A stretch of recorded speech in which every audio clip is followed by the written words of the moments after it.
garnered the reputation amongst local Vermonters that downtown is not a place that is welcoming and easy to access. I think this reputation is a bit harsh and undeserved, but nonetheless, the perception exists. The mitigation strategies presented may be the best we can hope for, but they will do little to alleviate the problems, both real and perceived, caused by closing this intersection. Making downtown less accessible this holiday season will be a stick in the eye to the people who are already fed up. I urge you to work with the contractor to find a way to keep this critical intersection open through December 26th for the good of our community and the vitality of our downtown. While I have no doubt the contractual and legal problems caused by a delay may be difficult to navigate, downtown Burlington is in a crisis and we need to treat it like one. Please let us know if there's any hope of delaying this closure or we should buckle down to weather the coming storm. Thank you. Thank you. Next, we have Evan Gould, who will be followed by Tenzin Chopal.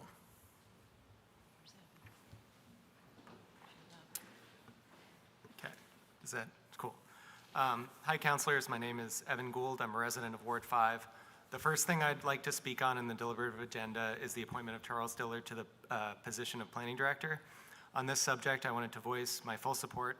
Charles has been doing a great job as the interim planning director, and I think does a great job of communicating, making data-driven decisions, and has a great long-term vision for the city.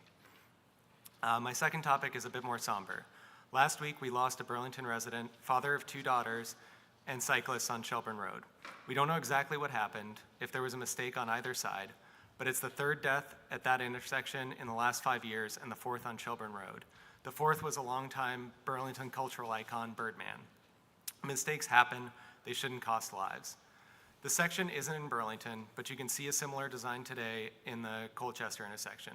Residents of Ward 1 sat at this intersection and measured speeds, as did VTrans. Both found speeds exceeding the 25-mile-an-hour posted speed limit. When community members asked for narrower lanes on the bridge, we were told they couldn't be narrowed because it's a major thoroughfare. Yet both Barrett and Mill Street, both small roads, are getting these same 11-foot lanes. The National Association of City Transport Officials says that 11-foot lanes lead to an average speed of 43.5 miles an hour at the 85th percentile. Does that sound like the speed we want traffic going on these roads? The project team has determined that certain traffic calming measures, such as raised intersections and raised crosswalks, are not appropriate for this project, based on the traffic volume, roadway classification, and due to winter maintenance concerns.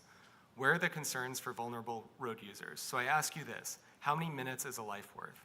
Please work together with our state and other municipalities to prioritize people's safety instead of speed. Thank you. Thank you.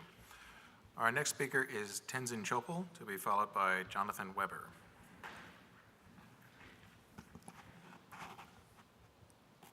Do I for that one to go green or that one to go green? That particular green. Oh, sweet. Yes. Thanks. Hey, City Council. Chair, can I ask the group a group hand wavy question? It's not typically an opportunity for back and forth. It's just for comments. But what about right now? I'm sorry. Now's the opportunity for you to make a comment, not to engage back and forth with the council. We have a back and forth. We can all have a little back and forth. Your time is running. It sure is running. Well, anyway, City Council, how many of y'all biked over here or walked over here tonight? Yeah, you're the real ones. My city councilor did it. Thank you guys so much. I would invite the rest of you to do so. I'm also speaking on the death of our Burlingtonian friend and many others that are injured. 2 of my friends have been hit this year, and the city just feels more and more dangerous to go around as vehicle speeds increase. So I want all of you to try just for a week, just walk to work, walk to city council, bike to here, see how it feels, and maybe a little bit of empathy and just some motivation to fix things a little bit quicker. I would also love for City Council to take a look at the city streets plan and potentially accelerate its completion date back to its original completion. The extension of it is a whole another like 15, 20 years, and there's gonna be even more extension on it if we wait that long. And honestly, me on my bike, I'm gonna be dead by then if we wait that long. And initially on the Winooski Bridge project, those lanes are so wide, people are going so fast. One of my best friends lives over in Winooski, and I want to visit him and, like have a beer, go over to a mule bar, have a good time. And it would be sweet if instead of having it be a pedestrian bicycle meat grinder, we prioritize the thoroughfare of pedestrians and those cyclists going through instead of saving a few minutes for cars. And then I also want to be a little part of the fixing process.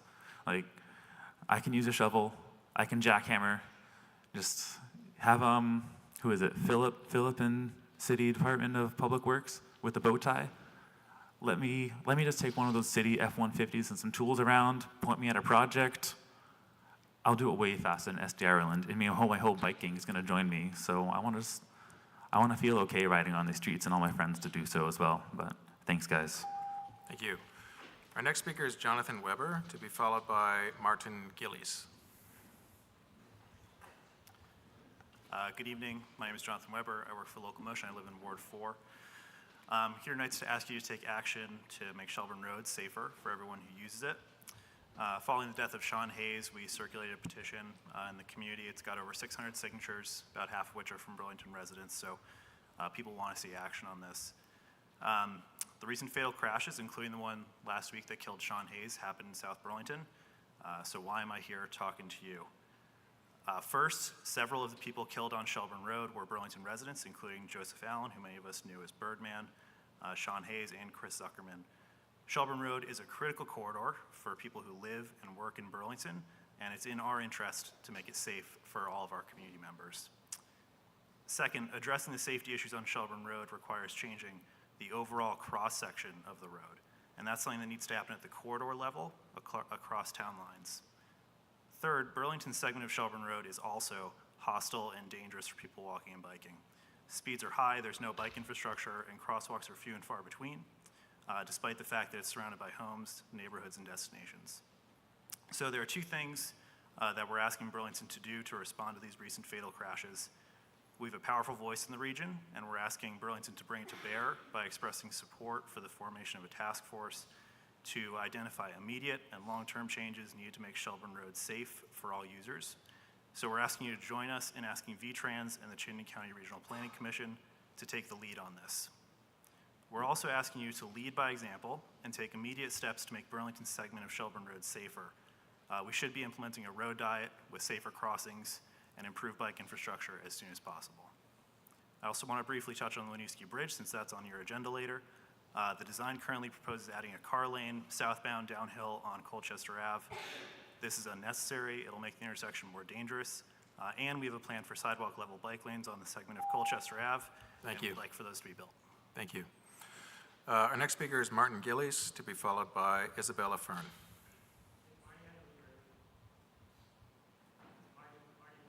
Marty left, okay. So then our next speaker is Isabella Fern, to be followed by Jason Stuffle. Thank you. Hi, my name's Bella Fern. I live in Ward 2, and I'm here to talk about two things. I'll talk a little quickly, but the first one is we lost a community member last week to a fatal accident, and I think this really is telling to how we've been continually talking about public safety in this space. This is a part of public safety, so making sure our streets in Burlington are safe for pedestrians and cyclists, not just those in cars, is really important and should be taken more seriously.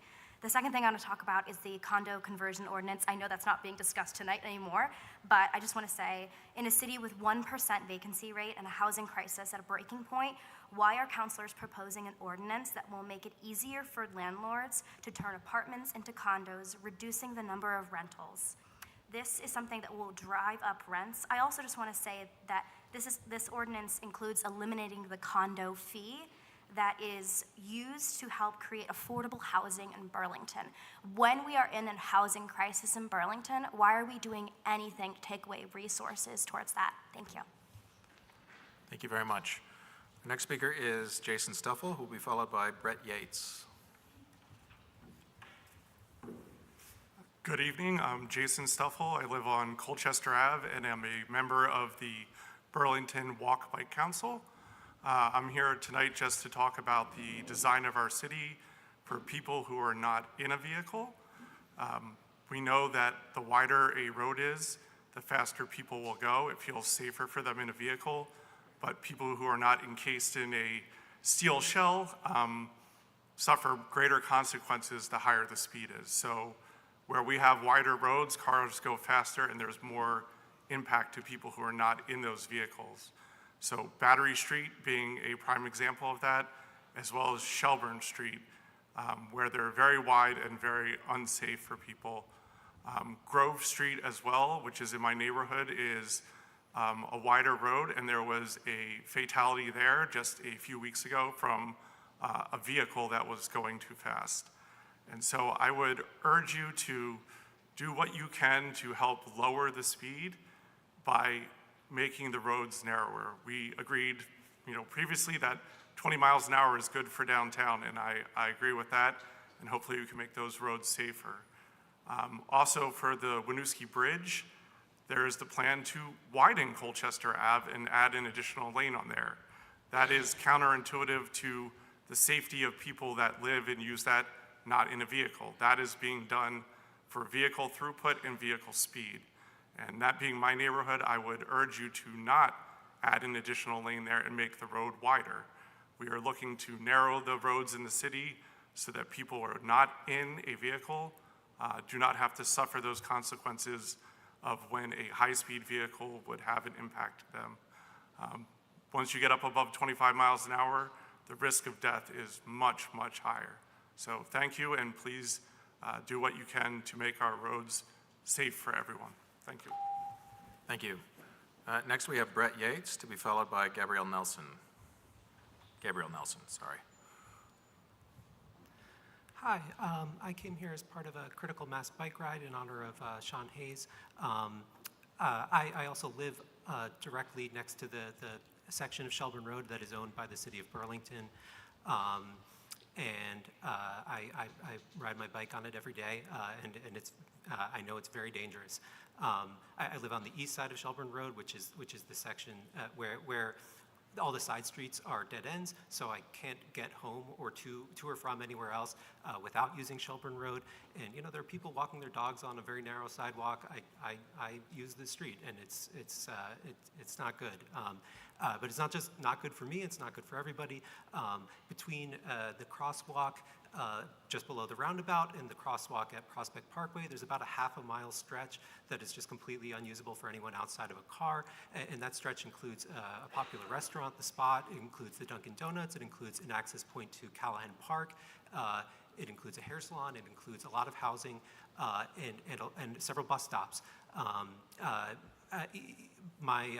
My wife and I recently became foster parents. We have a 13-year-old who is too afraid to use the bus stop across the street from her house because in order to get to it or from it, you have to cross 4 lanes of busy traffic. We're in town. It would be very simple to. I realize the city doesn't have a lot of money for infrastructural projects right now, but it'd be very simple to improve this stretch with a road diet that wouldn't involve a big construction crew or hiring a bunch of consultants. Just repainting Shelburne Road to create one lane of traffic each way, a center lane for turning, and a bike lane on either side. It could be done tomorrow. Yeah, let's do it. Thanks. Thank you. Our next speaker is Gabrielle Nelson, to be followed by Erhard Monkey.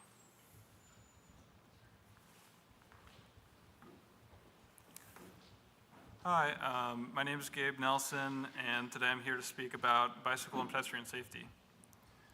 So I moved to Burlington from South Burlington this year because I can live here without a car. I walk, bike, use the bus, use CarShare Vermont, and I carpool to get around. As someone who uses all modes of transportation, it's obvious to me that the city prioritizes cars at the expense of people using every other mode of transportation. This is unsustainable both financially and ecologically, and it's getting people killed. Last week it was Sean Hayes, and someday it could be you or me. It's important to say that I'm not in the same position that Mr. Hayes was in. It's my understanding, it could be wrong, that Mr. Hayes was struggling with unstable housing, whereas I could afford to leave Burlington and buy a car, but this would be a bad outcome for everyone. I would leave the city I love, and every time I would come downtown, my car would pollute the city, take up valuable space, and endanger others. The bottom line is that I want to live in a city where it's safe for people, safe and convenient to get around without a car. For example, people shouldn't look at parents who bike with their children in the back seats of their bikes and think that they're endangering their children. Specifically, the goal for the walk-bike plan needs to be brought back to 2026 from 2040. And I also want to say that I am strongly opposed to the ordinance, which seeks to further criminalize houselessness in our community. Thank you. Thank you.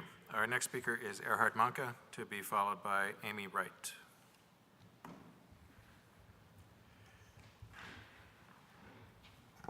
Thank you, Councilor Travers. Excuse me. For the record, Erhard Manka, I live in Ward 1, and appreciate the opportunity to comment on the proposed changes to the city's condominium conversion ordinance. I realize that it's been pulled from tonight's agenda. Nonetheless, I urge you not to support the proposal as passed by the Ordinance Committee and send it to get further work. As it stands, I think it's terrible potential public policy. As City Council President in the late 1980s, I helped write the condo conversion ordinance to help preserve 336 units of subsidized housing at Northgate and prevent the displacement of hundreds of low-income seniors, working families, and people with disabilities at a time when rising rents and pressure on the real estate market would have virtually guaranteed their homelessness. As a measure of its importance to the welfare of Burlington residents at the time, the ordinance was passed by tripartisan consensus at a time when political divisions were, if anything, even deeper than they are now. Unfortunately, displacement today continues to occur unchecked due to rapidly escalating rents and the redevelopment of existing multifamily properties. The need for tenant protections and the condo conversion ordinance is greater than ever. As you know, Burlington has a well-documented and acute housing shortage. Now is not the time to make it easier for landlords to turn apartments into condos. This will further reduce the overall number of apartments in an already severely constrained market and drive rents even further up than they already are. As you heard, Burlington's vacancy rate hovers around 1%. Removing apartments from the rental market by converting them to condos will make it even harder for renters to find a decent, affordable place to live and runs counter to the city's policy of preserving its rental housing stock. According to the Vermont Housing Finance Agency, the median price of a condominium in Chittenden County is $345,000. The income needed to afford that is $115,000 a year, plus $29,000 cash for down payment and closing costs.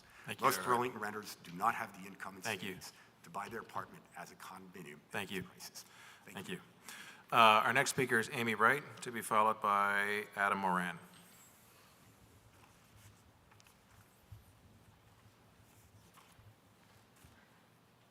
Hi, my name is Amy Wright. I'm a resident of Ward 1 in Burlington. I'm here to speak against the proposed changes to the condo conversion ordinance. I know it's been tabled, but I'd like to state the concerns that I have about this change. So the condo conversion ordinance, as the previous speaker said, was created to protect Burlington's tenants from real estate pressures due to condominium conversion. So when it was created, Burlington's housing market was as heated as it is today, and I think all of us know that displacement creates an incredible economic hardship for many families. The current ordinance provides a buffer. It doesn't eliminate, but it provides a buffer from the major economic upheaval that occurs when tenants have to leave their homes. So I think that reducing the notice period in half, which is what the current ordinance proposes, would be a big step backward in our city's commitment to being a livable city for all of us. And I would just sort of add that I don't know why, when we're talking about a public good like home ownership, entry home ownership, we have to take from another economically pressured group of people in order to do that. It's a burden that should be shared by all of us and not necessarily placed on an already overburdened part of our city. So if the city is serious about supporting entry-level home ownership opportunities, I think we shouldn't be naive about this. In our current housing market, the most successful buyers are investors who have resources to pay cash for units, many of whom can turn around and rent these units at a higher price at the earliest opportunity. Because this condo conversion ordinance does not do anything to create permanent affordability, Thank you. Which is what we're looking for. Thank you. Thank you. Thank you. I appreciate it. Our next speaker is Adam Moran. I'm sorry, Adam, I can't tell if that's an R or a P, so I think it's an R. It's an R? Okay, good, thank you. Adam will be followed by Amy Malinowski. Good evening, council members. I am a Burlington transplant and have lived in many cities that are allegedly bicycle safe, and have been very surprised for all of the support from businesses in regards to bike benefits programs, local bike shops. I also work at Old Spokes Home and have been very impressed with the services that they provide. Something that's been very surprising to me also has been the lack of solid bicycle infrastructure. I lived and commuted on Shelburne Road for 6 months of the 3 years that I have lived here, and have honestly never felt so unsafe. I've been yelled at by cars, I've been honked at by cars, I've been almost hit many times. My partner has also been nearly hit many times, including at the intersection where Sean Hayes was struck and killed. I believe that paint is not truly infrastructure, that we provide barriers for automobiles to not hit other automobiles, and that it is insufficient infrastructure to protect vulnerable cyclists, pedestrians, and non-automotive transport. I believe that it's also in our best interest long-term to invest greater into the infrastructure for non-automotive transport, as climate change is impacting all of us and will have lasting impacts. So I believe that the expansion also of Colchester Road, and I live on Riverside. I believe that there are serious speeding issues along those roads, and widening them would be very detrimental to non-automotive commuters. Thank you for your time. Thank you. Our next speaker is Amy Malinowski, to be followed by Griffin DiMatteo.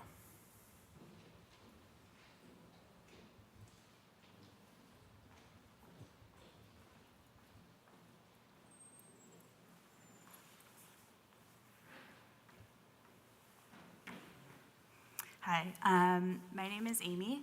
I live in Ward 8. I do not own a car. This will be my 3rd year of all year round biking. This is both a great privilege and a constant choice. 1 year into my biking journey, I attended a local screening of the documentary Street Project.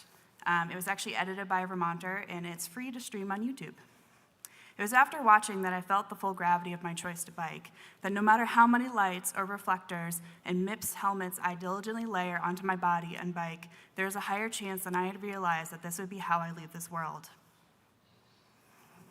I did not know the extent of the vehicular violence epidemic in this country. Even the World Health Organization has reported that the US traffic fatality rate is roughly 50% higher than Western Europe, Canada, Australia, etc. And when we think about intersectionality, it should come as no surprise to hear that low-income or other marginalized folks are more likely to experience episodes of traffic violence. In the US, 39% of those who commute to work by bike are from the lowest 25% of income earners. And a 2017 study found that when not in a protected bike lane, drivers encroach on cyclists they perceive as female, like me, 3.8 times more. It doesn't have to be this way. This is predictable and preventable because it has been proven again and again and again. The kinds of infrastructure design choices that invite harm and death. We can continue to blame individual humans, or we can recognize that the design choice of Shelburne Road as a strode is an example of the kind of careless transportation landscape that leaves all of us vulnerable. I'm asking community leaders to help make Shelburne Road safe for all of us. When we center care rather than cars, we make design choices that make everyone safer and everyone freer to move through the world, whether they're biking, walking, rolling, riding, or driving. Also protect renters and reparations for Taisha Green. Thank you. Our next speaker is Griffin DiMatteo, to be followed by Dan Castrogano.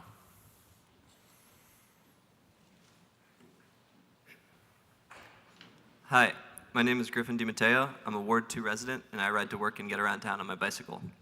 Burlington's commitment to pedestrian and cyclist safety is not just lackluster, it's deadly. That's not a metaphor, it causes death. Our collective inaction to create public infrastructure for pedestrians and cyclist-centered cities is constantly posing a threat to the lives of those of us who choose to commute, recreate, and live our lives independent of automobiles. I commute to work in Essex Junction on my bike. Each day, I ride over the Winooski Bridge, and most days, I am honked at, sped at, passed at illegal margins, and often berated with profanity and slurs because the culture we have cultivated in this city tells cyclists that they do not belong on the roads. More consequentially, it tells motorists that we don't belong on the roads and that our safety can be disregarded if it means getting to work 6 seconds faster. I'm upset to hear that the new design for the Winooski Bridge includes wider car lanes and no bike lanes. Wider car lanes are proven to increase motorist speeds. This is already the most dangerous part of my commute. If this design passes, you are choosing to further endanger my life and the lives of all cyclists to further cross this bridge. If this doesn't feel like an issue to any of you, that's because you don't ride your bike around town. I implore you to try. If you don't own one, go buy a bike. It might cost a few $100, but it'll change your mind and save people's lives, which is worth it to me, and I hope that's worth it to you too. Thank you. Our next speaker is Dan Castrojano, to be followed by Andre Clark.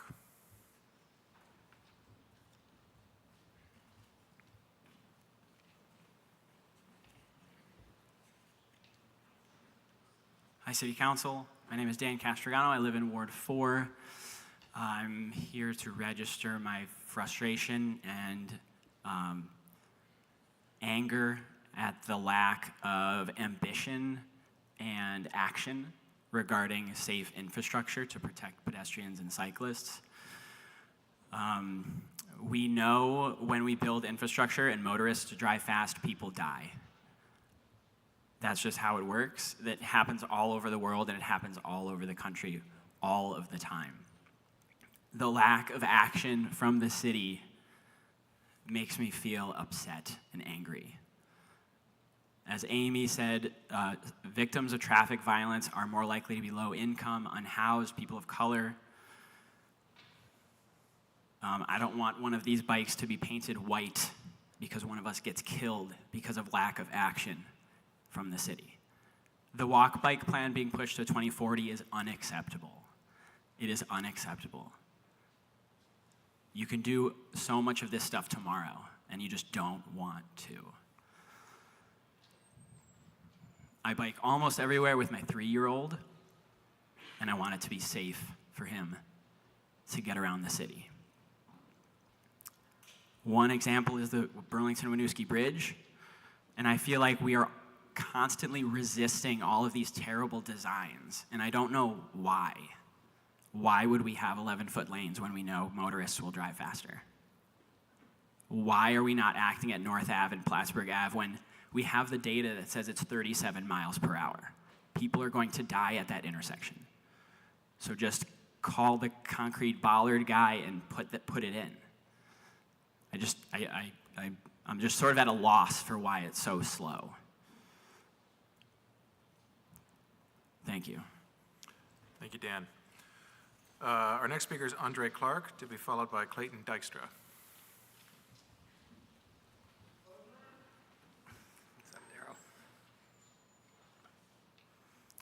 My name is Andre Clark, Ward 2. I am formerly unhoused, and next month I will be a graduate of UVM's Master of Public Health program with a focus on homelessness. I'm also the founder of a local volunteer organization, Street Cats Burlington, that does street-level outreach and partners with social service and mutual aid organizations to create connections with and provide resources to our unhoused community.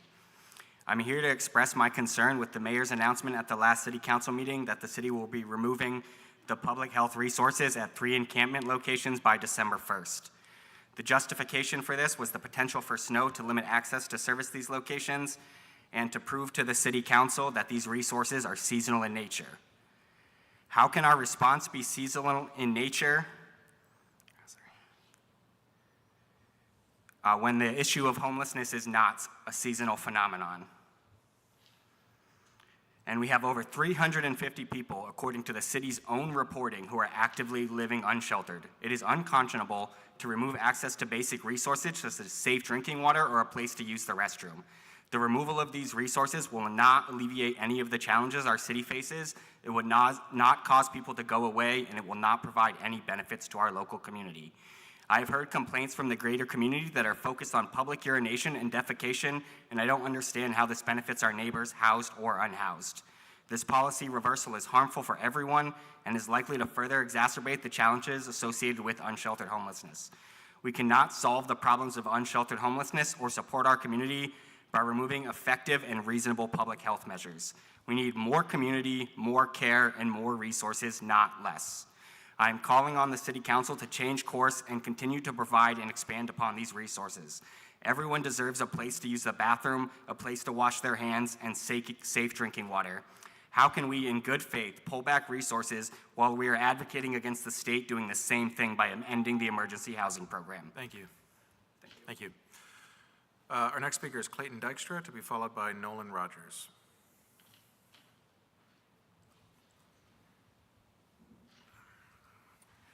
Hi, Council. Thank you for the opportunity to speak. My name is Clayton Dykstra, Ward 7, and nice job pronouncing my name correctly. I've never heard that pronounced correctly on the first try in a public setting. Well, it's because of Lenny Dykstra, the baseball player. Baseball fans. Baseball fans get it. Yeah. I'm actually related. Long family tree thing, but thank you for the opportunity to speak. I'm here to speak generally about the infrastructure here, particularly in the wake of the death of Sean Hayes. I'm a recent transplant here. I've lived in a lot of different places, and I moved here because I wanted to live a life where I could get around by walking and biking. You've got good bones here, but a long way to go. We live in a country where a series, decades long, of very bad decisions have been made to put profits over people. We live in a car-centric society where a lot of the decisions have been made to make cars more an established part of American life. I invite you to look up how jaywalking got its name. You all are elected officials. You represent people who live here. I've been to a lot of these city council meetings, particularly the one tonight. There are a lot of people who speak about infrastructure here. In all the places I've lived in some places with good infrastructure, some places with bad when it comes to bike and pedestrian safety. I've never really seen the public come together and address these problems so broadly as I have here, and yet action is so slow. I would invite you all to consider that it's part of your jobs to be educated about the things people speak about here. Look up what a strode is. Understand that they are ugly, expensive, and dangerous. Learn about how to solve them by either converting them to a road or a street. I would invite you to educate yourselves and listen to the things here that have been said. And I would like to echo all of those. Thank you for your time. Thank you. Our next speaker is Nolan Rogers, to be followed by John George Wheeler. Just so folks know, we'll have 3 speakers after that: Max Schindler, Jack Tiano, and Stephen Chizza, here at least in City Hall. Hi, my name is Nolan Rogers. I live in Ward 3. I mostly wanted to talk about the ordinance committee stuff. I'm not going to be able to get to the meeting tomorrow because it's at 11. The main thing is regarding the vacant property ordinance and fees associated with it. I don't have anything super specific. I just want to convey a general feeling of we really want, I think something that everybody here wants is for our city to become more friendly to developing new housing of all types, and that we can't allow anybody who owns land or property on that land, whether it's good or bad property, to just be able to let it sit with really low fees. So like most people, if they're paying rent on their like portion of their single portion of housing, are going to pay like at least $500 to over $1,000 a month. So it has to be like at least that expensive to not build anything on the land, and even more if it looks bad. So just make sure that people can't weasel out of not paying these fees, please, when you create this ordinance. Make it actually have some teeth so that people have to pay a lot of money to just let stuff sit. Along those same lines, I would love to get more of our property taxes oriented toward land rather than the property. Like we tax the buildings, the structures a lot more than the land, and that doesn't really encourage building on that undeveloped land. So we want to develop the land, we want to encourage housing, we have to tax the land more. I'd love to see things move further in that direction. Support the cycling and walk infrastructure. Thank you. Thank you very much. Sorry, I may have missed someone. We have 4 speakers, Burlington residents still here in City Hall. And the next speaker is John George Wheeler, to be followed then by Max Schindler.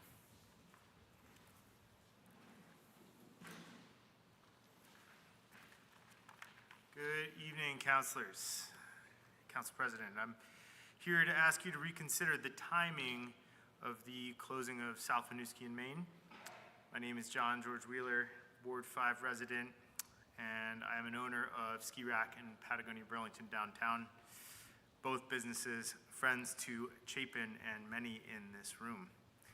I can say Ski Rack's been located on the corner of Pine and Main for most of its 55-year lifespan. This year, we've endured over 2 months of closures, and I can say firsthand that businesses are impacted by intersection closures. I often hear, but always welcome, open frustration and concern from customers. It is those we never hear from again or who choose to spend their hard-earned dollars in Essex, Williston, South Burlington. Those are the greatest concern. Burlington's reputation is tarnished, but is not beyond repair. There are many that remain committed despite hardship. Closing Burlington's Gateway intersection this holiday season is salt in some already serious wounds, and some will not recover. December is a crucial time for business downtown and a make or break for many. I can't speak for everyone, but I'd just like to share a couple of my own notes.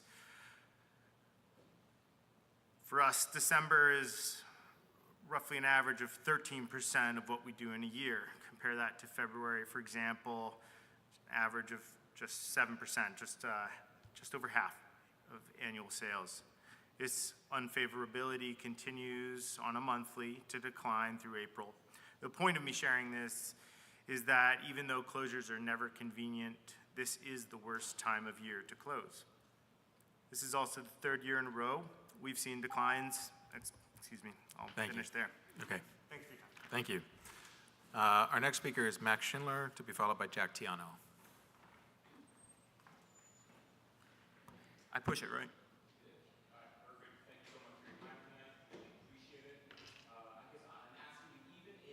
Sorry, you turned it off. Yeah. Is it good now? It is good now. You can Thank you for start your over. time. I really appreciate it. Even if some of you never bike and don't care about bicycling and maybe think we're a bunch of crazy bicycling activists, I'm asking you to look at this as an economic matter. And cycling lanes enhance a downtown shopping experience. Pedestrianized spaces like Church Street, a place without cars, allow Burlingtonians to shop, to eat, to gather. A fiscally conservative case can be made for bicycling safety, and people from across the spectrum can come together on this issue. And to follow up on the points made by Jonathan from Local Motion, and Local Motion and the Lakeside Bike Path is a crown jewel in tourism here. It gets people to come here. And I think it's indicative how, again, an economic case can be made for what we're asking tonight. We're calling, again, for a road diet. We're calling for safer crosswalks, and we're calling for the Winooski Bridge to be reconsidered from the 11-foot lanes. And I ask each of you, you're our elected officials, and again, thank you for your time tonight. What do you want in a city? Do you want a walkable, livable city? Do you want a city that, in the words of Jane Jacobs, the urbanist who was writing about the West Village, that there are people on the street, that there are pedestrians walking by, there are cyclists strolling by, that you and I are having a conversation with each other? Do you want that in a city? Or do you want each of us to be siloed in our cars, depressed, lonely, not engaging in a public sphere? And so much of what we're here about tonight is about trying to keep Burlington livable, trying to keep Burlington a place we want to shop in, we want to live in, we want to be. So thank you for your time, and please consider some of the cycling safety initiatives that we're begging you to implement. Thank you. Our next speaker is Jack Tiano, to be followed by Stephen Chizza.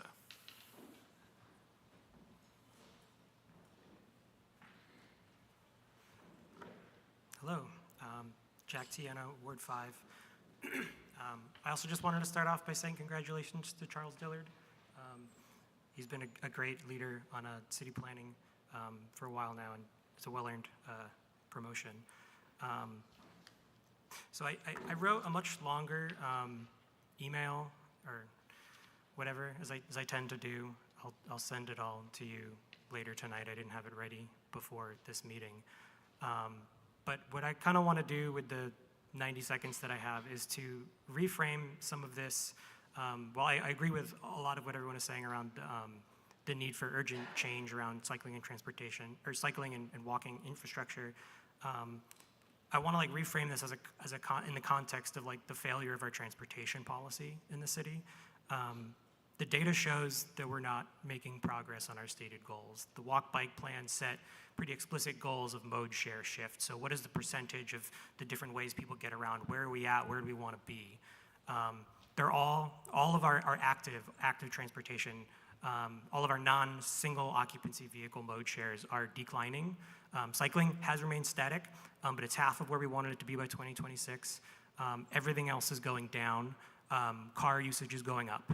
We wanted it to go down 15 points, it's gone up 5. And so no matter how we look at all of these individual failures, whether it's GMT not being funded, whether it's the rising cost of infrastructure, whether it's the fact that we haven't really made progress on the big network effects we want of our walk bike plan, at the end of the day, the big picture is saying we are prioritizing the wrong things. Fundamentally, we are not prioritizing what we said we wanted to do. And what needs to happen is we need to take a step back as a city and rethink how we approach transportation planning fundamentally. We are going backwards. We're not slowly making progress like we are on housing. We're going backwards. And so I'll send you much longer thoughts, but that's what I wanted to say. Thank you, Jack. Our last Burlington resident here in City Hall is Stephen Chizza, and then we will then turn to Burlington residents online. The first Burlington resident we will have online is Ronald Unwin. Ronald, I do not see you on Zoom. If you could please use the raise hand function if you're on a different name. If Ronald is not here, we would then be going to Katarina Campbell. But first we have Stephen Chizza. Hi, my name is Stephen Chizza, and I'm a homeowner in Ward 8. For the past 3 years, I've not owned or leased a car, and I use my bike as my main mode of transportation, and occasionally I use CarShare Vermont. Tonight, I am joining the chorus of people advocating for better infrastructure to protect pedestrians and bicyclists. I'm sure most of the people who do not bike on busy roads like Shelburne would imagine it being a scary experience. As someone who does, it is. Please do the following: that Burlington take immediate steps to change the configuration of its section of Shelburne Road, which is also dangerous. Unlike South Burlington and Shelburne, Burlington has ownership over its section and is more empowered to make changes. Burlington should also ask VT Trans and the Chittenden County Regional Planning Commission to form a task force to do both long-term corridor planning and identify interim safety measures. I also urge that the care for road equity on Shelburne Road should also be applied elsewhere, like the Winooski Bridge project. On other notes, please protect renters. Don't gut the condo conversion ordinance, and also reparations for Taisha Green. Thank you. Thank you. As mentioned, that's our last Burlington resident here in City Hall. We will now turn online. Our first online speaker was Ronald Unwin. Ronald, I still do not see you online, and I don't see your raised hand. So we will go to Katarina Campbell. Katarina, you should be able to unmute yourself, and if you could just hold on one moment, I should be able to put up a timer here. All right. Katarina, you should be able to go ahead. Thank you. Solidarity to our cyclists and our downtown business owners. Tonight, I share the following as personal testimony. James Baldwin said it best when he reflected that the victim of a racist society who is able to articulate the situation of the victim ceases to be a victim. He or she becomes a threat. What was Taisha Green a threat to? She was a threat to the entrenched systems of white supremacy in our community. She was a threat to business as usual. She was a threat to the silencing of people of color and a threat to the many blockades that prevent us from uplifting the brilliance and leadership of powerful Black women. When our advocacy uproots the systems that oppress our communities, we often become vulnerable, martyred, or fired. This is a predominant and painful narrative for Black women visionaries in our state.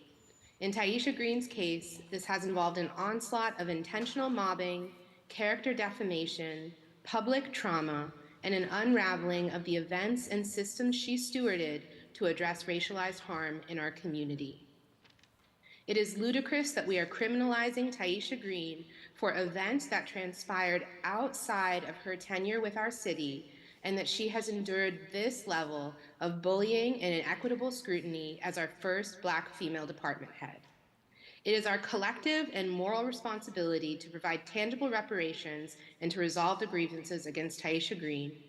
We as a community cannot heal if we continue to tolerate this degree of gaslighting, anti-Blackness, and racial violence. Thank you. Thank you. Our next speaker is Emma Corey. If Emma Wall could be, as listed on Zoom, could be promoted, and you should be able to go ahead and unmute yourself. Thank you. Also voicing solidarity with the earlier speakers, our bikers and business owners. I'm here tonight in support of Taisha Green and our responsibility to end the suffering our city has caused her. After over 200 days of our community pleading with this administration, the only action that I have seen recently is for you to provide 7 days with information out of context, which they have weaponized and done further damage to her. This is violence. This administration knows deeply the harm that was done, why it was done, and what needs to be done to repair it. How can I comprehend your deep knowledge of the situation and all of the implications around it, combined with your lack of action? The only interpretation I can come to is horrifying and sends chills down my spine. It leaves me desperate. It leaves me deeply concerned for our collective safety as a community. We cannot believe anything you say about safety or your concern for Black lives until you repair the harm and pay reparations to Taisha Green. We cannot believe anything you say about racial inclusion, equity, and belonging until you repair the harm and pay reparations to Taisha Green, solidify that office and charter, and appoint a director with competence and lived experience with racial oppression. The city of Burlington desperately needs and deserves leadership that will be honest with us. Please grant Taisha healing by repairing the harm, clearing her name, and paying reparations. Give her back her life. Grant Burlington collective healing by showing us what it looks like to be vulnerable, to hold ourselves accountable, repair harm, and move forward together in complete authenticity. Grant us healing by showing us the leaders we need and expect you to be. Now more than ever, we need leaders who can guide us to a place of healing. Only you have the power to do that, and I'm still holding hope. Taisha deserves it, our Black community deserves it, and our dear city deserves it. Thank you. Thank you. Our next speaker will be Kyle Klaus, to be followed by Sharon Busher. Kyle, you should be able to unmute yourself. Thank you. My name is Kyle Klaus. I'm a resident of Ward 2, a former assistant city attorney, and most importantly here, a renter. Now, I have to preface my comments tonight by saying that I am speaking solely in my personal capacity and not related to my employment now, but suffice to say that I am intimately acquainted with the worst ravages of the housing crisis. I wholeheartedly concur with Erhard's and others' comments that the Democratic councilor's proposal to gut the condo conversion ordinance would be, in effect, dumping kerosene on an already raging conflagration. It truly boggles the mind how the reduction of rental units, which would be the result of this proposal, can be offered as a serious solution to an acute rental housing shortage. Of course it's not. This is not a realistic path towards home ownership for the vast majority of Burlington's renters. On the contrary, it is an express lane to the eventual displacement and dispossession of the city's working class to make room for six-figure earners, more desirable to real estate capital and their favorite electeds, who can readily afford the median condo price and down payment in Chittenden County. Some like to complain about the poor and homeless people in this city, and I feel it necessary to remind you all that they are, in fact, people. Some adopt very concerned tones and talk about what sorts of riffraff might be attracted to a city-provided dumpster and porta potty, heaven forbid. If councilors are so concerned about the city's homeless population, they can start by rejecting this proposal which would undeniably add to it. In a city of roughly 2/3 renters, I must emphasize, who is this for? Who is this for, this proposal that would objectively make renting in Burlington harder for renters? Trust me, things are hard enough as it is. Thank you. Our next speaker will be Sharon Busher, to be followed by Larry Lewak. Sharon, you should be able to unmute yourself. Yes, thank you so much, President Travers. I'm going to speak about two things. One is an inconsistency in your emergency shelters ordinance. The language says that these will not be placed in RL and RM residential areas, and yet in Ward 1, there are some of our neighborhoods are zoned institutional. And this has been known since the 90s, and yet there has been no, and I've brought it up multiple times, and there's been no activity in making a change. I've made a few changes when I was on the council, but so the language says one thing, and yet what is going to be allowed is inconsistent. If you refer to map 4.5.2.1, you'll see the discrepancy that I point out. The second thing that I wanted to speak about has to do with our downtown businesses and the need for additional security. I am working, unfortunately, so I didn't hear all of the Board of Finance meeting tonight. I was listening to some of it. And I realize that, you know, funds are always paramount, and I understand that. But I really do agree with the speaker who said that our downtown businesses are in crisis for any number of reasons. The Great Streets Project, the atmosphere that we all know, and I don't need to go into that. But I do think additional security is necessary, and I understand that maybe police overtime is one option, but also private security could be another. Please, it's so important. I really think looking at the unassigned fund balance is something that should be considered. Thank you so much. Thank you.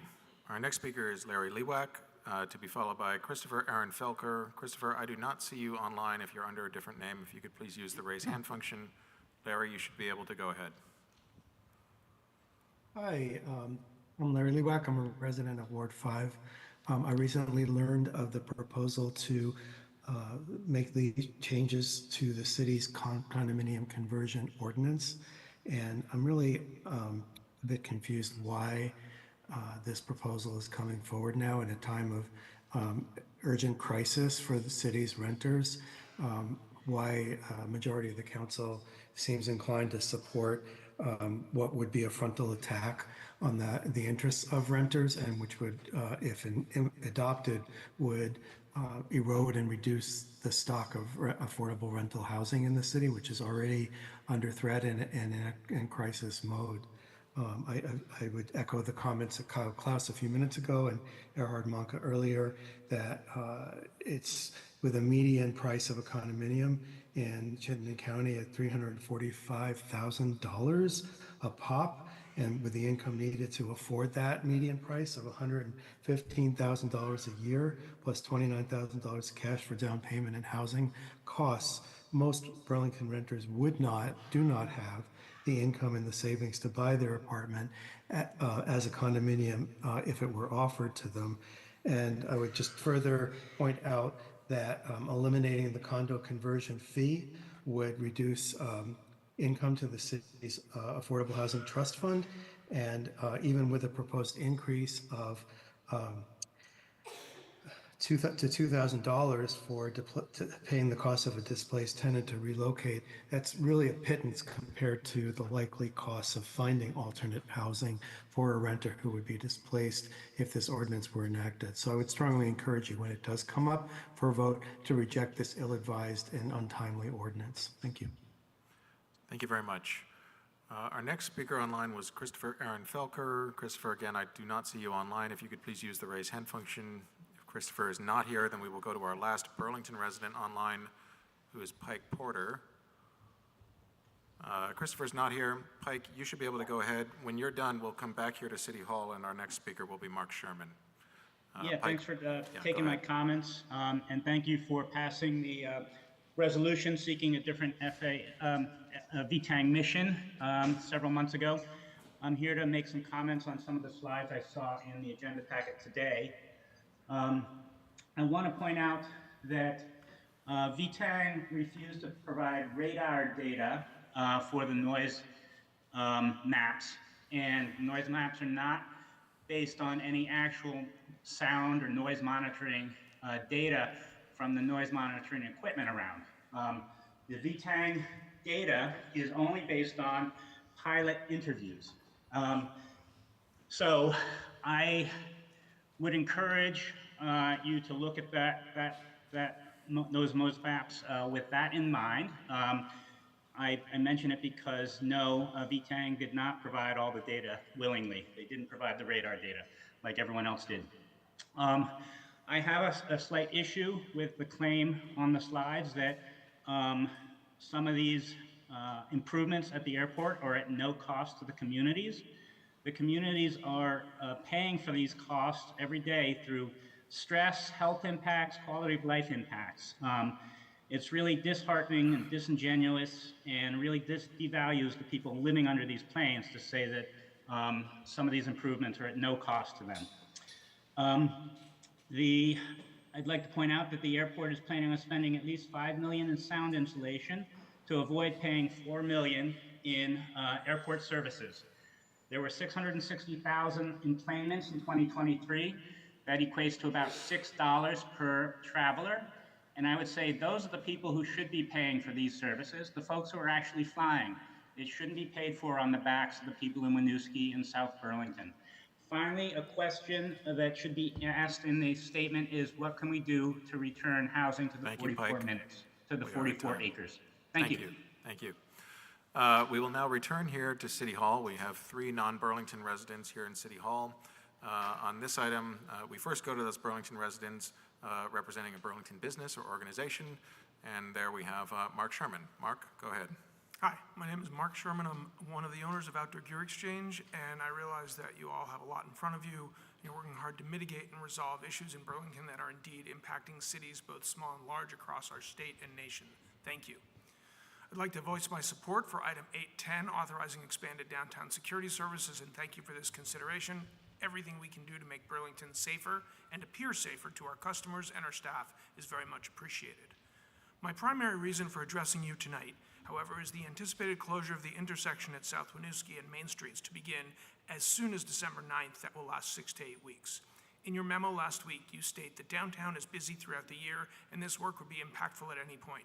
This is true, and the work does need to get done. That being said, the holiday period from mid-November through the end of the year is critical to the success of downtown businesses. Black Diamond, Danform, Expressions, Jess, Athleta, Seabags of Maine, and Slate have all left or are leaving downtown, and 2 others are expected to announce closures soon. Those of us who have braved the current crisis we are in are in agreement that a strong holiday season is critical to our ongoing success and ability to remain in Burlington. Burlington's local reputation has suffered over the past several years, and it is imperative that it be seen as open for business with as few impediments to downtown shopping as possible. This is even more critical during the holidays. During 2023 Christmas week, Church Street was empty each night before 6 o'clock. In years gone by, the street would have been teeming with customers until 8 p.m. most nights through New Year's. We would schedule soft closes to make sure we could support our customers' holiday needs, often heading home as late as 10 p.m. Last year, we were one of only a few shops open past 6 o'clock, and we were empty every night by 6:15. I don't expect local shopping patterns to return to the days gone by anytime soon. I urge you to postpone this piece of wastewater system renewal to January of 2025, a delay of no more than 3 weeks on a project expected to stretch to nearly 2027. Thank you. To be 100% clear, the timing of this We got to particular wrap up, Mark. closure, Sorry.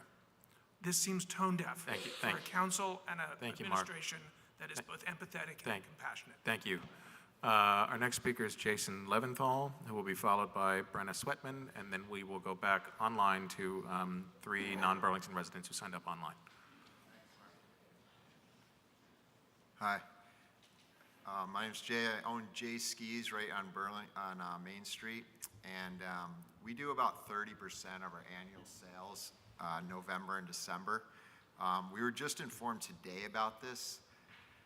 If you imagine you're having in 2 weeks Thanksgiving dinner, you got people driving for hours coming in. This is the biggest day. This is the day that everyone wants to come and visit. That's what the holiday is for us here. This is when everyone comes to shop. And being informed 3 weeks prior is just not enough. We've already taken income on events that are going to be there. People are expecting to park there. It's going to be impossible to make up for that. If each of you lost 30% of your salary, and I informed you 2 weeks in advance, 3 weeks in advance, think of how that would be. That's where we're at. Okay?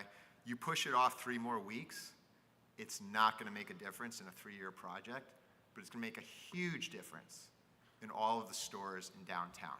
We will not have anything to complain about in terms of what you're doing to reduce our income during this critical time. So I really appreciate you taking that perspective, not thinking of it as just 3 weeks, but the most important 6 weeks of the entire year for us to make a living. Thank you. Thank you, Jay. Our next speaker is Brenna Sweatman, and then we will go back online. Our first online speaker will be Karen Sita. Karen, I do not see you on our speakers list. If you're here under a different name, if you could please raise your hand. And Brenna, please go ahead. Hi, everyone. I'm Brenna. Thanks for the chance to speak. I'm here as another voice with the critical mass bike ride today, and I echo what a lot of my fellow speakers have said, that we need better bike infrastructure here immediately. I live in Winooski, and I bike commute into Burlington, into downtown Burlington for work. And almost every time I ride my bike around town, I feel unsafe, and I have close encounters with vehicles because of distracted drivers, which we all know is a big problem with cell phones. And I know plenty of people that love biking but will not bike around town because they feel so unsafe and they're worried for their lives. Please do something to address this. Listen to me and my fellow speakers that we need protected bike lanes. Paint is not infrastructure. And we need a safer Winooski Bridge, which I dread biking over all the time because it feels so risky. The world is a much, much better place with less cars on the road and more bikes on the road. And this is literally an urgent life or death situation. Thank you very much. It's our last non-Burlington resident here in City Hall. As mentioned, we have 3 non-Burlington residents online. Our first speaker is Karen Sita. Karen, you did raise your hand with iPhone. Am I correct in that that is you? That is me, Mr. President. Can you hear me well? We can hear you, and you can go ahead. Thank you, Mr. President. You were missed by me. I'm in my grad school era, get my real estate degree era, to have this crisis that I've been warning you guys about for 6 years.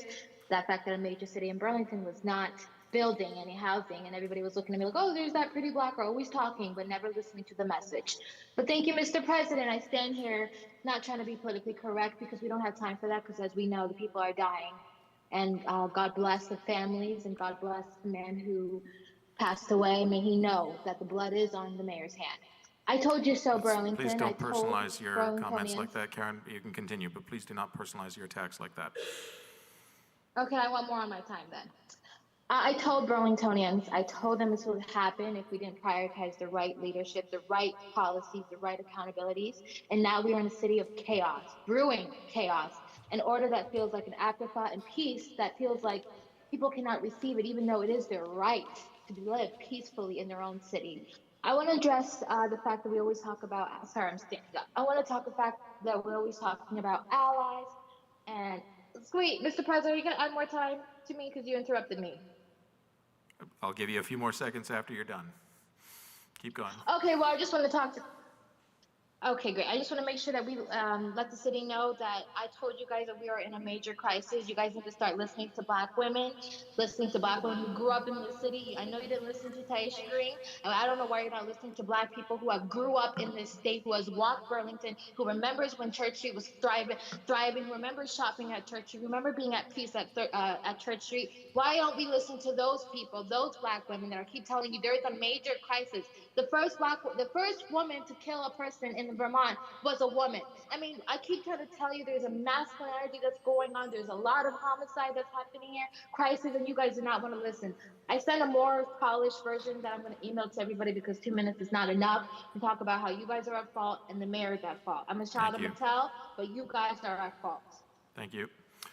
Our next speaker will be Kelly Devine, who will be followed by Melissa Desotels.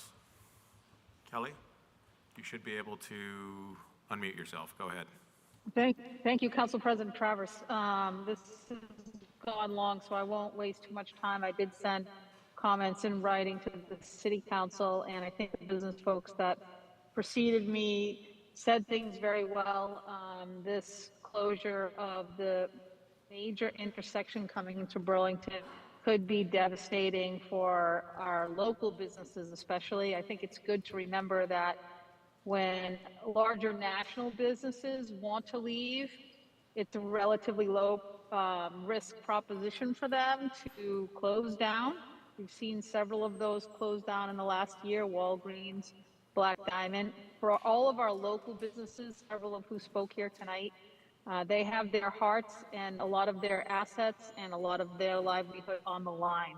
And it has been a difficult year. Sales are down. And people were really counting on a turnaround and spent a lot of time and effort to try to sort of right the ship a bit during the holiday season.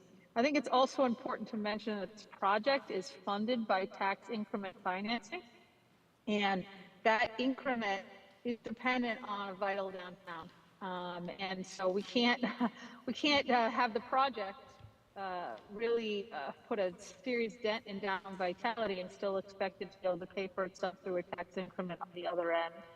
I also want to say that I'm supportive of item 8.10, which is the additional police presence downtown.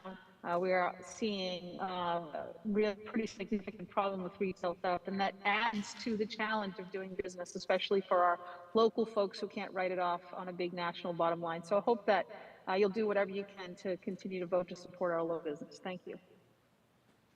Thank you very much. Our last speaker is Melissa Desotels. Melissa, you should be able to unmute yourself. Can you hear me? Yes. Yeah. Hi, my name is Melissa Desatel. I'm the owner of Whim and Dear Lucy on Church Street. I also run the annual Mother of All Sales and work with fellow retailers on Shop Local BTV. I want to implore the city to pause the planned closure of Main Street and South Winooski for the holiday season. Being totally transparent, my businesses are down about 37% year to date. I just ran the numbers this morning. The retailers I speak with daily are in the same boat. The next 36 days, yes, 36 days, pay my rent and payroll for January, February, and March. It's that simple. People simply don't come down for the first quarter, and we all struggle. The memo stating that downtown is busy throughout the year is false, and I assume can be backed up by gross receipts. What I'm hearing from the city is you are hearing our struggles brought on by the already increasing safety concerns. You can act tonight by pushing this off until mid-January and support your locally owned small businesses. Thank you. Thank you very much. That brings us to the end of public forum. I will note I saw some other folks online with the raise hand function. As I mentioned at the top of the meeting, our council rules are such that if you want to participate in public forum online, you do need to sign up at least an hour in advance. And so we did cover everyone online who signed up by that deadline. And so with that in mind, we'll go ahead and close public forum now at 7:41 p.m.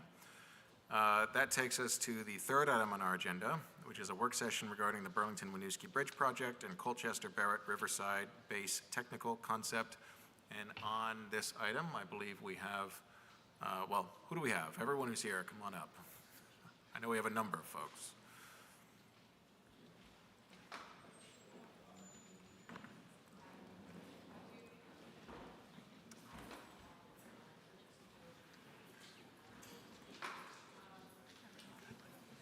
All right, we have the Director of Public Works, Chapin Spencer, here. Director Spencer, if I could turn the floor to you, and if you could introduce the other folks that are here with you, that'd be great.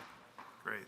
Thanks, President Travers. I am going to delay introductions just for a brief second, but thank you for the opportunity to give you an update on the Winooski Bridge and the Colchester-Barrett Riverside intersection. We are very fortunate to have a robust partnership. You're seeing some of the partners here tonight, City of Winooski, the State of Vermont, and our federal partners. The city co-owns this nearly 100-year-old piece of infrastructure, the Winooski Bridge, with the City of Winooski. Today, we have an opportunity to not have to pay 50% of this project cost, but to pay 5% of the bridge and 0% of the intersection improvements. We're seeking your input tonight. We are giving a 1-month lead-in to a decision point where we need your authorization to sign a letter supporting the base technical concept of the bridge. We know we have a number of new counselors here around the table who haven't been involved for the long haul, so we're going to give an update tonight to you all, and that'll talk through the robust engagement that we've done through 2 scoping studies and the project now underway in development. And I want to say that we are here to continue the dialogue and engagement.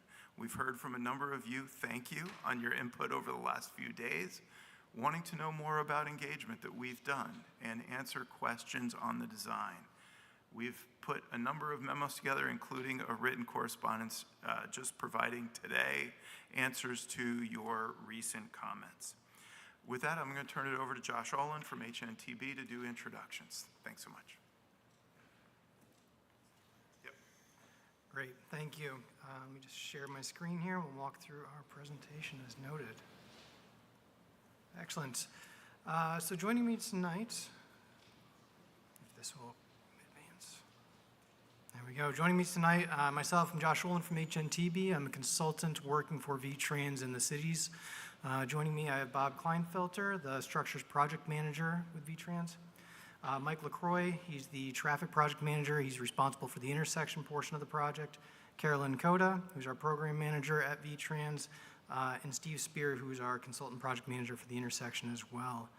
I have quite a bit of information to talk through tonight. I'm going to try to make sure I hit on the finer points of everything, working through this agenda that we see up here. But by all means, I'm very much expecting that there will be some more dialogue following the presentation. I think tonight I would just like to walk through the meeting purpose, why we're here, give an overview of the project and really what's been happening throughout its history and kind of a recap since the last time we came and spoke here. I want to propose our base technical concept, that framework for what we propose moving forward with. It's not all the details, it's the basic elements of the project. Talk a little bit more about the next steps and some RFP considerations as well. So let's jump right into the meeting purpose, why we're here tonight. And it's really to get that lead-in, as Chapin mentioned, that lead-in to seek approval on the base technical concepts and our approach toward developing the contract documents themselves. You might be asking, why tonight? Why are we here tonight asking that? And really, we've been in this phase of the project for a little bit over a year and a half now, hearing a lot of public feedback, collecting it, helping to shape the project. We've also been doing a lot more technical evaluations on what this project could be, looking at environmental commitments, right-of-way constraints, and here we are nearing 2025 and about another year and a half before our obligation date comes through for that RFP to be released for the contractors to put a bid in on the project. So we're at that sweet spot where we have enough information to make some pretty good decisions on what we propose for the base technical concept. Yes, there's still more work to be done. We really need to make some high-level decisions in order to start putting these details in place in this contract language. From there on, with the rest of that schedule, you can see off to the side, construction really won't start until sometime in 27. It'll be wrapped up sometime around the end of 29 or into 2030, depending on how the project takes place. So before we dive into that base technical concept, I do want to go through and provide a recap on the project, what we've been up to and really where the project has been. And just as a reminder for those who aren't familiar with the project, really we're talking about 2 different complete elements here. There's a bridge portion to this project and an intersection portion. These were scoped and really progressed independently of each other, but a couple of years ago they were merged together into one holistic project, even though they do have 2 separate funding sources, which we'll get to later. So as we get into this recap, I just wanted to start with the history of the project, looking here at this time scale. Really, the projects, both of them coincidentally, started back in 2017. Again, progressed independently of each other with those boundaries, those geometric constraints really at the water. From 2017 through 2019, there was an alternatives analysis, there was public outreach, there was different aspects that helped shape these projects become each of their own. At the end of 2019, both of these projects were defined and approved to be moved forward. From that point onward, there was a few years kind of downtime as the projects were seeking funding. In 2022, the bridge project itself did receive a raised grant, which allowed it to progress forward and actually become what the scoping reports wanted them to. Since some time had lapsed since the original scoping projects had finished, the intersection itself actually went back through and was reapproved a second time in its current condition. But of course, the project didn't stop there. It didn't just stop with a project definition and move forward with actual design. Since that time, we've realized there's a lot of corners and loose ends to the project that really needed to be refined. A lot of decisions that had yet to be really truly turned into a project that could be constructed. So we didn't stop, and in starting in early 23, we went back out and did a lot more coordination. Just a snapshot is up here on screen of different public meetings, different city council engagements, websites, travel surveys. We started to engage utility companies that use the area as well, transit companies, environmental coordinators. It's been quite the robust campaign, much more so than we'd see on a typical project. We've got our list of stakeholders here on the right as well that we've engaged directly. And a lot of this has helped us to really take a step back and reflect on some of the things that were defined in the scoping report and let us look forward as to how we can shape this project. So we started talking about project refinement. And the first thing we did is we said, well, we got this opportunity now to actually take the two separate projects and actually merge them together for the benefit of the overall project site. There's no more line in the sand that says we need to match an intersection into a bridge or vice versa. We can actually look at it holistically for the betterment of everything. We took that and we also took a step back and said, you know, it's been some time since that scoping report was done and we are looking at these projects together. It allowed us to actually reassess and confirm a lot of those scoping decisions. You know, a lot of those scoping decisions happened pre-COVID. Here we are post-COVID, and I know that big question that always comes up is what happened to traffic? Well, looking at the traffic volumes that we have out there, we see that the traffic actually has rebounded to pre-COVID levels and is actually a little bit above those levels at this particular location. So it's let us go back, take a look at those traffic volumes, reassess things like a roundabout that's brought up several times, and independently find out that that's really not the solution at this particular site. Same thing with the number of lanes on the bridge width, the shared use paths, et cetera, that we'll get into through the rest of this project, presentation. We also took the opportunity with the public feedback from different stakeholders, et cetera, to look at alternate construction phasing, traffic management, and intersection configurations, again, to blend the bridge and the intersection together. This is a reused graph that or slide that we used from a different public meeting, and it was really just to underscore that we are looking at this in a broad lens. We're not just taking the answers of the scoping report and pushing them forward because that's what that report said. We are trying to take a look at this with the public feedback and understand how can we maybe reshape this a little bit and still get the same end product, still the same benefit. So over on the left, we have the as-scoped project, kind of a tangent bridge that would require about a 4 to 6 week complete closure of the bridge in order to get that bridge constructed.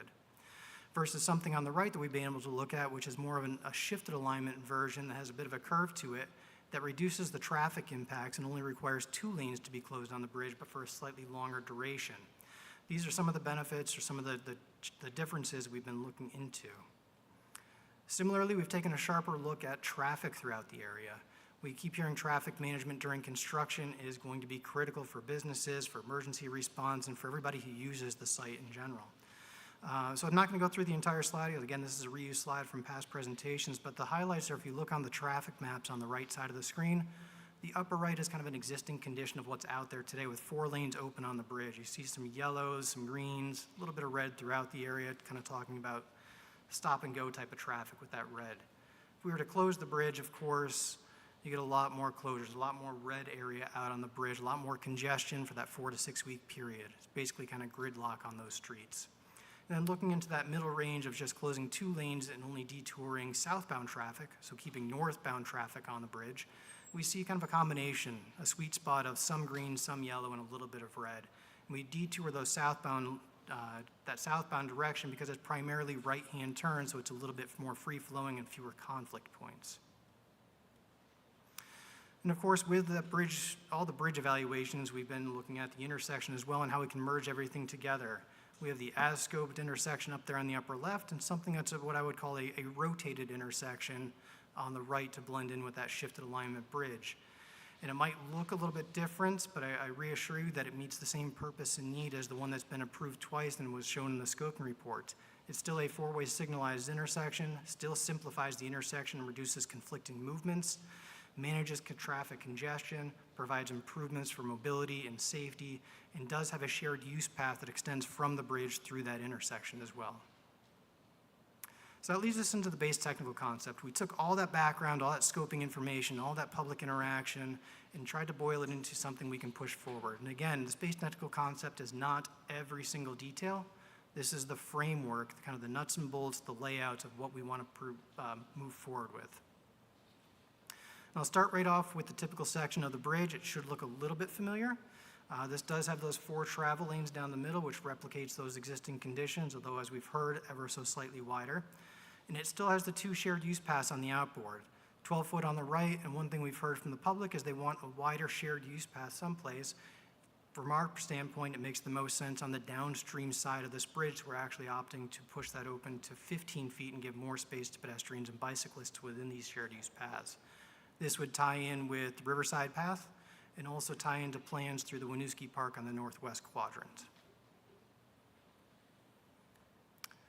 Looking at the base technical concept itself here, I've got a few different renderings to show what it would look like.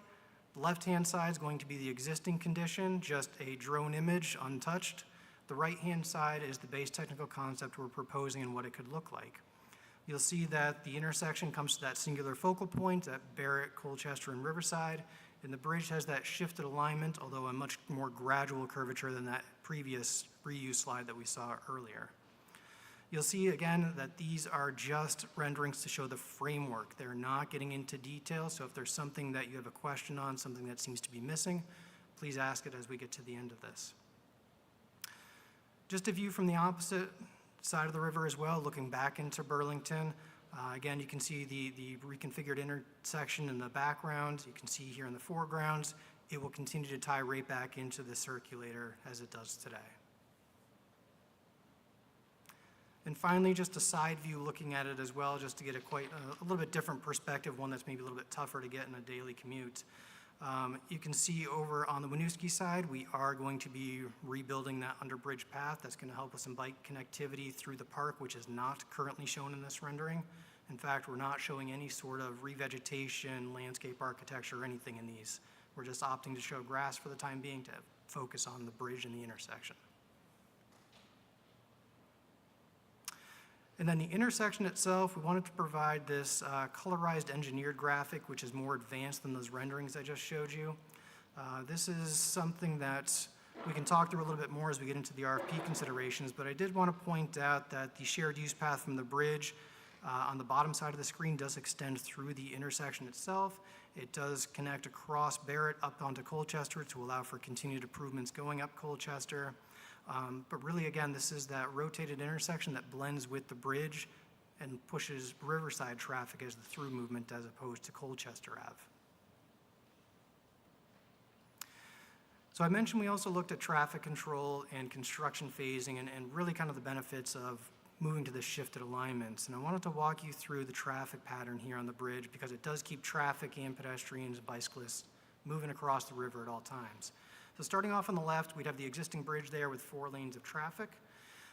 In this scenario, part of the bridge would be constructed upstream of the existing, but there comes a point where we can't quite construct enough of the new bridge to allow traffic on it, and at that point, we'd have to cut the existing bridge more or less down the middle and reduce the number of lanes on the bridge to 2 northbound lanes only. So southbound, again, would be that detour movement. This condition would be in place for roughly 4 to 6 months to allow the remainder of the new, or a significant portion of the new bridge upstream to be constructed. And once finished, it would open up to 3 lanes of traffic temporarily as well. You'd have 2 northbound lanes and 1 southbound lane, with that southbound being dedicated to Riverside only to avoid conflicting movements with Colchester. This would be in place for a better portion of a year until the remainder of the bridge is demoed and constructed and back open to 4 lanes of traffic and complete. And of course, with all these projects, I want to talk a little bit about funding as well. I mentioned earlier that the project did receive a raise grant. It's in the amount of $24.8 million, and that was really the catalyst to allow this project to move forward. It was those matching funds that VTrans is looking for on the federal side in order to actually allocate the project and get it into the program. The bridge project itself is estimated to be between $70 and $80 million, and the intersection itself between $8 and $9 million. Again, as I think Chapin mentioned in his opening, the intersection is fully federal funded. There's no local share, no state share.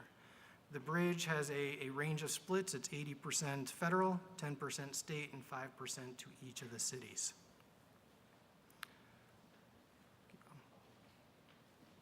I think, Carolyn, do you want to come up for a second? Okay. Carolyn wanted to make one note here about funding as well.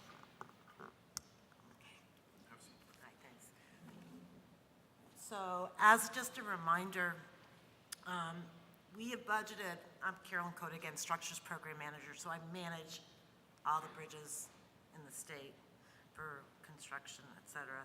And this project does have that raise grant, and we have budgeted the funding for this project knowing that we have the raise grant. We actually have applied for another grant to assist with construction, and we still don't, we don't know about that. That's for about $23 million. Again, I want to reiterate that the raise grant requires our construction funds to be obligated by September 30th, 2026. If we do not obligate the project, we lose the money. The Winooski voters recently approved well, last March, they approved a $4.6 million bond for their share of the project. That's their 5% share of the construction of the project and engineering. And the Winooski City Council just approved the BTC for this project on October 21st, 2024. The base technical concept. Thank you, Chapin. I know, I'm one with those acronyms. So it's, you know, we're sharing this information with you tonight because it's critical that we get that approval in the future for that BTC from the Burlington City Council. And I just wanted to state that this project, as we stated, it's $70 to $80 million. It's on our Town Highway Bridge program. My budget for Town Highway Bridge projects across the entire state total in the future is $25 million. That's for all the bridges in the state that are programmed. That means that this project, it's in my budget for the next, until 2030, 31, and the money for this bridge project, it's there, but it's taking away from other projects throughout the state. We're pushing projects out, so it's really critical that we don't risk it. And some of the other risk that we have is that if we lose the raise grant funding, the project won't be able to advance further until I have funds in the project, in my budget to replace it. And it could be, if we lose the raise grant and funding becomes an issue for this project may not happen for a long time. So I just really want to stress the importance of the raise grant and other grants that we may get, which will also have restrictions to them, I'm sure. So just wanted to share that with you all. Thank you. Excellent, thank you. So moving on from kind of the nuts and bolts of that base technical concept and what it looks like, I wanted to talk a little bit more about RFP considerations. An RFP, for those who don't know, is a request for proposal. This is basically the contract book, the specifications that a contractor would have to work within. So I mentioned the base technical concept is really the framework. We have more details to fill in, more loose ends, more requirements, really to make sure that that project ends up turning out like we all want it to. So this is where we start looking at different requirements in the RFP, and we're going to talk about them in two terms. Prescriptive, meaning it's something that absolutely has to occur without any wiggle room, period, and something we call a flexible requirement that has more goals and boundaries and envelopes that kind of constrain a contractor within a smaller setting, but allows them some flexibility to still be innovative and let their construction habits really come forward for the betterment of the schedule and the cost. So what are a couple examples of prescriptive requirements? Well, there's some of those things we talked about in that base technical concept. Things like the bridge cross-section shall have 4 lanes, shall have 2 shared use paths. Obviously, we'd give some dimensions in there, but for brevity. Similarly, it'd be a 2-span bridge. We'd have minimum hydraulic openings to make sure that the bridge is resilient and doesn't have any sort of flood issues in the future. There's also going to be historic requirements. This is a historic bridge. It means that we have commitments we have to follow. There's going to be different aesthetic components, different documentation, and many other factors. And with the intersection, it will be a signalized intersection at the intersection of Riverside, Colchester, and Barrett. Those are all prescriptive. Some examples of flexible requirements are things like the bridge length. It doesn't have to be exactly 360 feet long. There's going to be some wiggle room, and we're going to have some other requirements that help kind of envelope it, but maybe it ends up being 362 feet, 358 feet. Those are little adjustments that we can work within to allow a contractor to be a little bit more flexible. Similarly with the alignment, we've been showing you the base technical concept with that shifted curved one. There's nothing that's necessarily going to preclude having it be back on tangents. We're going to give some enveloped regions of where that bridge can fall when it's constructed. And other subtleties like girder spacing that support the bridge, the exact traffic control devices and cones and things like that that a contractor puts out, specific pedestrian phasing within the intersection proper when it's all said and done, sidewalk features, green belts, shared use path materials, different looks and feels to make the bridge kind of our own. Those are going to be a little bit flexible, but within limitations, as well as stormwater features and drainage, et cetera. So I mentioned we'd come back to this graphic, so I wanted to point out some of those additional details that we're still filling in, right? I shared with you this is kind of the base technical concept in terms of the intersection, a rotated configuration, Riverside being that through movement onto the bridge, but having the phasing and the operation that very much meet what's been approved twice.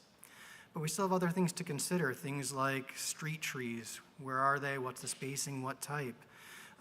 Opportunities for transit stops along Colchester, the retaining wall types, the layouts, the bike transitions as you're coming down Colchester and entering into this intersection. When does it happen? What does it look like?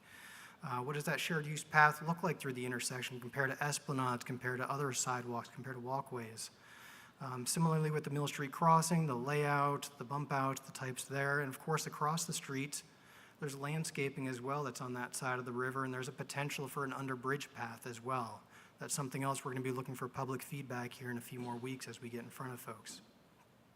So there's a lot more details to consider here. As I mentioned, we're still working through those. This isn't meant to get final feedback or buy-in on any of those.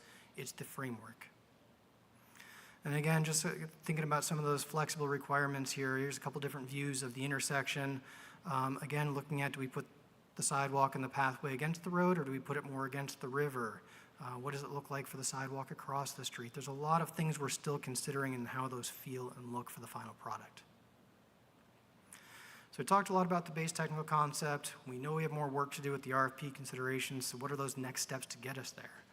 So the first one is we still have more public engagement to do. We actually, some of you might have received e-blasts or other sorts of communication as well. We are looking to have an open house December 11th.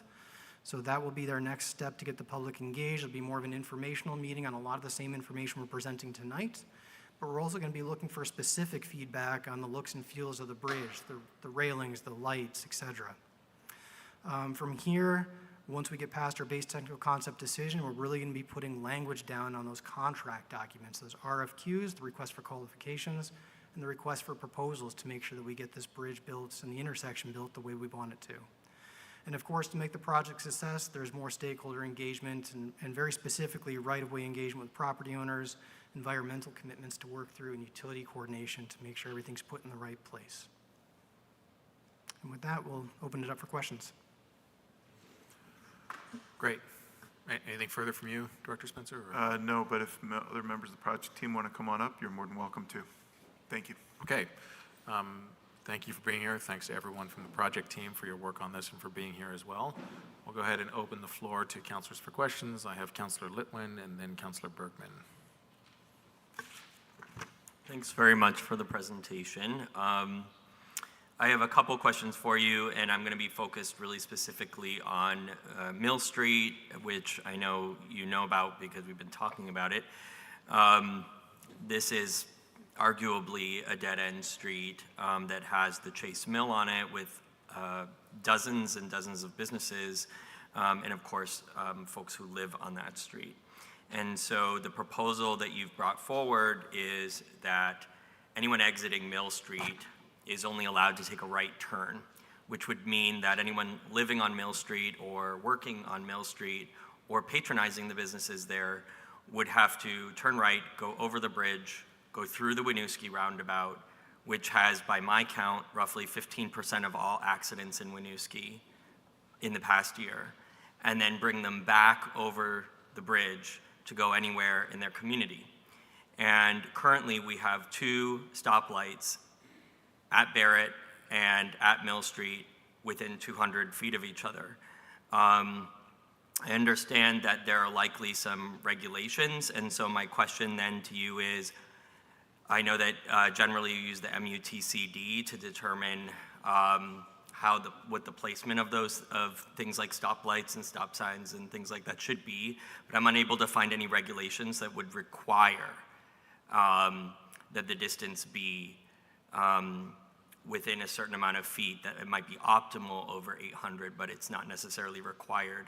And furthermore, we have many, many, many intersections throughout Burlington that are under 400 feet from each other. Additionally, to point out to the councilors and the public, I have attached a document of photographs tonight, which is the Chase Mill right-of-way. It's attached to this on Civic Clerk, and they're photos that I took of the right-of-way passage that is even visible on your Google Maps as though Mill Street connects through. And my concern is that with the issues and the congestion that this will cause for this neighborhood, there will be a much more of an incentive to use the Mill Street alleyway cut through to connect to the already disorganized section of Barrett and Grove, which is super dangerous for pedestrians, as you can see from the photos, and also from cars who cannot see each other cresting that hill. And so I took those photos because I'm concerned that what the de facto impact will be is that we'll see a lot more cut-through traffic, that Redstone will be either forced to shut that gate, that pressure will be put on a private company to solve this problem, and I'm concerned about cutting a neighborhood off from their community and irritating them to have to go into the Winooski roundabout every time they need to go out for milk, you know? So I guess I'd like you to address that, because I am not supportive of this particular suggestion, and despite the urgency that's been communicated, I don't think it's fair to this particular neighborhood for me to vote yes and kind of forget about them. Thank you, Councilor Lewin. So I'll speak kind of more broadly about the Mill Street thing and a little bit of the history there. You know, this was a decision that was originally, put forth in the scoping study, several years back, and, one that generally we agree with here. I would say that restricting any sort of movements is not, something we take lightly, and it's not a first choice, certainly. In this case, there's a lot of balances with the obviously the busyness of this area and the overall traffic volume, at the intersection and at Mill Street. We definitely feel at a peak hour situation that, allowing left turns out of there is going to be, both a safety challenge and really a capacity issue on Mill Street. If you think of car after car after car waiting for a gap to take a left here compared to each of those cars, taking I need to reclaim my time for just a second. I'm just wondering why we cannot signalize both of those intersections as they already are. Got it. So I'll say here, more broadly speaking, this project is not a vehicular capacity improvement project. One of the major parts of the purpose and need is manage traffic congestion. So we're really not looking to improve vehicular capacity here.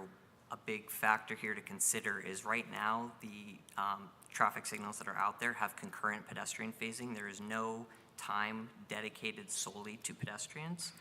As part of the proposed signalization, there will be either leading pedestrian intervals or an exclusive pedestrian phase. So when you're adding that additional time, which obviously is a huge component of this project and something we feel is very important, you're taking that away. And so our point here is to manage that vehicular congestion. Honestly, it's a big challenge. It's a big thing we've invested a lot of time into working with the project team of how can we even get this intersection to perform as well as the existing out there while also providing that additional time to pedestrians. Adding another signal in that close proximity is obviously, I can't give you the exact numbers of that at this moment, but is not something we feel is feasible whatsoever to maintain, really to meet the purpose and need of the project. You're at time now, Councilor Litwin. Thank you. We next have Councilor Bergman. Thank you. I think you first also want to have our comments on the proposals. Let me say I support a design build. I support the curved bridge. I support the shared bike pedestrians across the bridge that are separated from the traffic. I support the shoulders and the shorter crosswalks. All of those make a lot of sense. I appreciate your responses to the questions that I gave a long time ago, and we finally got the detailed answers with updates. It's not going to be really helpful to everybody in the audience, but for you, on your first response to my question about the roundabout and you reference in the first paragraph of your response recent counts in 2023. I would ask you to make those public so that everybody in the world can read and analyze them, and if the numbers reflect what you say, that's great, and if they don't, then we'll hear about it, but others would do that. The same issue is also in the very last paragraph of that page, where you're talking about your response to Ward 1's NPA, and you talk about an analysis, a traffic analysis was performed, and a determination was made that a multi-lane highway hybrid roundabout won't work, and you talk about those things. And if it's a different study or it's a more comprehensive study, I don't want you to nitpick or to sort of parse and do a little bit of transparency. I think those numbers are really important. And then on the next page you talk about also traffic modeling related to the conceptual layout of a single lane roundabout and the determination that it's going to cause a significant back problems, let me put it that way. So that also, if it's the same, let's just make it clear. Let's try to also get it to be reflective of the responses that are now in the public domain here, so that people can match them up, make it easy for people to understand that analysis. That will be very helpful, because clearly, and I have been one of them, people have been calling for a roundabout. I will not support a roundabout that's going to wreck traffic between Burlington and Winooski, within Burlington and around the county. And, in traffic I look at, and I totally respect as a person who biked here today and try to bike around, that traffic includes pedestrians and bikes, but that's part of why we need to get these numbers out there. How much time I got? 2 minutes. 2 minutes. You made comments related to the ramping of, as people are coming off the bridge. So I need, and let's not do it tonight, let's, the speeds that people are going to go driving their cars across the bridge, what would they be? I think that needs to be identified. And then when they're coming off the bridge, let's get clear about that. And then the suggestion was to raise the intersection, to slow people down through there. make those intersections safer? What would, and you talk about it not, it like causing people to brake hard. So let's really get the information out there about what speeds people are going to go into there, what the anticipation and the basis for saying that people are going to brake hard and that's going to cause, you know, back-end accidents, et cetera. You know what I'm talking about, so I don't have to carry on. And I would just say that I don't know why signage and smaller bumps, you know, speed bumps where they're effectively can't be used to mitigate that, because I think we have heard, and I support, trying to keep traffic in that area reasonable. And, you know, we just are trying to do 20 miles an hour on Battery Street. The geometry of that is impossible. You know, you put a car down Battery Street and take your foot off the gas and just coast it down, and you will hit 30 miles an hour. I know I've been playing with that for the last 2 weeks. Am I out of time? About 30 more seconds. 30 more seconds. Why did you add a lane down Colchester Avenue? I think, down Colchester. It's only going to Winooski. I think you need to explain that. I don't know that it makes any sense to have done that, and I am really then curious about why we can't at least lessen the middle travel lanes. If we're going to have continue to have 4 travel lanes across the bridge, why the middle lanes can't be 10.5? I read Evan Gould's comments about the engineering studies regarding that. I sort of understand where you're going to go with that. I'm not convinced that we need to have those wider lanes. And I'm out of time. You are at time. Thank you very Councilor much. Bergman. If I may, just in the interest of time, is there a way that you could sort of hold your thoughts on some of the questions you get from councilors, just to make sure we're giving enough time to all the councilors, if that's okay with my colleagues here? Councilor Doherty, I had you next in queue, and then Councilor McKnight, Councilor Newbeezer, Councilor Kane. Go ahead, Councilor Doherty. Thank you, and thank you for the presentation. I just want to follow up on the question that Councilor Litwin asked regarding the Mill Street community. I'm mindful of our lengthy agenda for this evening and the already late hour, but I confess that I did not understand the explanation in response to Councilor Litwin's question regarding the decision-making about the right-hand only turn coming out of Mill Street. I am concerned about that community. I'm concerned about the businesses in that community, the residents in that community, and I would like more transparency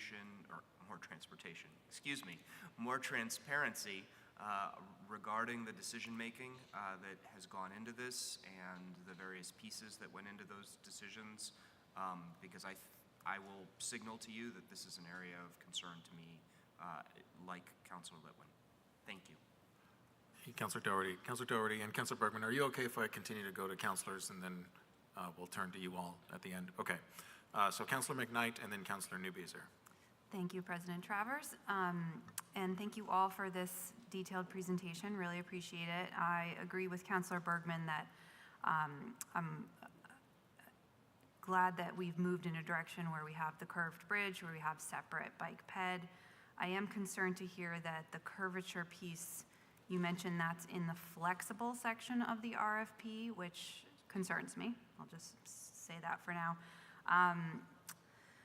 And, you know, transparently, I'm currently a no vote on this project, both for the Mill Street issue that Councilor Litwin raised. I know we're not taking a vote tonight, but in general, and also because of a lot of the issues that were raised by members of the public surrounding pedestrian and bike safety, as well as speed concerns. I'm a mom who rides my bike with my 2 kids in my front loader around the city all the time. It does feel very dangerous.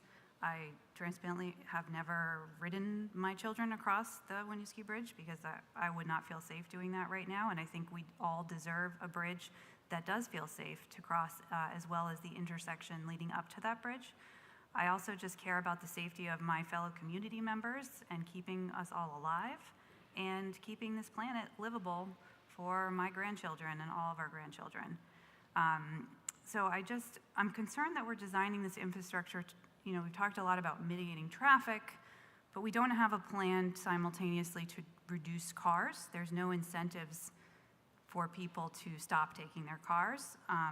And when we talk about managing vehicular congestion, reducing the number of car trips that people take in the city can do that much better than any design work that we could ever do. And so, I know I've raised this question before with Director Spencer, where we need a plan to reduce car traffic and volume in the city. And the last we talked about it, that plan hadn't been updated in over a decade.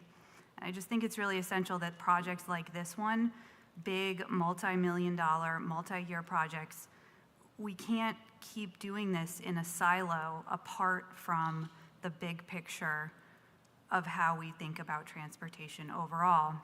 We need to start connecting this to things like those goals that Mr. Tiano was talking about in the public comment of our shifts in our transportation modes.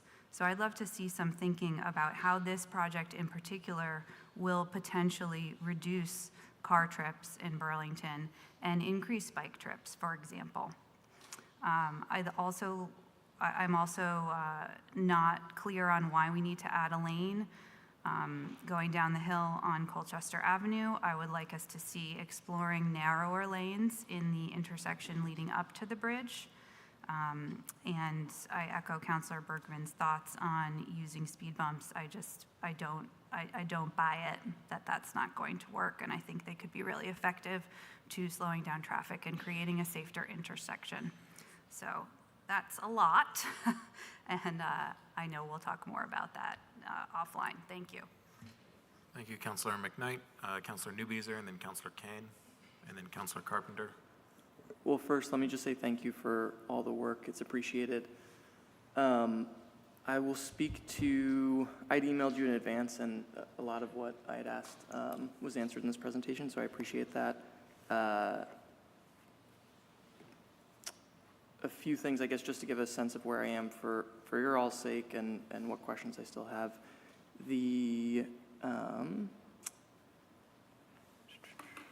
Sorry, I was on the wrong tab here. So I also have questions about Colchester Ave. It's not a deal breaker for me around the third lane there. I mean, for folks who live in the area, I live on Riverside, so this is right around my neighborhood.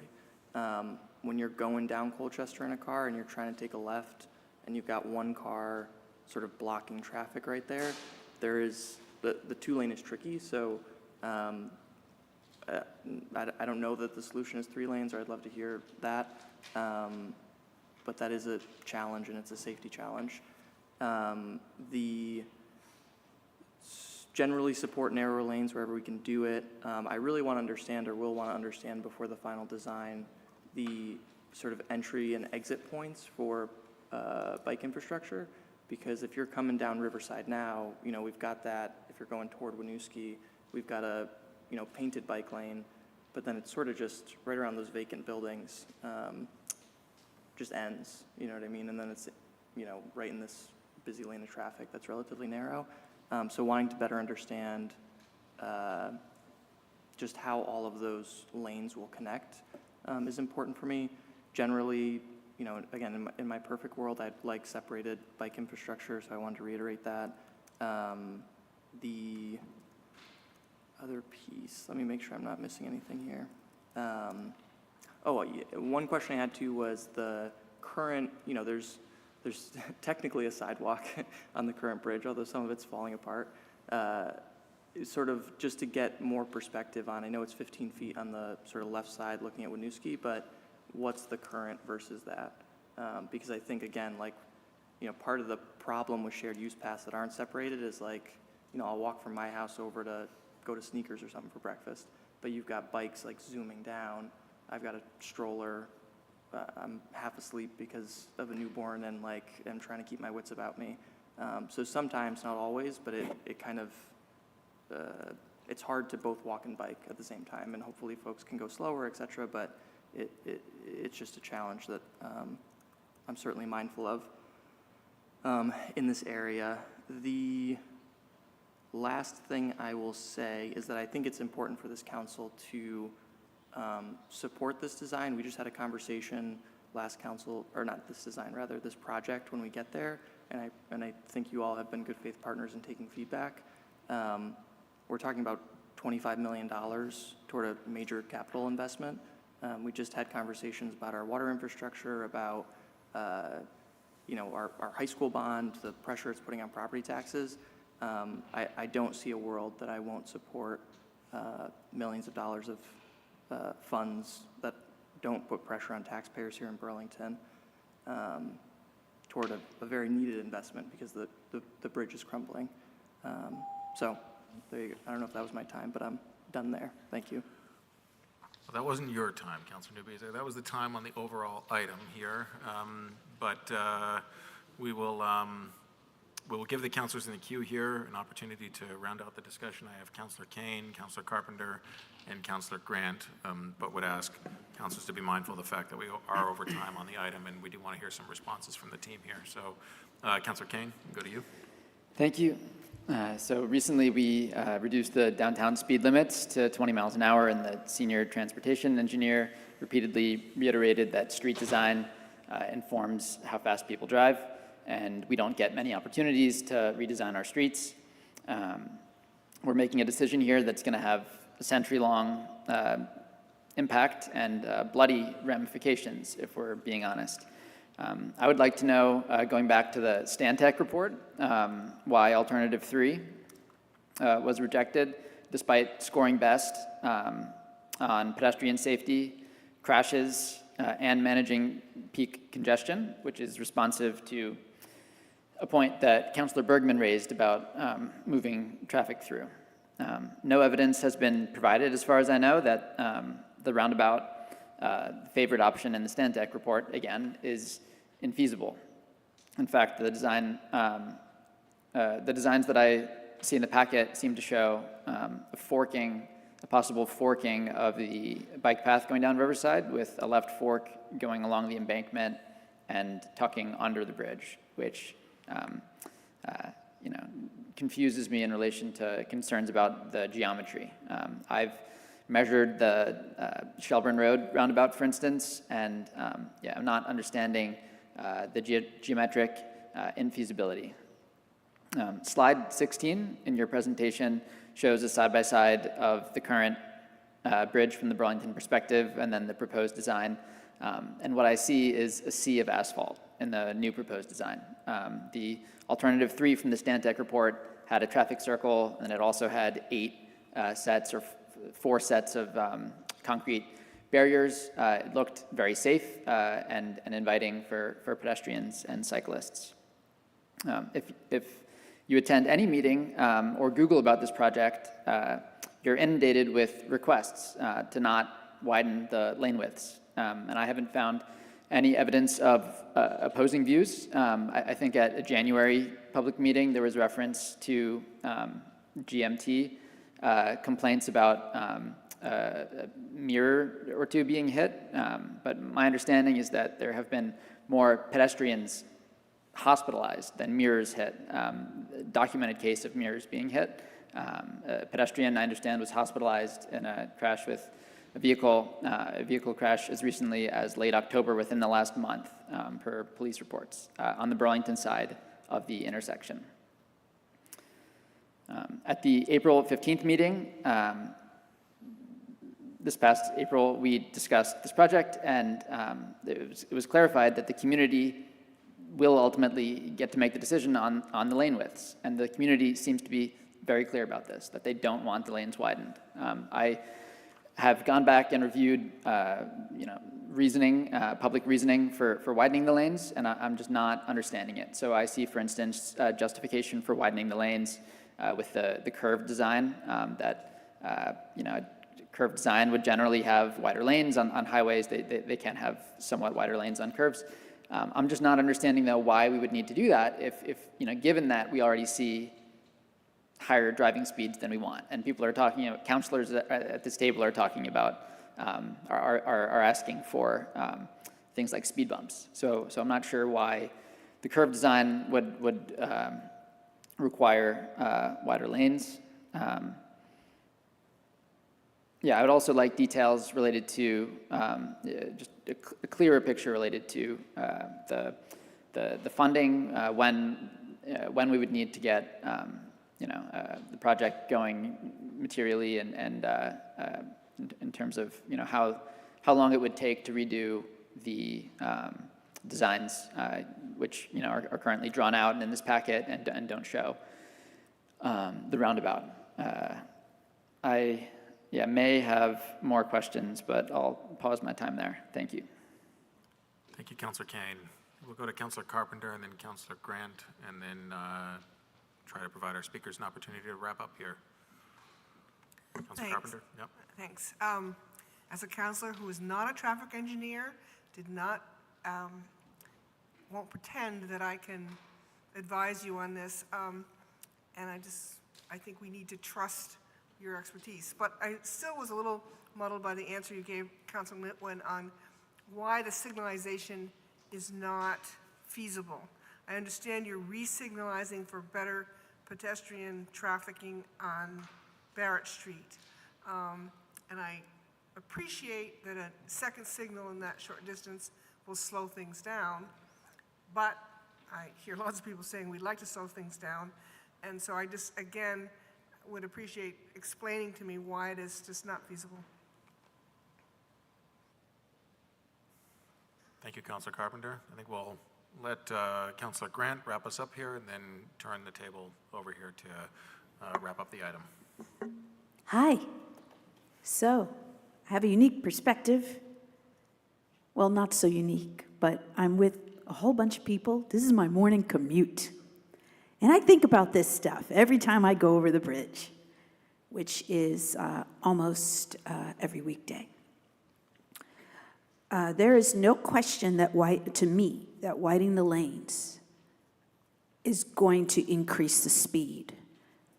Because when I'm coming off of Riverside and then going on the bridge, I have to brake. I have to brake in order to get into the right lane that I need to be in. And the cars that are to the left of me, they also have to slow down in order to get into those lanes. Now, if there's a truck, trucks straddle both lanes. I don't know if that's been caught in any of your surveys. So they will literally be riding in the middle because they're too big for the lanes. So they intentionally ride in the middle in order to be able to get around the roundabout. The roundabout doesn't really have signs reminding people to signal, so it can sometimes be a free-for-all as to whether you need to stop or not before continuing through the roundabout. In my case, I stay right and I get on Route 15. But you never know if someone's coming down the other side, if they're going to turn or not, because the overwhelming amount of people do not signal what they're going to do. So then everybody kind of stops to see what the other cars are going to do before you can start to proceed again. So I just want you to think about that, because the idea that because we know that traffic has returned to now above pre-pandemic levels, it seems clear that you're trying to accommodate more traffic, and we shouldn't be thinking that way. We do want to think in a way that is going to make people think about why they are driving. In my case, where I work in Essex, there just isn't reliable service. Like I can get to Essex Junction at the Amtrak station, but the bus that then takes you to where I need to be in Essex doesn't run as late as I need it to, and also doesn't run at the hours where I need to come back to a meeting. So I have to deal with that, but when I go through and I look at what we're doing now, at certain times of the day, the traffic is going to back up both ways, no matter what. So we can't say we want to have 2 lanes to prevent it from backing up. It backs up because you have people coming in multiple directions that are trying to merge in at extremely busy times in the morning and in the afternoon. And it's not a long period of time. It, of course, is not great if you're in it. I know if I had to come into town earlier for a meeting, I'm like, argh. But because I leave later and come into town later, most days I don't, I don't see the backup. But earlier, yeah. So we're always going to have a period of time during peak commutes, morning and afternoon, where there is going to be a backup, period. And I'm not really sure that it'll be alleviated in the way that this current design thinks it will be. I have concerns about Mill Street and how it'll cause a backup. I think people will try to come out on the other side. What is it, Barrett? Is it Barrett Street on the other side? Yeah. I think people are going to try and think like, nah, I'm not going to deal with this turn lane. They're going to try, that's going to put pressure on that area because I sometimes end up over there. Thank you. I think that is it because other counselors brought up some of my other concerns. Thank you, Councilor Grant. So, number of questions here that I suspect if we touched on all of them, we may not have time for it. And so I think there's probably some work for you all to do prior to this coming to a vote on December 9th. But if you have some sort of highlights in response to some of the questions here, certainly want to turn the floor back to you all to, again, wrap up this discussion item. But I do just want to note the hour and know that we have another DPW work session right after this. All right, I can try to do a bit of a lightning round. Okay, thank you. So, Councilor Bergman, the 2023 counts are available on the VTrans website, as well as some of the historical counts, and that's more broadly to many intersections. There's a lot of that is publicly available. Let's get that all out there. All right, Councilor Bergman. Cool. Okay.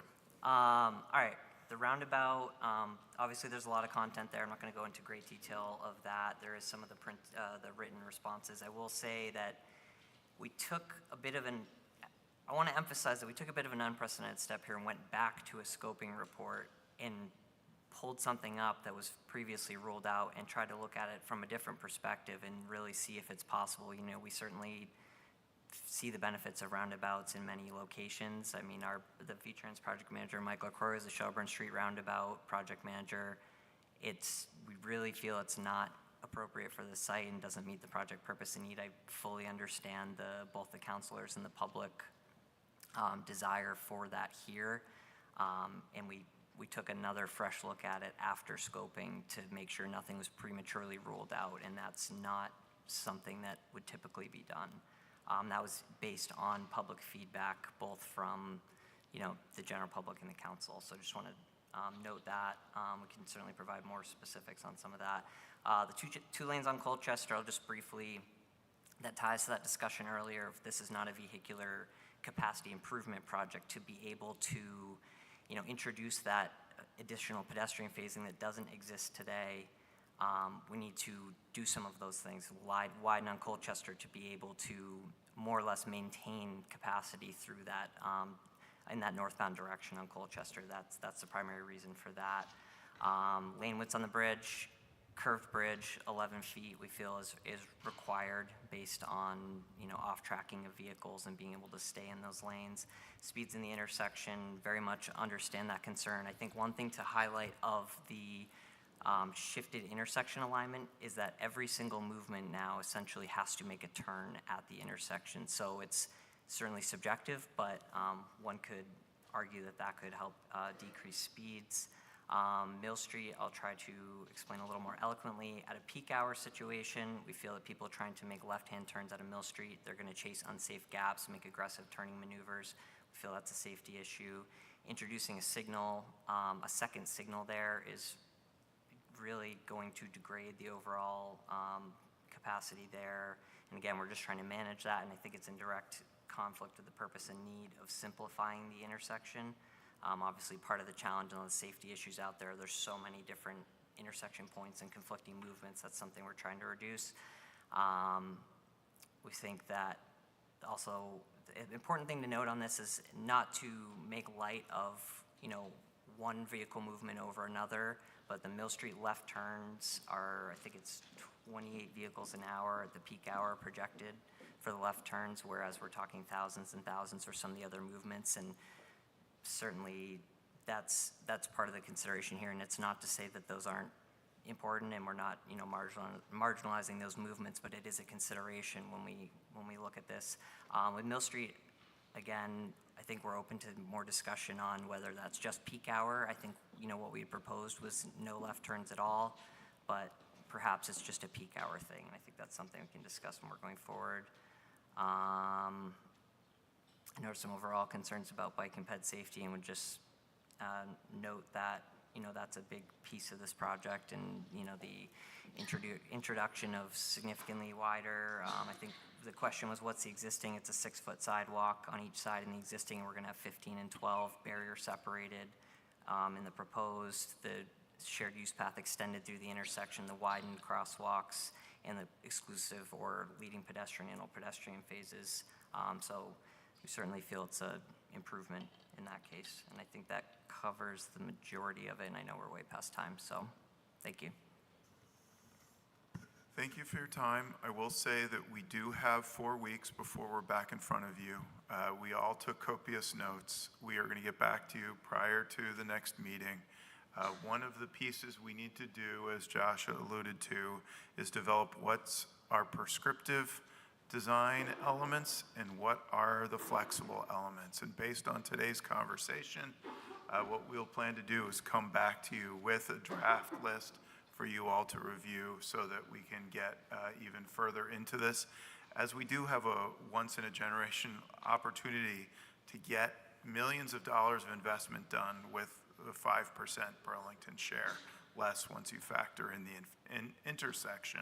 We can't miss the opportunity, so my team is going to work doubly hard to answer your questions, so what we come back with is something that the council can support.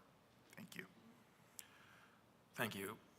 Just before December 9th, if I could just ask a couple clarifying questions that I think would be helpful here. One is, the BTC that you would intend on presenting on December 9th, is it identical to the BTC that was approved by the Winooski City Council? Yes. Okay. And I do think it would be helpful to understand, after the BTC is approved, what flexible options still remain as to whenever the next decision point is after that.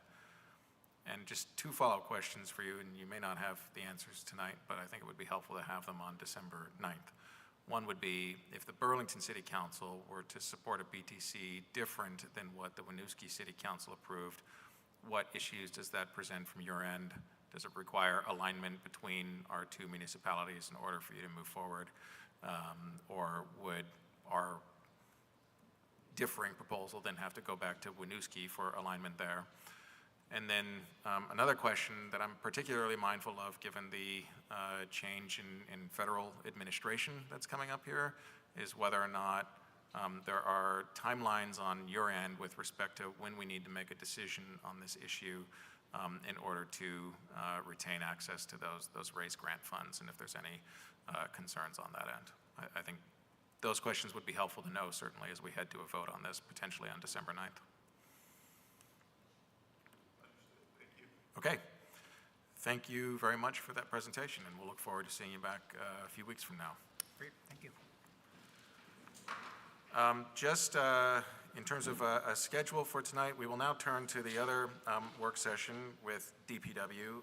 Immediately after this, before moving to general city affairs items, we will be briefly recessing the City Council meeting to turn to our meetings as the Board of Civil Authority, the Local Cannabis Control Commission, and the Local Control Commission, and then we will resume our council meeting at that point in time. But first, we have item 4, a work session regarding the Great Streets Main Street project updates and mitigation. And Director Spencer, if I could turn to you on this as well to introduce the topic and your team. Thank you. And well, go ahead. Thank you. Thank you very much. We have tonight Chapin Spencer, Director of Public Works, Kara Nasrawi, Director of Business and Workforce Development, Laura Wheelock, City Engineer, and Maddie Swender, Public Works Engineer. Thank you. We're here to provide a quick update on the Main Streets Great Streets project. There was a request after some communications that you had received over the course of the last week to be here tonight, and we are pleased to be here. As you all know, we are getting critical work done on fixing Burlington's aged infrastructure. As we all know now, the 150-year-old ravine sewer is a liability for the city, and by bypassing it through this project, with this project's help, we will increase the amount of development that can happen in our downtown and the resiliency of our downtown. Unfortunately, construction projects, especially 30 feet down in an old city, don't always go according to plan. What was originally planned to be a 4 to 5 month project on the ravine bypass is looking more like a 12-month project at this point. Both bidders that ultimately bid on this project did identify, given the challenges of the ravine, that winter work would be necessary. We are in the first year of a 3-year project. This project is projected to be complete November of 2026.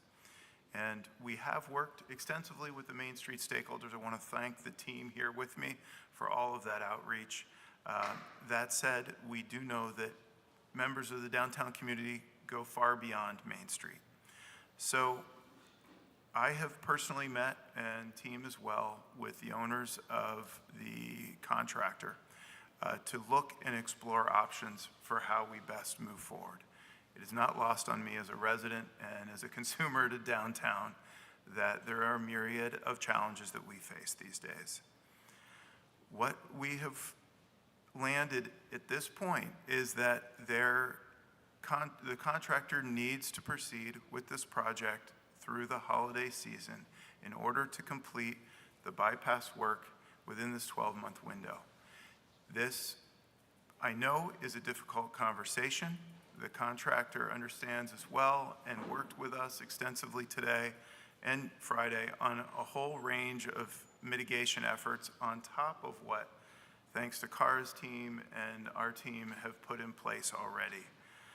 Some of those include making sure that more of the Main and Winooski parking lot are available during the holiday season, including utilization of traffic control, uniformed traffic officers to help with circulating of traffic during the holiday, during busy periods, including making St. Paul Street and Main Street, which work has happened extensively, be open during the peak holiday period so that the closure at Winooski can be better managed.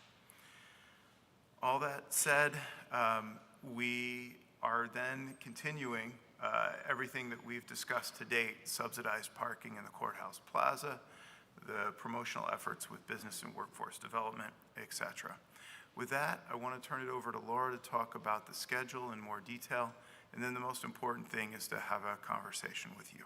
Thank you. Hello. So where are we with Main Street? Everybody can see where it is as you arrived here tonight. We're still in the middle of Main and Church. Where we are proceeding, as previously discussed tonight, with the ravine work is towards the South Winooski intersection and ultimately slightly east of there.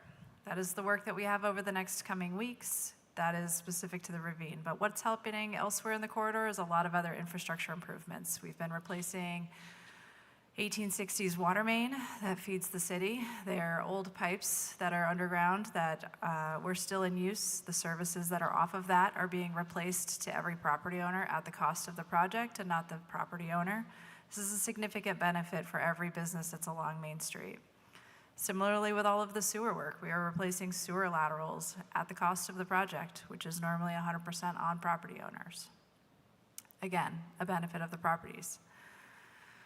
The work that continues as we move forward, whether it's within the South Winooski intersection or elsewhere, is still going to be consistent along the Main Street corridor.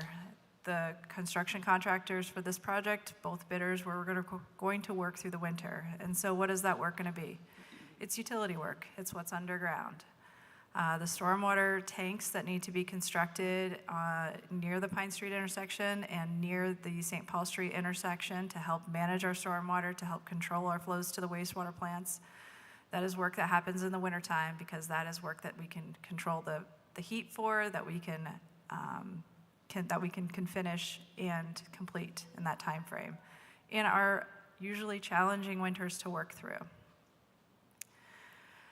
As the work for the sewer does proceed east, to the point that Chapin made, other parking opportunities do become more available. The Main and Church Street intersection, they are working to clean up the intersection and restore it to pedestrians as early as Thanksgiving, and then ultimately to vehicles shortly thereafter.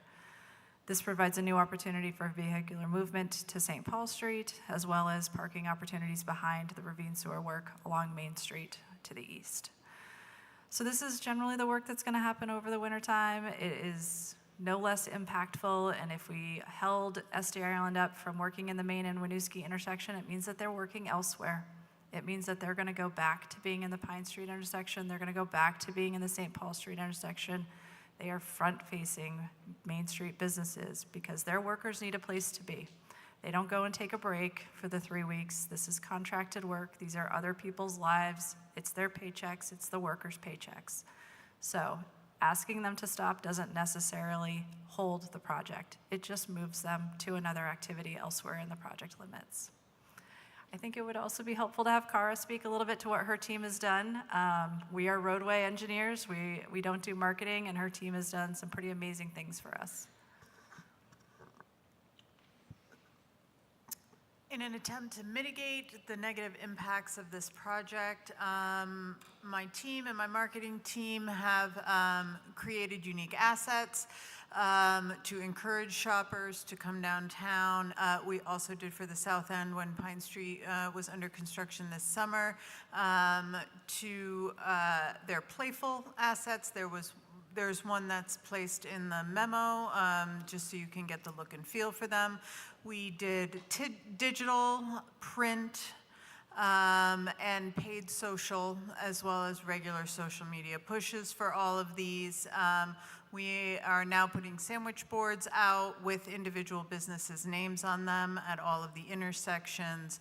We've encouraged them to also, with the help of other departments in the city, we've encouraged them to paint the front of their sidewalks in front of their stores to direct pedestrians. Since we will be ripping up the sidewalks eventually, they can be as playful as they want in that manner. And in addition, we have worked with some of the restaurant businesses and with the support of DPW to have some special spaces for DoorDash deliverers to pick up orders to ensure that some of the restaurants that are dependent on that stream of business can continue to have that.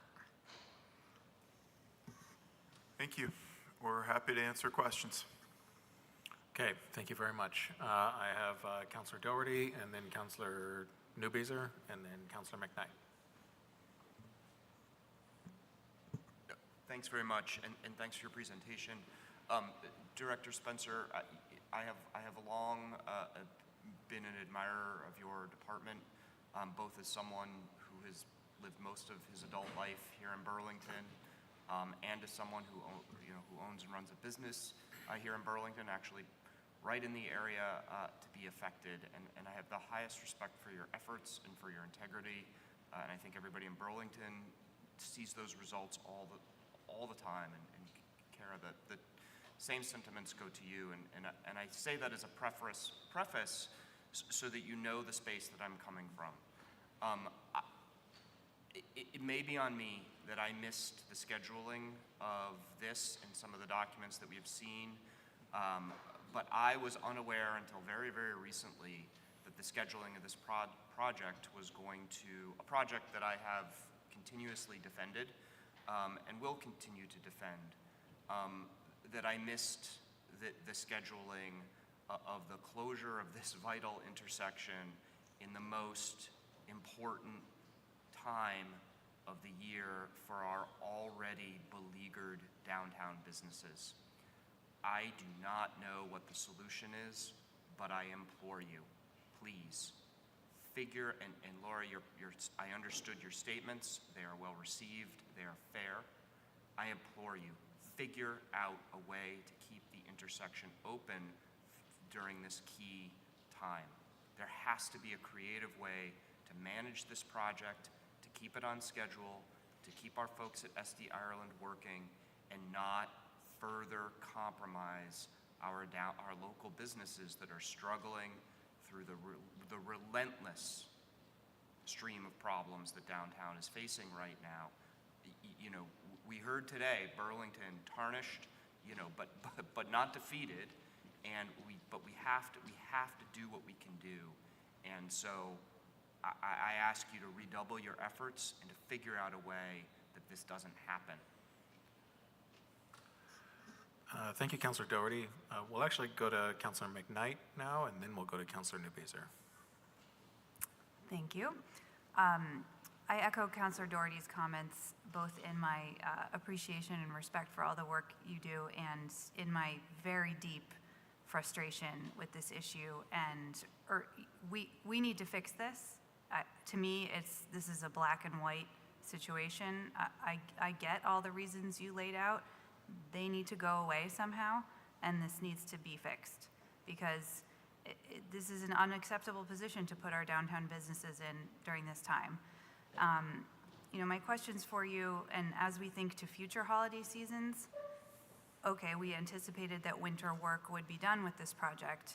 Why didn't we think about the holiday shopping season in that winter work, and perhaps put a clause in the contract that we can't close streets down from Thanksgiving to December 26th or something like that? That seems like it would be prudent to build into future work.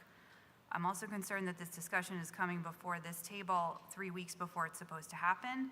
It feels like we're scrambling. We are scrambling, and the businesses, as several remarked, they've already made their plans. They've already made investments. It's not fair to them. I also think it's worth noting that the contractor involved here, this is a company that stands to make hundreds of millions of dollars off of our city. They have no problem presenting themselves as a community member when they try to win those contracts with us. And now it's time for them to really act like it in kind of reverse and step up as a community member and help their fellow businesses. And I have to say, I'll have a really hard time voting to approve future SD Ireland contracts if this is the way that they're gonna act when they're basically being begged by small businesses across the downtown to come up with a creative solution. It's just really not right. It sounds like there are some options to move them around the city. I would really urge you to explore that more. I don't think it sounds like a bad problem to have them go to few small locations outside of this intersection. I'm certainly not convinced by what was just shared that that's not a possibility. And yeah, we need a better answer on this. Thank you. Thank you, Councillor McKnight. I think, as before, I think we'll give councillors an opportunity, and then we'll give you the last word. Yep. Councillor Newbeezer, and then Councillor Grant. Excuse me, sorry. Well, thank you so much. This is helpful, and you know, I'll echo my sentiment, but caveat it a bit, or echo the sentiment rather, and then caveat it a bit. You know, clearly you're hearing a desire from businesses and from the council if there's a creative way around delaying this project for the holiday season. I understand that it is reasonable as a business owner. A lot of the comments made in public in the public forum. I understand that this is an important time of year. I think everybody in the city understands that. I also think, and it sounds like to me, there's extensive mitigation efforts underway. And in talking to some of the businesses, for example, in other municipalities like Winooski, a lot of businesses there with that major project. I mean, what we're offering as a city versus what has been offered there is night and day. So I do want to highlight the good work that you're doing, and I do want to highlight the care that you're taking to be supportive of our business community. I also want to say there should be no doubt of our community's commitment to our businesses and vice versa, and I don't doubt our business community's commitment to this city. but we also just gave a massive tax break to commercial property tax owners, which still has not been readjusted for, on the backs of residents and their pocketbooks. So I guess I just want to put this conversation in context, not to mention the fact that public safety is the laser focus of the city government, which has been identified as a top priority. Now my quick question, because I don't know how much time I have left. The thing that's confusing about this conversation a little bit to me, and about some of the comments made by some of the folks at the Burlington Business Association, is what specific stores are actually blocked by this section? Is the argument that, if the argument is that any sort of like construction or traffic delays in general anywhere in the city during this time are going to be problematic, I think that's a harder case to make. I guess I want to be clear about what we're actually talking about here. And it sounds like some of the alternatives would have a much greater impact on the business community downtown. So I'll stop my rant there. Thank you. Thank you. Councilor Newbies, are you okay if we continue to go with other councilors here and then save that for, okay, great. So Councilor Grant and then Councilor Shannon. Are there any other councilors that wish to get in queue on this item? Councilor, okay. Can you figure out amongst yourselves, maybe one or two of you? Just, I'm mindful of the time here. I saw 3 hands go up at the end of the table. So I'll come back to you. We're going to go to Councilor Grant and then Councilor Shannon, and then would ask that maybe we just have 1 or 2 other comments after that if possible. Councilor Grant. Hi, first I want to thank Councilor McKnight for her very excellent points. Regarding the possibility of not starting at that intersection and moving and doing other things, when you said that, you kind of released the Kraken. And so now we have to ask, what other things can they be working on that are already ripped up? Because and I totally understand, this is a once-in-a-generation project. This is so needed. It's just the time. And this particular intersection, when you follow, as I come to city council meetings, getting off the highway when I don't go over the Winooski Bridge, coming straight down Main, and I'm following all the traffic that then makes the split, and suddenly we're going to be pushing it on the smaller streets. That's just a problem, and it's not welcoming. It's not welcoming. That's the serious fact that we are dealing with.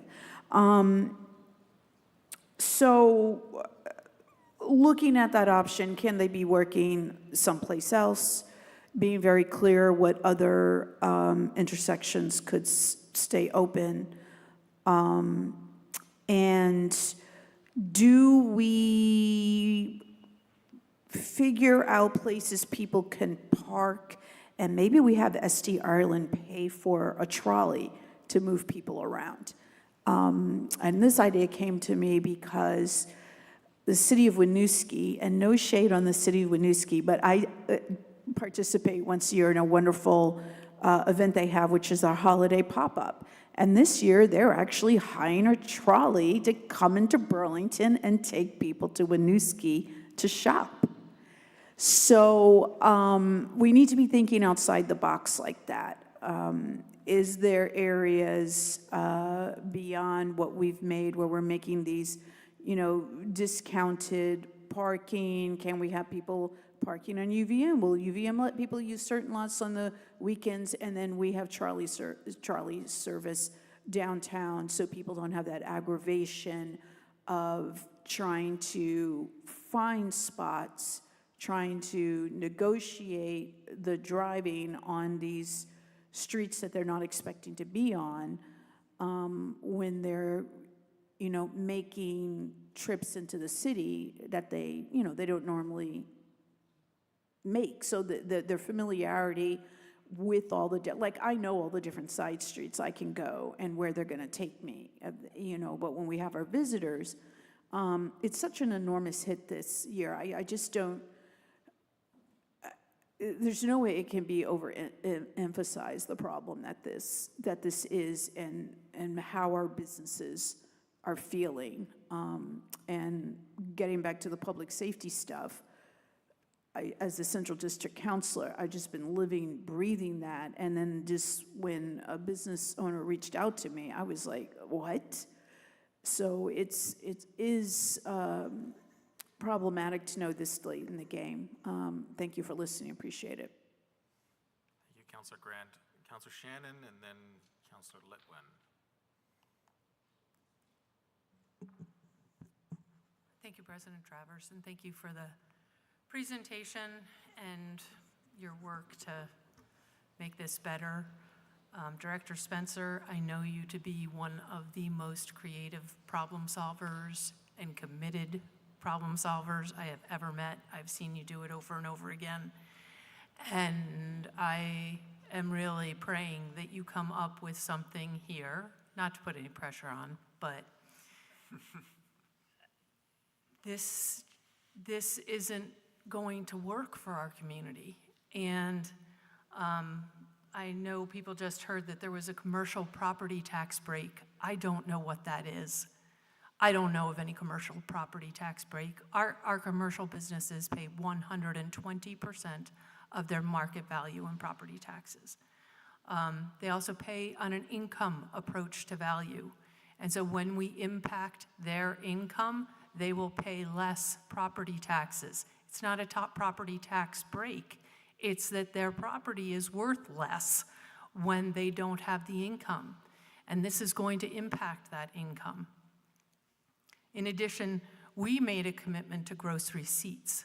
And when we made that commitment to put the burden on the gross receipts tax and tax the businesses and their consumers, we also made a commitment to report back on that and see how it was doing and make sure that our businesses were going to succeed, because every resident of Burlington is invested in that.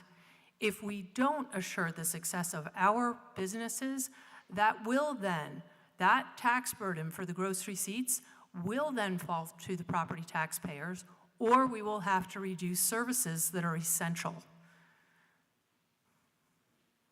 Currently, I find it extraordinarily difficult to navigate downtown, and I usually do come on my bike, which is easier. That's not always possible for me, for physical reasons, as well as weather, and as well as when you're shopping and carrying loads of things, that's not always possible on my bicycle.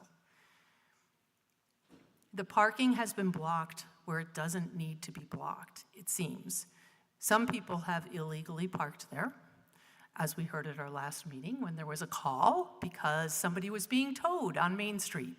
What could be going on at 10 p.m. on Main Street that required the towing of a car?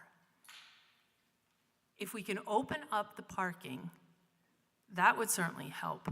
But we need to have a plan for the consistent flow of traffic throughout this period. And it seems like a daily surprise how to, what's closed next. And I saw the map of what's closed. It's unclear to me, honestly, what's closed. And it sounds like even when it closes December 9th, then Pine Street is going to be closed part of that time. St. Paul Street is going to be closed part of that time. Winooski and Main is an essential part of kind of the loop around downtown to figure out how you're going to get somewhere. So I just don't see how this works. I really think we need another solution, and I also think the owner of SD Ireland is a committed community member who does want to find solutions, and I appreciate the worker issues, but we've got to figure something else out. Perhaps they could do work on the other project downtown that's more vertical. Thank you. Thank you, Councilor Shannon. I think we'll try to wrap this up with Councilor Litwin, if folks are good with that. All right, Councilor Litwin. Well, what's nice is that Councilor Shannon basically summed up a lot of what I was going to say, particularly around that we've hitched our wagon to at least bridging a portion of our funding gap for the FY25 budget on the gross receipts tax. And so as I was speaking with Councilor Barlow, and I agree with him, there's already enough disincentives for people to go downtown. I certainly hear that amongst people in the New North End, and encourage them to think otherwise, but understand their positionality. And so I just ask that we consider sort of the roll-on effects of this that Councilor Shannon just very succinctly pointed out around gross receipts tax and what this could potentially do to either massive or worsened cuts in services in FY26. Thanks. Thank you, Councilor Litwin. Before turning it back to you all to respond and perhaps wrap up this discussion, I do just want to thank you very much for taking the time to be here. This was not originally on our agenda, and Director Spencer, I did reach out to you on Thursday after a number of us on the council had heard from the business community, and I greatly appreciate your willingness to pivot on relatively short notice and to be here this evening to meet with the council. I do think that you're hearing a common thread among folks here at the table, and so we'll look forward to your response this evening and looking forward. I do just want to personally echo the thanks that you heard here for the great work that your department is doing around the city, and also want to extend my thanks and gratitude, as Councilor Shannon did, for our contractor partners. SD Ireland in particular has been doing a ton of excellent work around the city. I know oftentimes they are among the only contractors who bid on these projects, and I think we owe a great deal of gratitude to them. Our City Place project would not be rising above our skyline right now, but for the local partners, SD Ireland included, being a part of that. And so do want to extend my thanks and gratitude to them, while they also no doubt consider the comments raised here tonight. So again, Director Spencer, my thanks to you, and we'll give you all the last word on this topic. Thank you. The feedback is fully heard.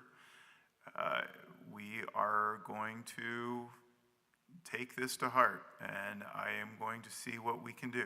I will say the way this project was bid, in order to try to make this work for Burlington on our budget, we bid a project that did not restrict the means and methods as it relates to how this ravine sewer work gets done. And this will be a very difficult conversation with the contractor. It may involve some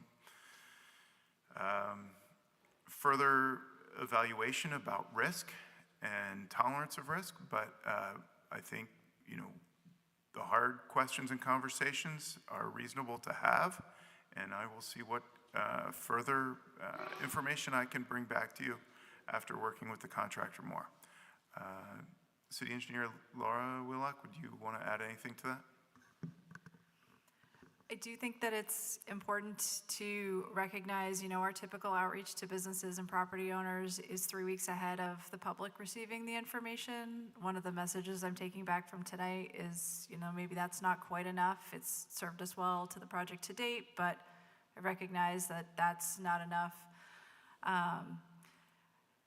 It's important to remember that the sidewalks have remained open, in the interest of promoting our walking and biking community, and I recognize it's not the best seasonal option all of the time, but there are relevant parking options nearby.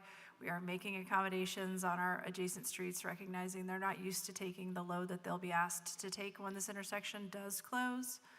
And so one of the things that does make Burlington great and allows us to be a little different than some of our surrounding communities is while people do look to park in front of their destination, a lot of the times they are used to walking there as well. Cara, would you like to add anything?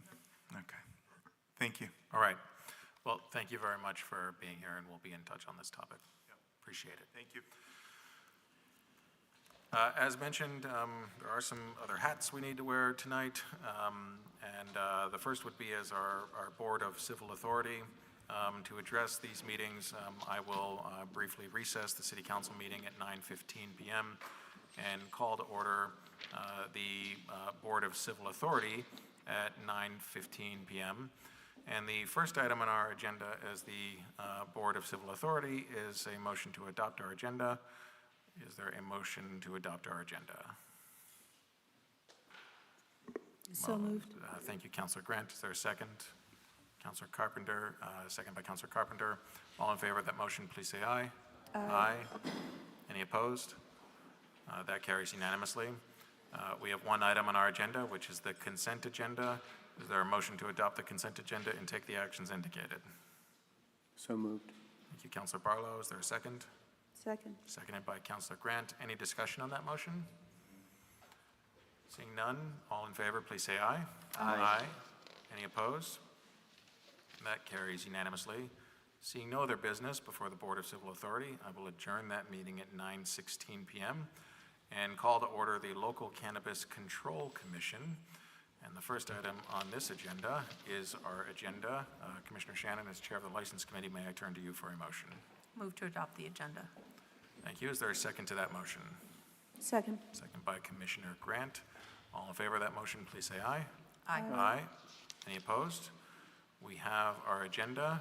Commissioner Shannon, can I turn to you for a motion on item 2, the consent agenda? I move to adopt the consent agenda and take the actions indicated. Thank you. Is there a second to that motion? Second. Seconded by Commissioner Grant. Is there any discussion on that motion? Seeing none, we'll go to a vote. All in favor, please say aye. Aye. Any opposed? That carries unanimously. Seeing no other business before the Local Cannabis Control Commission, I will adjourn that meeting at 9:17 p.m. and call to order the Local Control Commission meeting. Again, Commissioner Shannon, may I turn to you for a motion on the agenda? I move to adopt the agenda. Thank you. Is there a second to that motion? Second. Thank you, Commissioner Grant. All in favor, please say aye. Aye. Aye. Any opposed? That carries unanimously. Commissioner Shannon, do you have a motion on item 2, the consent agenda? I move to adopt the consent agenda and take the actions indicated.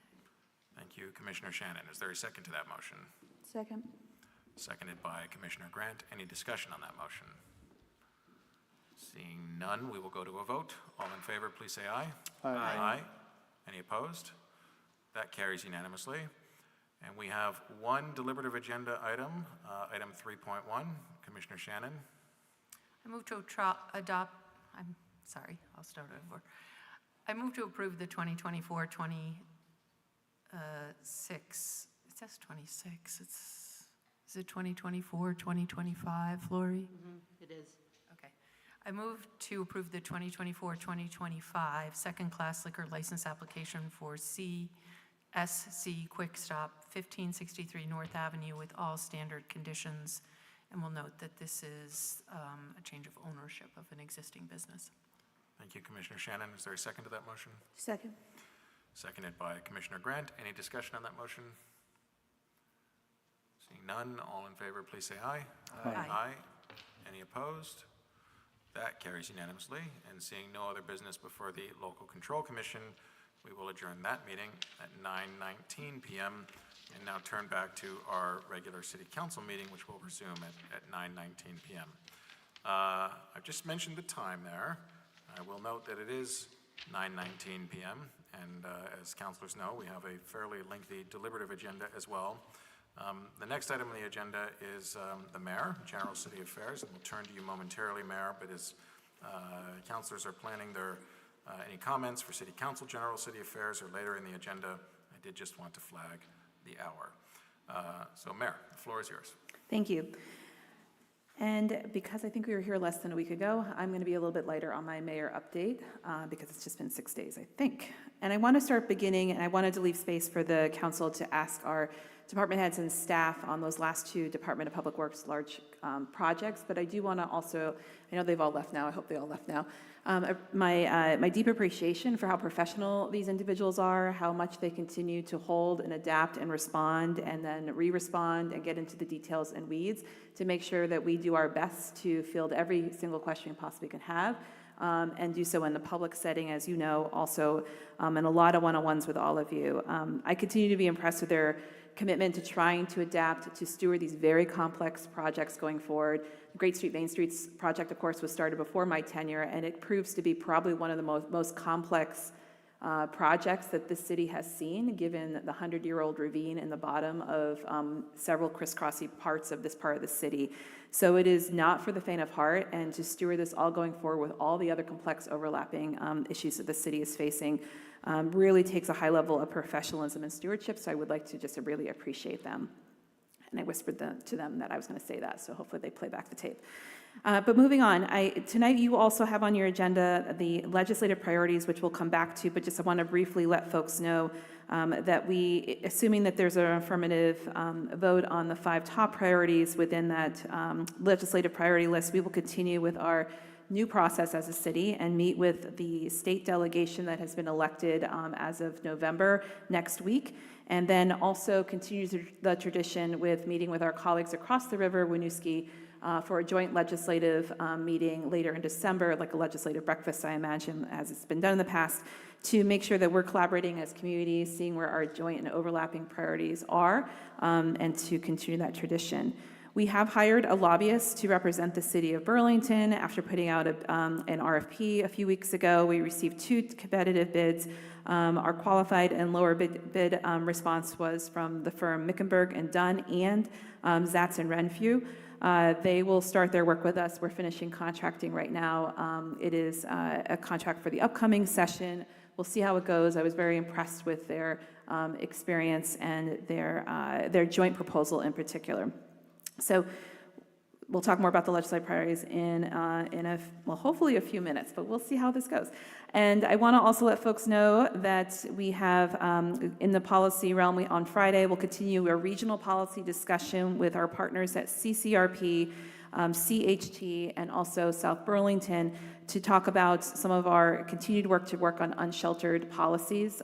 This was an outgrowth from a meeting about a month ago to start creating and hitting the ground running as the legislative session gets up and running, so that conversation continues.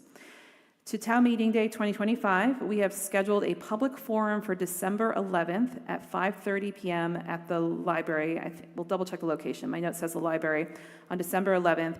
To begin this outreach effort, we are committed to doing to make sure the process is transparent and we make a clear, we do some good public education on the number of ballot items we expect to be bringing to you as council and then hopefully to voters on the ballot related to city finances, bonding, et cetera. I've been giving little planting seeds along the way here, but we're going to do a larger public forum to sort of talk about the full picture so people can understand all the moving parts and how things not only intersect for this upcoming ballot, but looking ahead over the multiple years to really tell the full story about where we're headed over the next several years to build an affordable city, to overlap that with other policies we need to bring online, including tax fairness on the municipal side of the property tax bill. And then again, plan forward over multiple fiscal years around our bonding capacity and when things retire and when do we have more capacity to bring on other bonding, as well as trying to make sure the city, frankly, doesn't fall apart with its capital needs. Briefly on mayor meetups, those continue to happen given the weird month structure of November. There's actually 2 this week. There will be no mayor meetups next week due to the holiday, just in case people are excited about those and want to come. We will have one on Wednesday morning as usually scheduled. It's the 3rd Wednesday at the South End meetup. And then on Friday is technically the 4th Friday because, again, the calendar is wonky. So people are welcome to attend. Those will happen as usual. And then the last quick item is just related to community safety. Next week, I'll be holding the meeting on regional solutions around retail theft with the sheriff and other partners, including BPD, to see what regional responses we can start to explore on that. That meeting has been on the books for the last couple weeks, but it's coming up next week. Thank you. Thank you, Mayor. That brings us to item 6 in our agenda, City Council General Affairs, to include our climate and public health and safety emergency updates. Is there any councilor that wishes to be? Point of information. Yes. I wondered if it's possible or of interest to the council to postpone that to the end, to after the other deliberative items, if that's something you would want to entertain. I would support that. I believe. Making a motion. Well, sorry. I think the proper vehicle to do that would be via a motion. I guess a question for the city attorney's office would be Would a motion to postpone this item to the end of our agenda be in order, or would we have to suspend our rules to amend our agenda to move it to the end of the agenda? I think the latter makes sense, suspend the rules, because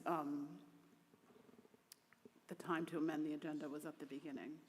So amend the rules to, suspend the rules, excuse me, to amend the agenda at this point to move City Council and General City Affairs to after the deliberative agenda. Okay. A point of information, could we possibly have a showing of hands of the people who would want to speak on this? It might be just quicker if there's nobody showing, just to keep moving through it. Well, typically we don't do like a straw poll, whatever. Who wants to speak on City Council General Affairs?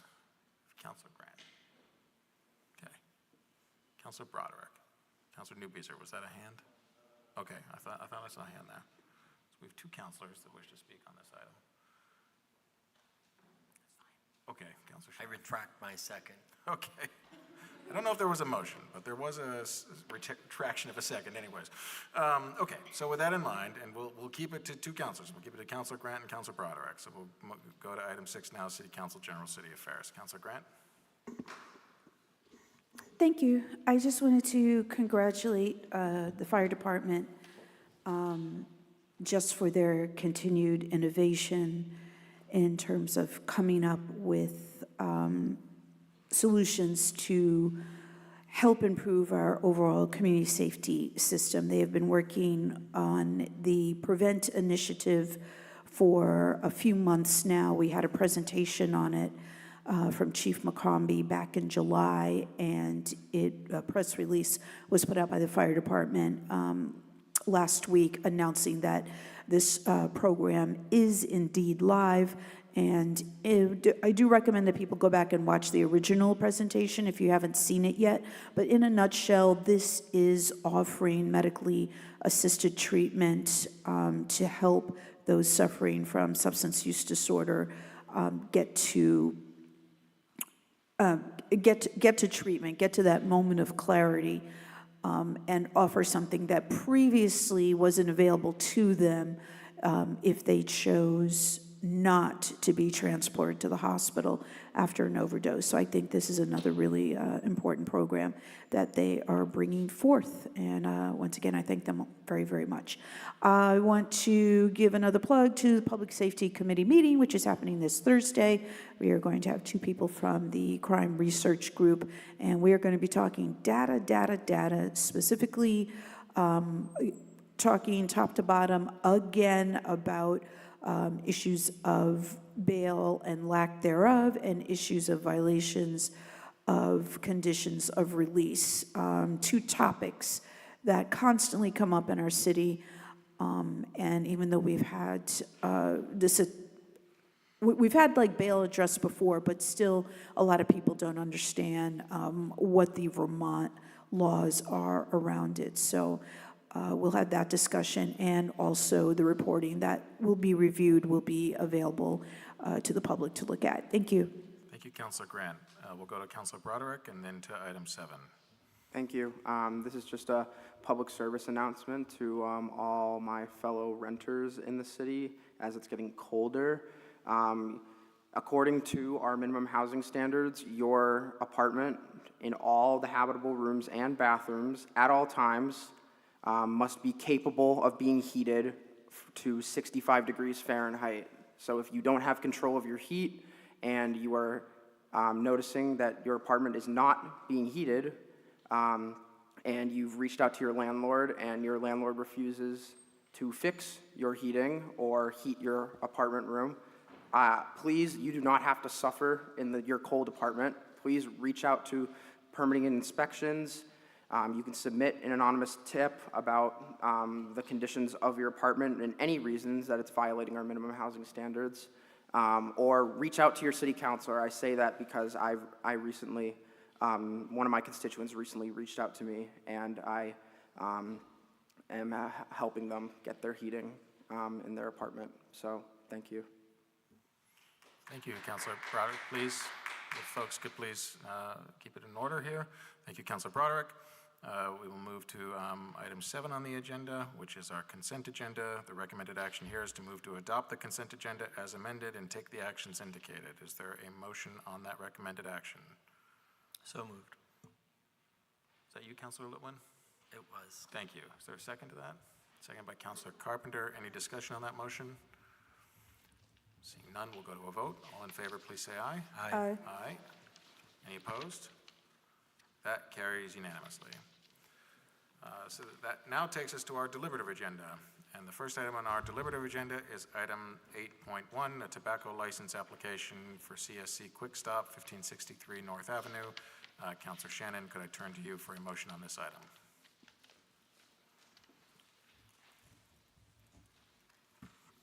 One second as I scroll through the lengthy consent agenda to get to that item. Oh, thanks.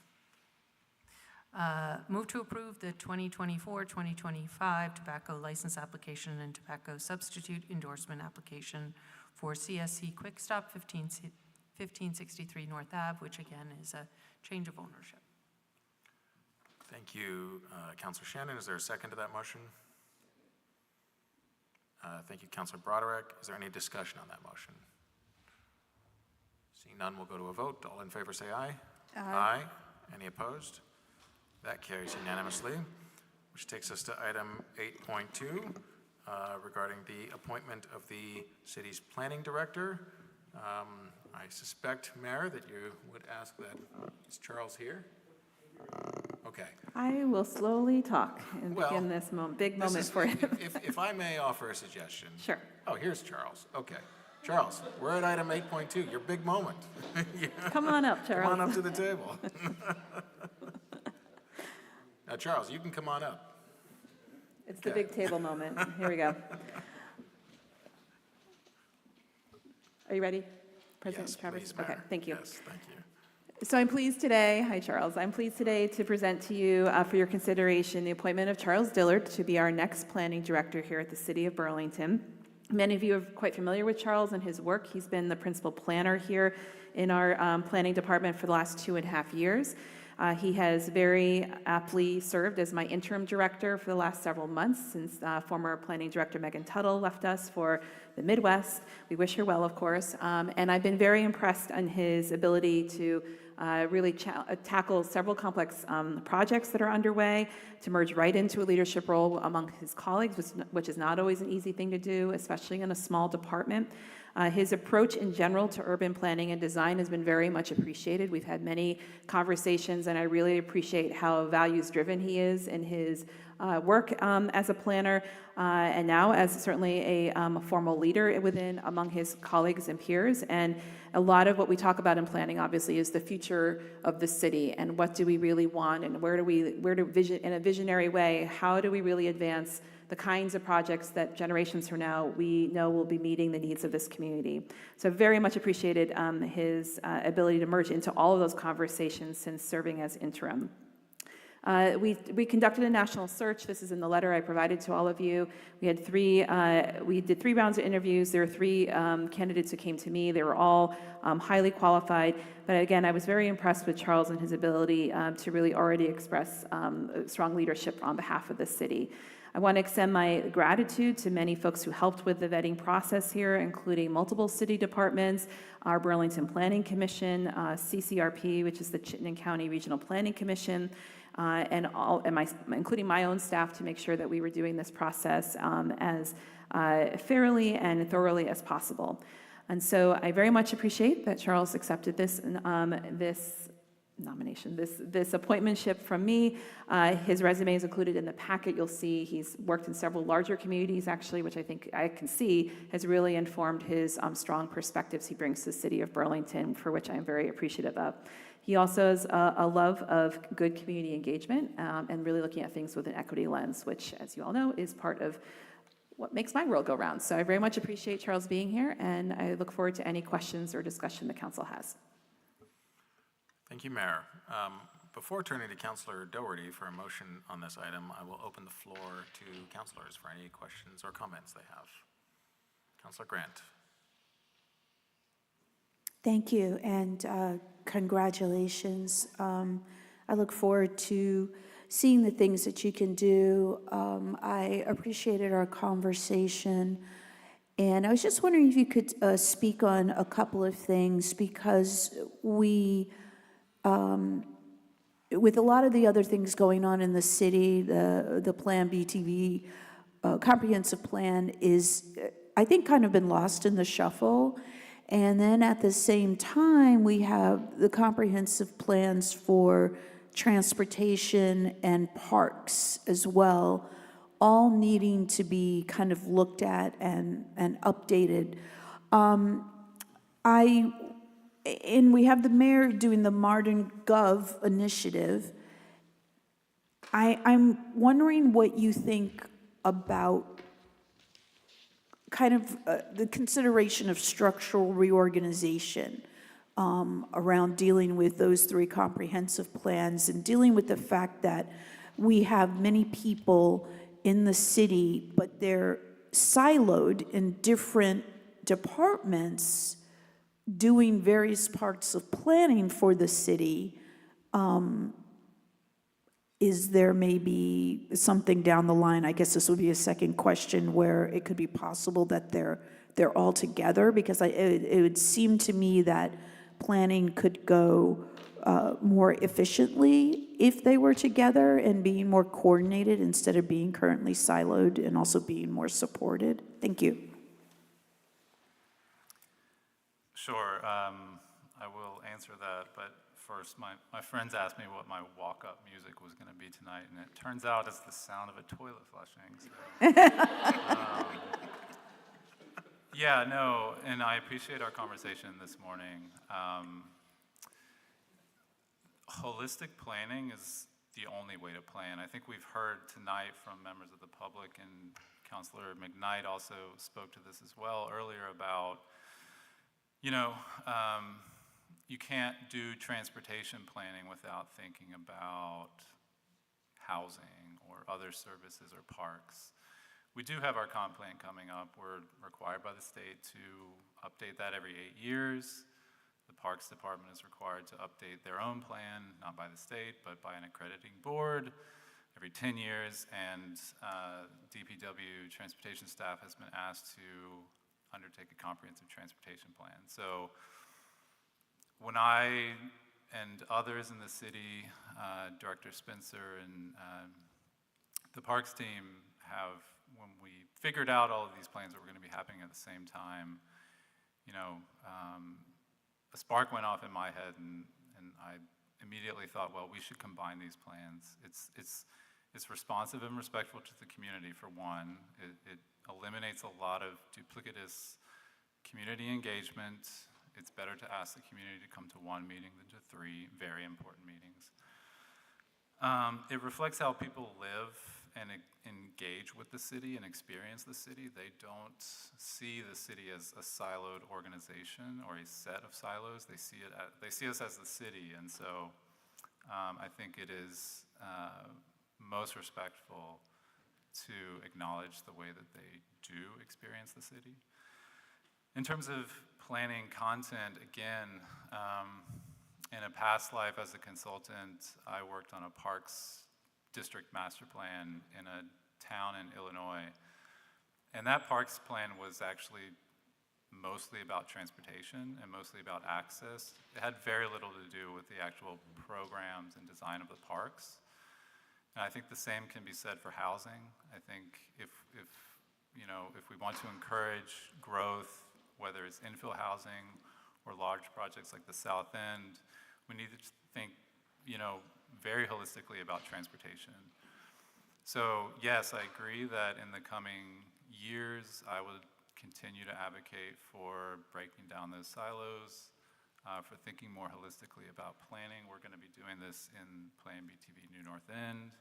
We already have started that process, and we started having this kind of conversation with DPW's transportation and planning staff back in May, when we knew we were going to be doing the New North End plan, when they were doing the walk-bike plan action update. So again, I think everybody in the city, at least in the planning side, is very eager to do work more collaboratively, and I really welcome that. It's my background is multidisciplinary itself, and that's how I thrive. And really, I will just end by saying that I see any planning director's role, whatever the city they are in, is primarily as a convener.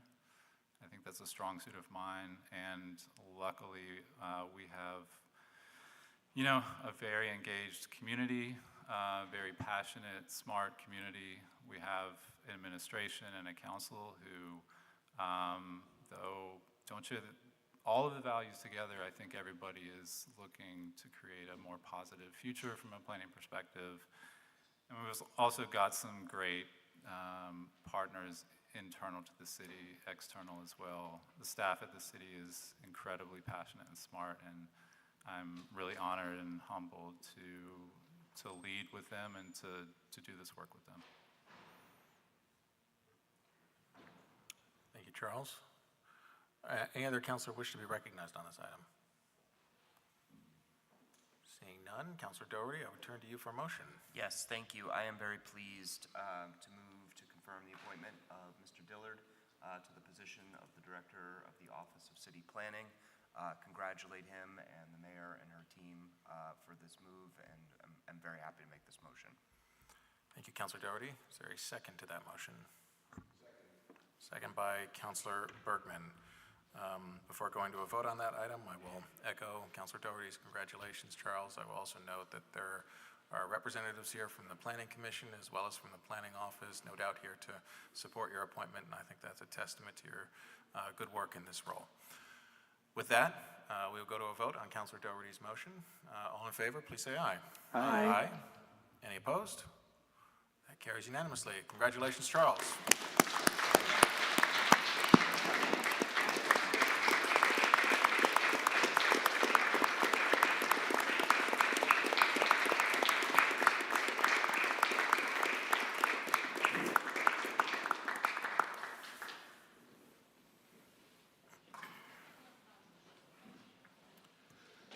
That now takes us to item 8.3, BTV presentation on noise compatibility program updates. And Director Longo, I think I may have told you we were going to get to this item about 2 hours ago, but here we are, 9:43, and I appreciate very much you and your team's patience in sticking with us. And when you're prepared, the floor is yours on this presentation.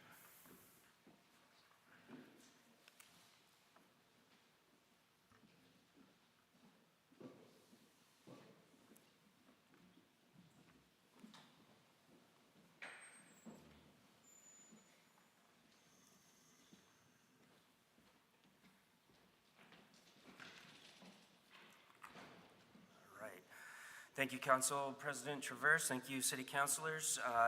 Tonight, what we'd like to do is just present an update to our entire noise compatibility program.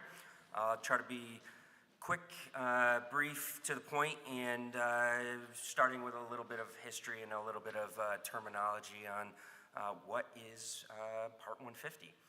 So our entire program is guided and regulated by the Federal Aviation Administration. This is all through the Code of Federal Regulations, 14 CFR Part 150. We call it for short Part 150. This particular study is multiple documents all formed together.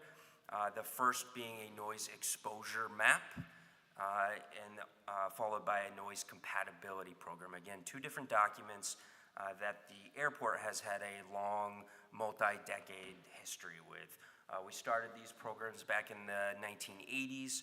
We've updated them several times over the last couple of decades, and most recently, we just released a brand new noise exposure map just a few weeks ago.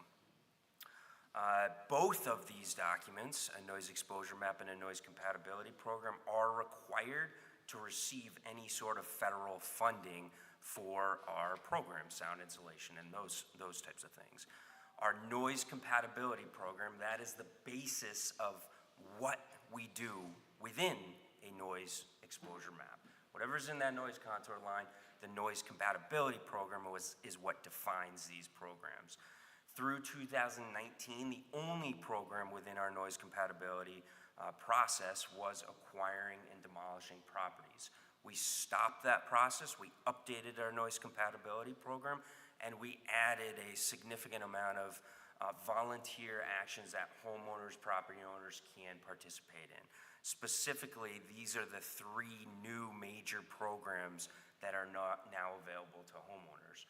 Residential sound insulation, which is exactly that. It is a sound insulation program that installs new windows, new doors, sometimes attic insulation or interior walls, and in many cases, new HVAC systems. Sales assistance is a program that helps a homeowner or property owner sell their house on the open market and is guaranteed a fair market value for that property, with the difference being paid through this federal program.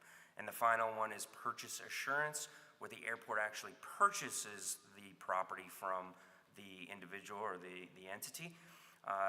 We sound insulate that property, so we no longer are demolishing the property, and then we resell that property on the open market for a fair market value. We are no longer offering acquisition and demolition as part of our noise compatibility program, except for those houses that are within or greater than what's called the 75 day-night level average contour area, which is the very closest contour area towards the airport. The reason we do that is because that's the only method that is allowed by FAA within that 75 or greater area. And forgive me, I meant to introduce the team here. I'm here with Larry Lackey, our Director of Planning, Engineering, and Sustainability, as well as Jeff Bartley, our Director of Innovation, Marie Friedman, our Director of Finance, and Alex Cohen, our Marketing Assistant. Just a quick update on NCP update, Status, okay. So we can go back to 2022 when we started planning on this, when there was a change of aircraft at the airport. We applied for a grant before May of 2023, received the grant to do this noise exposure map. We started about July, or right after we received that grant, on the different parts of the noise exposure map.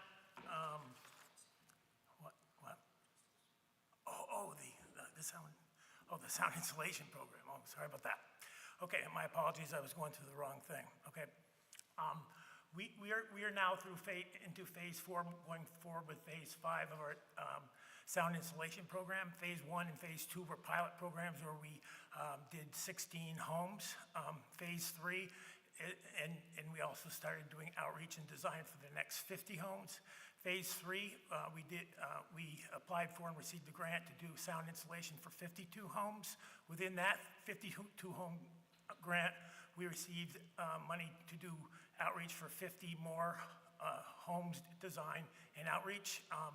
Moving us into phase 4, where we only applied for 16 homes due to the fact that there was a change in federal regulation due to the acoustical testing that held us up between our region and also the headquarters of the FAA. So we're only able to get out to 16 homes for that round. However, we are now we restarted that, and we're moving forward to do the additional outreach. So we will continue to apply for approximately 50 homes per year as we move forward in construction and design and outreach.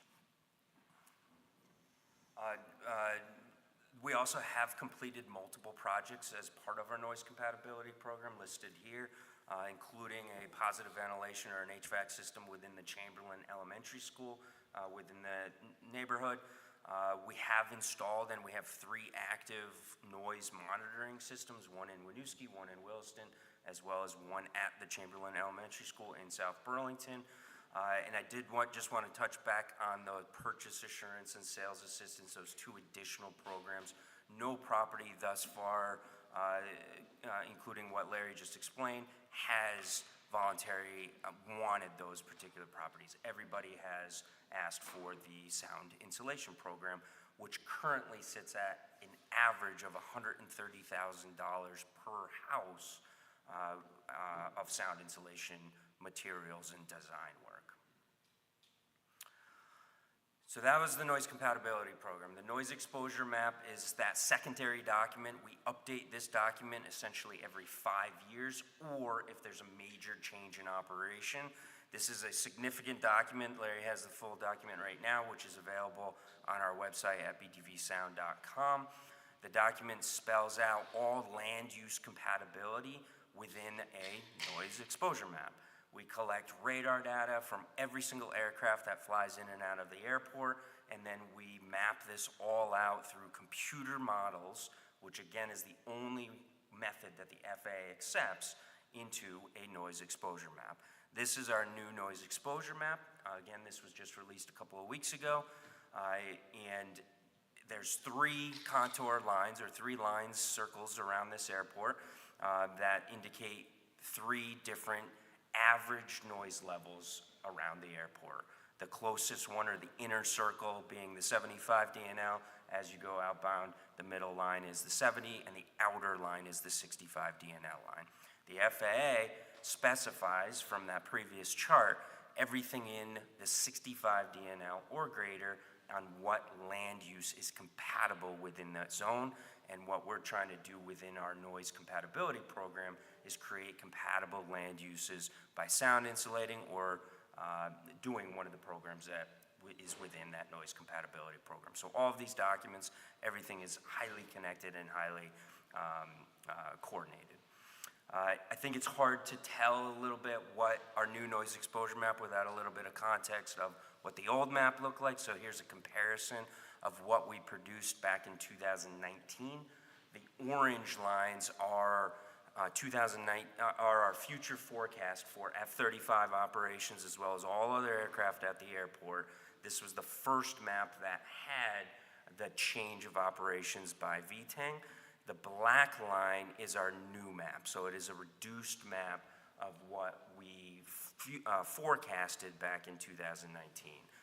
The reason being there are less operations and different departure profiles of aircraft, including the Vermont Air National Guard within that contour area. So you can see mostly the reduction on the Winooski and the Williston side. Again, if you look at those outer contour bands, you can see that reduction. When it comes to numbers, everything is quantified by eligible dwelling units, or at least potentially eligible dwelling units. One dwelling unit is either an apartment or a single-family house.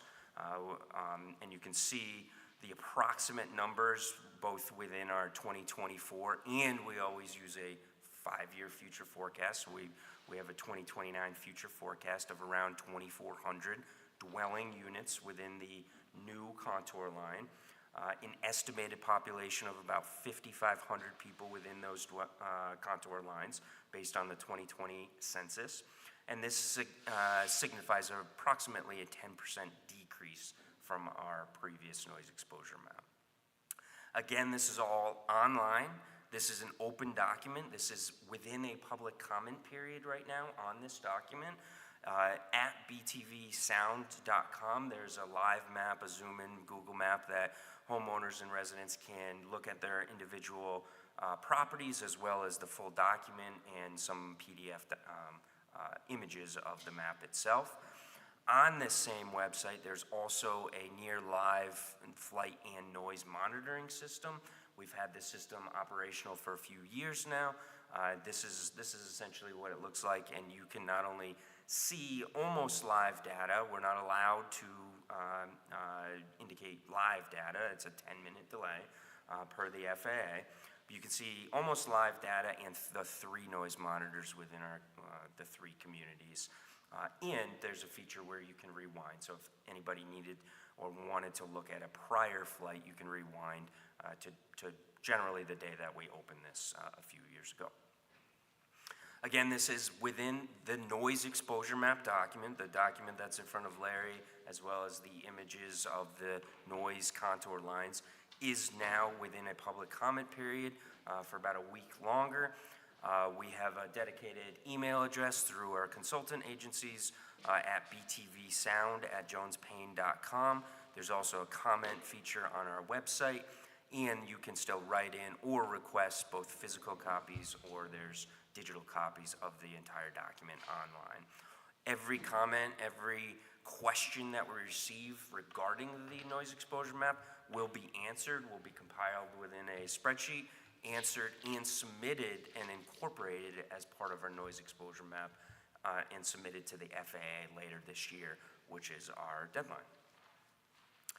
That is our general overview of the noise compatibility program and the two documents, the noise compatibility document as well as the new noise exposure map that we just released a couple of weeks ago.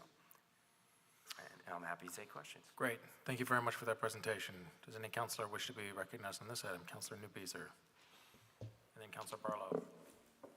Thank you so much for the information and for staying late. I didn't email you in advance, so if you want to get back to me on this, but I guess I would love, and you touched upon it in your presentation, if you could reiterate though, there's a whole lot of folks in Ward 1 that are directly impacted by this. Like, you know, you go down off Grove, you take that right, and there's that dead end street. Like, the houses literally will shake every time the F-35 is in and out.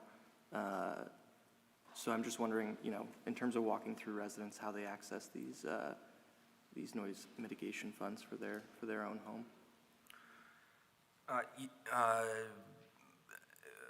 May I answer now, or did you want to compile everything?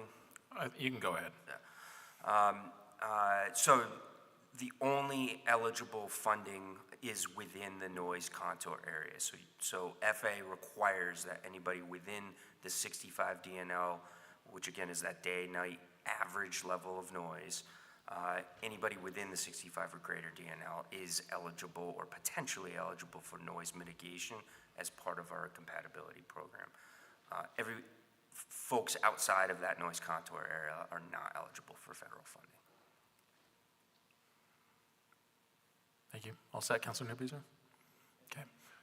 Councilor Barlow, and then Councilor Litwin. Thank you for this.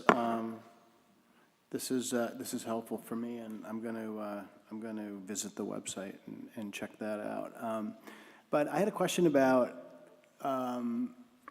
how change in VTANG's operations. I know that they're considering changes to their flight operations to mitigate noise that may involve afterburner or something. I'm not exactly sure of the specifics just yet. But how would that inform the work we're doing here with the noise compatibility program, and what would be the delay? Like, if they change their operational profile tomorrow, if they could, like, what would be the delay and how would it impact this program? If you follow my meaning.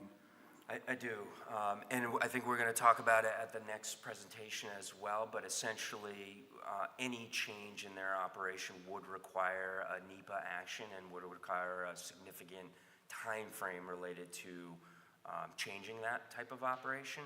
If they were able to do so, then we would reapproach a noise exposure map and redo a noise exposure map anytime there is a major change in operation. That would require a capital planning reapproach, meaning we'd have to ask the FAA for additional funding. A noise exposure map process does take about a year and is just shy of $1 million in capital costs to accomplish.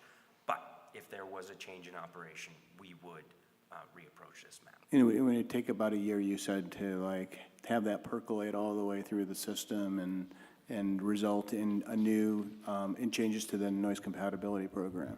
They would have to go through their process first of an EIS. Then we'd have to go through our process of a new NEM. Okay, thank you. Thank you, Councilor Barlow. Councilor Litwin. Thanks a lot.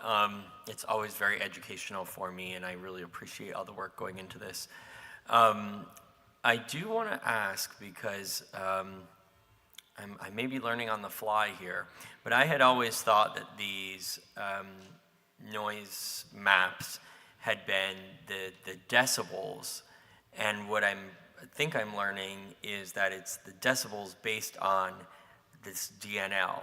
And so then my question to you is, how is DNL calculated? Because we don't have a high traffic airport, all things considered. So I'm sort of curious, like, we don't have flights going in and out at 2 o'clock in the morning. So is that drawing the average down, in which case the zones are being made artificially smaller. Because, for example, Councilor Newbeezer's district and near Councilor Bergman's home, walking in the intervale. I don't even go back there with my dog because she fell to the ground one day in pain because we just happened to time it the wrong time and not knowing that, and I never took her back. And so I guess my question is, A, how is DNL calculated? Because I don't know if the public really is, certainly I'm not aware of that. And B, can we get an Excel spreadsheet that shows each hour or how you're calculating that at a future update? Does that make sense? I think so. Yeah, I think a couple of things. DNL is the only allowable method that the FAA scientifically likes to see this mapping process accomplished to create that fair process of both funding and non-compatible land uses within those zones. They are not single event decibel levels, like you said. However, we do take altitude and power settings and radar track information to calculate what each individual aircraft, all aircraft flying out of the airport, and what those noise levels are produced essentially on a single event level. Those are averaged over a 24-hour period of time. And that's what DNL is an average of 24-hour. So can I just reclaim my time for a second? So in other words, times where flights are not taking off would be averaged into the algorithm for the DNL, and therefore would de facto bring down the size of that range. No, not necessarily, because we're only using the aircraft but averaging it over that 24-hour period of time. So we're not decreasing it because there's no aircraft flying, but we're averaging it over that 24-hour period of time. Somewhat related to your question too is there are nighttime penalties too. So if there are random outliers overnight, there's a 10 decibel penalty for that period of time. Is the algorithm public? It is. This is all FAA information and FAA methodologies and regulations that are what If these you maps. look at the website, one of our presentation materials at the public meeting showed how DNL is calculated. Oh, great. Okay, I'm on the website too. So given the late hour, I will just leave that there. And if any counselors are also interested in how DNL is calculated, I suggest we go there. Thank you. Thank you, Councilor Litwin. Councilor Bergman? Thank you. I'll be brief in that I'm going to ask you to do something for us in the future, not respond. I find the maps to be confusing. I also find as presented. I find the information to be without context. So having an understanding of the 2024, maybe 2029 relationship to itself doesn't really speak to the magnitude of the issue. So what I'm suggesting is that I think that we need to look back in time. We've taken a new contour map, and your numbers there seem to indicate that it's less. I don't know what you were talking about, 10% decrease from the NEM that was forecast previously. That information would be, I think, very important for us to have in a presentation, and I would ask for a supplemental that just lays this out so we can see, and even before the F-35s were there, so we can understand what is going on. The other thing, and I'll end with this, is I'm really not understanding the map itself. It's late, I'm getting a little punchy, but I have to say this reminds me of Pee-wee's Great Adventure when he's going up the mountain and the road signs start, they get squiggling laid up there. So it's just really confusing. There are some people who are too young to know that movie. But be that as it may, I mean, I'm interested in, is it expanding? Is it contracting the zones? I see acreage there. I just need you to sort of dumb it down for at least this dummy here. And I'm not actually asking for you to do it tonight as much as providing us a communication at our next meeting, if it's possible, or the meeting after that, even December 16th, just so that this is explained a little bit better to the public. It can be, for me, in the consent agenda. I'm not asking for it to not be, but I do think that we and the public deserve that kind of thing. Thank you. And if I may respond really quickly, I think this is almost what I was trying to do with these two different contour lines, where there are historical versions of different maps on there. I do have an appendix to this presentation on line 2 that has a 2015 and an older noise contour line. I think it'll be helpful to see it all on a single map, though. Be happy to be a guinea pig and vet something to say, oh, this is simple and easy to understand, or not, if you wanted to run that by me. Because if I can understand it, probably everybody else at this table can. Thank you. Thank you, Councilor Bergman. Any other councilors wish to be recognized on this item? As a point of information, Councilor Bergman, I think the historical versions of this map can be found in the basement at the Alamo.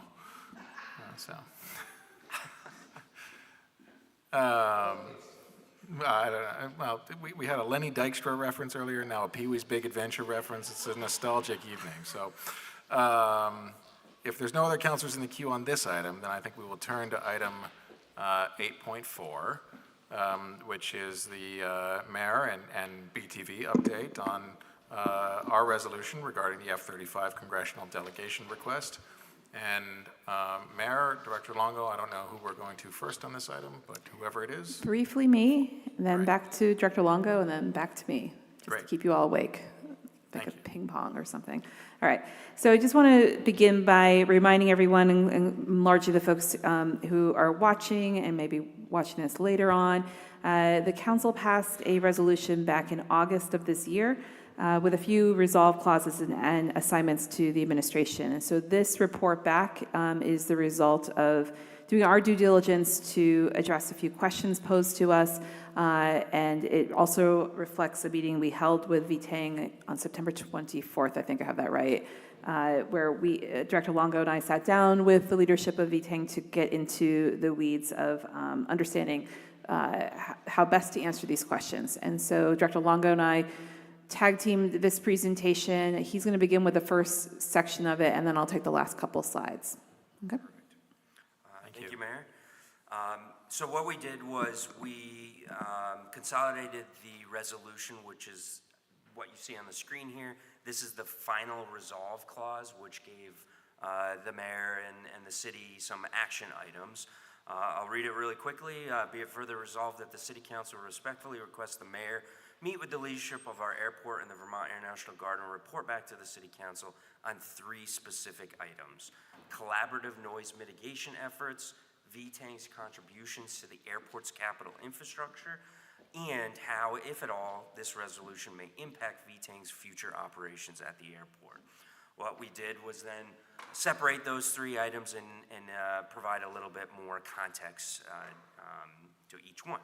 So the first item being the collaborative noise mitigation efforts with the Vermont Air National Guard.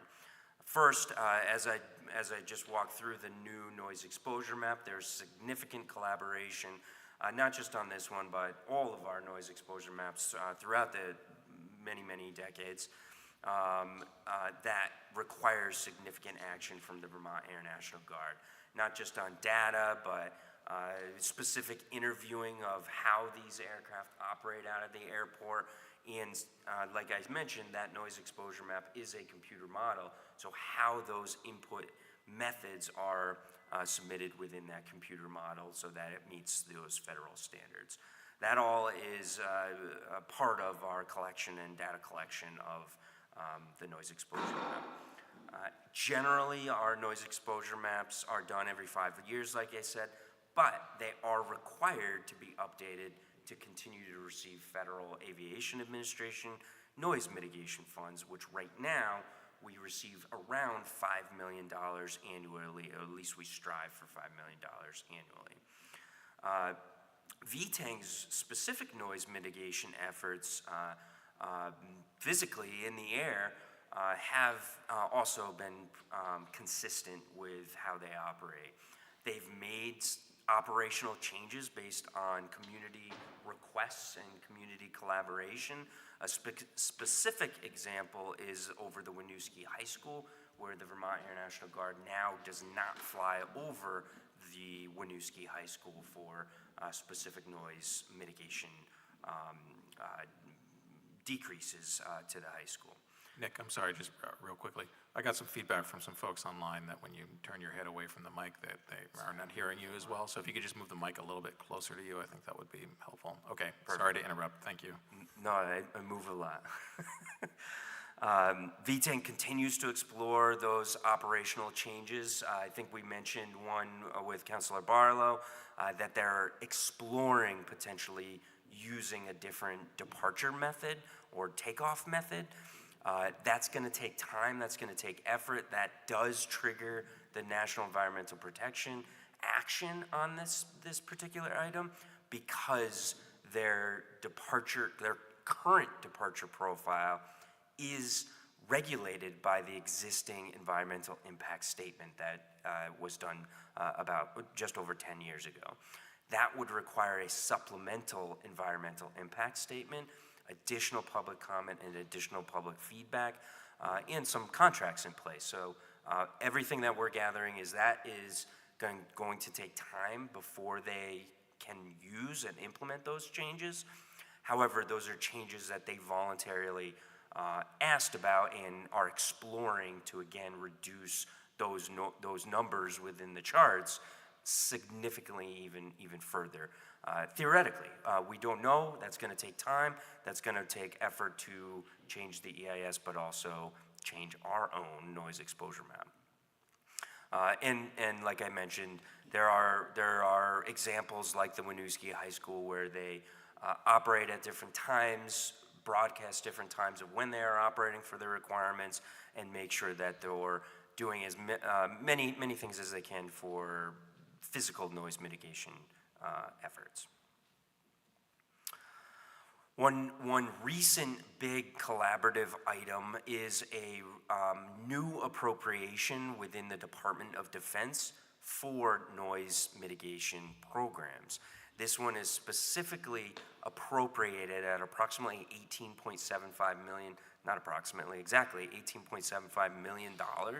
This is the first time there's been appropriated funds to the Department of Defense specifically to help airports with a joint use or an Air National Guard base at a civilian airport to mitigate sound programs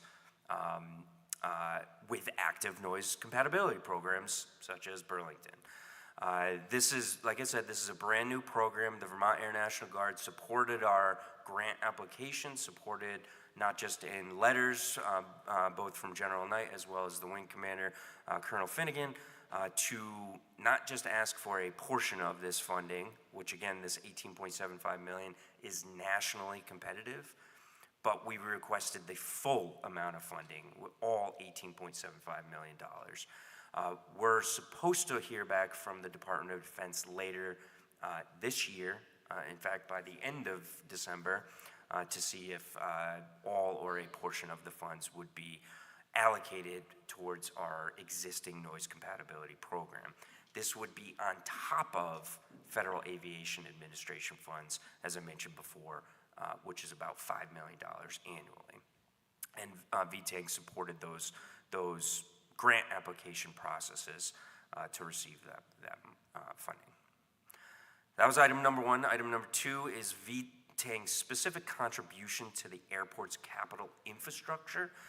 There are a couple things within this. I think the biggest thing, as I believe this this body and we've talked about in previous conversations, and that is the firefighting services, or as we call it specifically, aircraft rescue and firefighting, acronym being ARF or ARFF.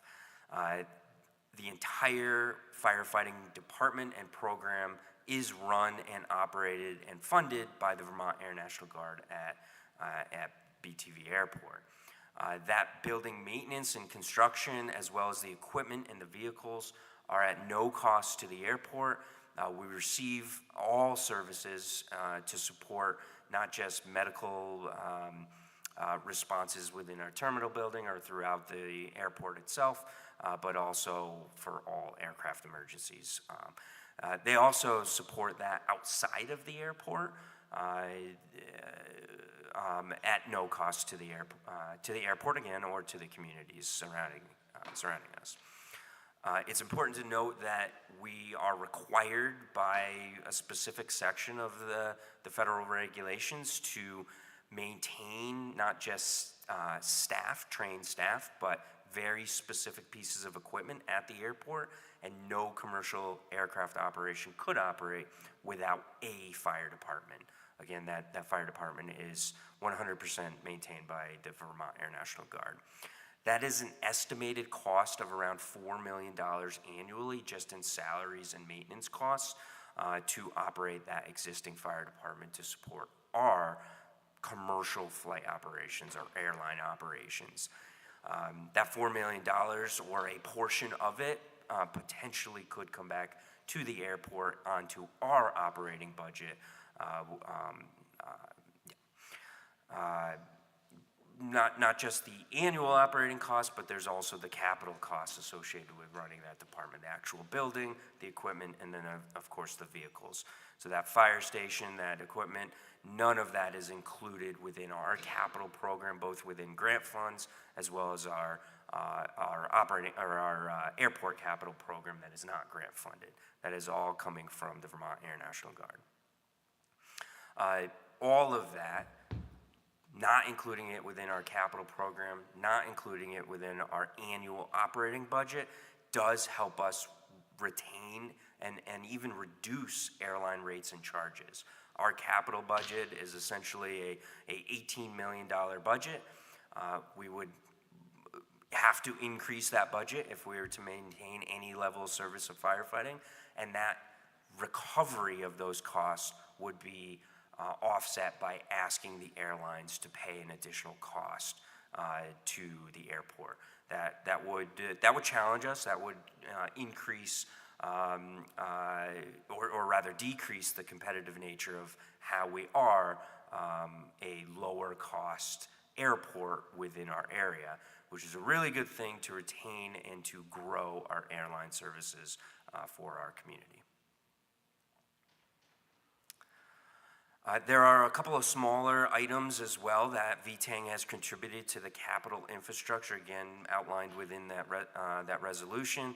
Some very specific recent capital improvement projects that VTANG has contributed to the airport, some to benefit their operation, but many times it continues to benefit our operation. These two specific projects we call Valley West Apron, which is a parking location for general aviation aircraft, as well as an upcoming runway rehabilitation project to address some of their arrestor cables or cables within our runway system. Those two are going to be refunded back to the airport at a 100% cost, no local share. Again, those do benefit VTANG and in some cases exclusively VTANG. But these projects, specifically the Valley West Apron and the runway, do have asphalt components to that the airport never had to pick up, and we retained a very completed and rehabilitated area, and we're expecting some of that with the arrestor cable project next year. And then the final piece to this item is the memorandum of understanding that does also support additional capital infrastructure at the facilities, not, again, to support the joint efforts of the City of Burlington and Vermont Air National Guard, specifically in reducing greenhouse gas emissions and mitigating aircraft noise. That's a quote from the Memorandum of Understanding, which we signed back in 2023, a 10-year MOU with the Vermont Air National Guard to contribute to projects like expanded solar fields, which recently they announced in the news, which is going to be one of the largest solar fields at a Air National Guard base in the country. And then the final piece is off to you. Thank you. And so the final part of the final resolve clause in the resolution was to report back to you on any impact that this resolution would have on VTANG's future operations at the airport. And so with that, the resolution itself is important because it continues to communicate the community's concerns around the current mission assignment to VTANG, which is the F-35s. Since your passage in August of this resolution, 2 other surrounding communities, Winooski and the city of South Burlington, have passed similar resolutions. And this could contribute and create the momentum that has not been done so far, at least in my time of tracking this issue, to create more of a regional statement, frankly, on this issue, that a mission change should be considered. And on the meeting I was mentioning on September 24th, when I sat down with VTANG and Director Longo was with me, I take copious notes in all of my meetings, just FYI. And in that meeting, the leadership of VTANG said that the resolution itself would not have any immediate impact on the operations for VTANG because, and we had a very interesting back and forth there in that meeting, the decision ultimately is not one for which local leadership has any oversight or of power or authority. It lies on the federal level with either by the Secretary of the Air Force or a higher authority within the Department of Defense. And I similarly said, well, I'm not the President of the United States, and so similarly, we can do what we can on a local level. And I was doing the due diligence of advancing this conversation per your resolution that I, of course, signed off on to say this is this current council wants us to explore this. You could go to the next slide. And so that's sort of the response to the third prompt in the resolve clause, but I wanted to make sure that we rounded out this, being the ever overachiever that I am. And I think Director Longo's cut from the same cloth, I would say. So these questions, we wanted to make sure we're clear here that there's additional things to be considering around a possible mission change. And that includes what could a replacement mission be, considering that other changes have happened at other bases across the country, and that was in the opening whereas clauses of this document, and a lot has happened since F-35's been placed here in Burlington. And I really want folks, I really try to strategically write these questions with Director Longo because I think we don't know necessarily all the answers. A change in mission could mean more jobs, fewer jobs, have an impact at the base in multiple different ways, considering how much has also changed in our reality around climate change and disaster relief here in the state, around other missions that we know have been placed at other bases that include still a flight-based mission, but are related to medical services or medevac, and how can that interplay with the changes we're seeing here in our state in terms of mutual aid. And also to mutual aid, where that I would consider fire services that. Would a change in the mission mean a change in fire services? That's an open question, again, based on what that mission may be. Fire services come along with a flying-based mission, of course, but that is an open-ended question. And I also wanted to make sure that folks know that there were VTANG provided fire services before the F-35s were based here in Burlington. It is not just only attached to F-35s with prior flying-based missions. That service comes along with it. And that service, of course, I think Director Longo mentioned this, and probably folks know this, but just for this, in case this is new information, that fire service also supports surrounding towns, not just the actual fire services needs at the airport. And then finally, there's other things that, of course, was probably the impetus for this resolution in many regards, around other things to be considered that also have serious considerations for this community and others related to public health, and property values and other open-ended questions that a mission change should be vetted both on the local and federal level around the impacts it has, any particular mission has on the local community hosting a National Guard. And I think that's our final slide. There's no dramatic end, it's just black. So with that, we're happy to attempt to answer questions and hear feedback. Great. Thank you very much, Mayor. Is there any counselor that wishes, well, sorry, before turning to that, noting the time, I think just to get ahead of it, I would invite a motion to suspend our rules to complete our deliberative agenda. Thank you, Councilor Bergman. Is there a second to that motion? Second. Thank you, Councilor Grant. Is there any discussion on that motion? Seeing none, we'll go to a vote. All in favor, please say aye. Aye. Aye. Any opposed? That carries unanimously. And so now back to this item. Is there any counselor that wishes to get in the queue?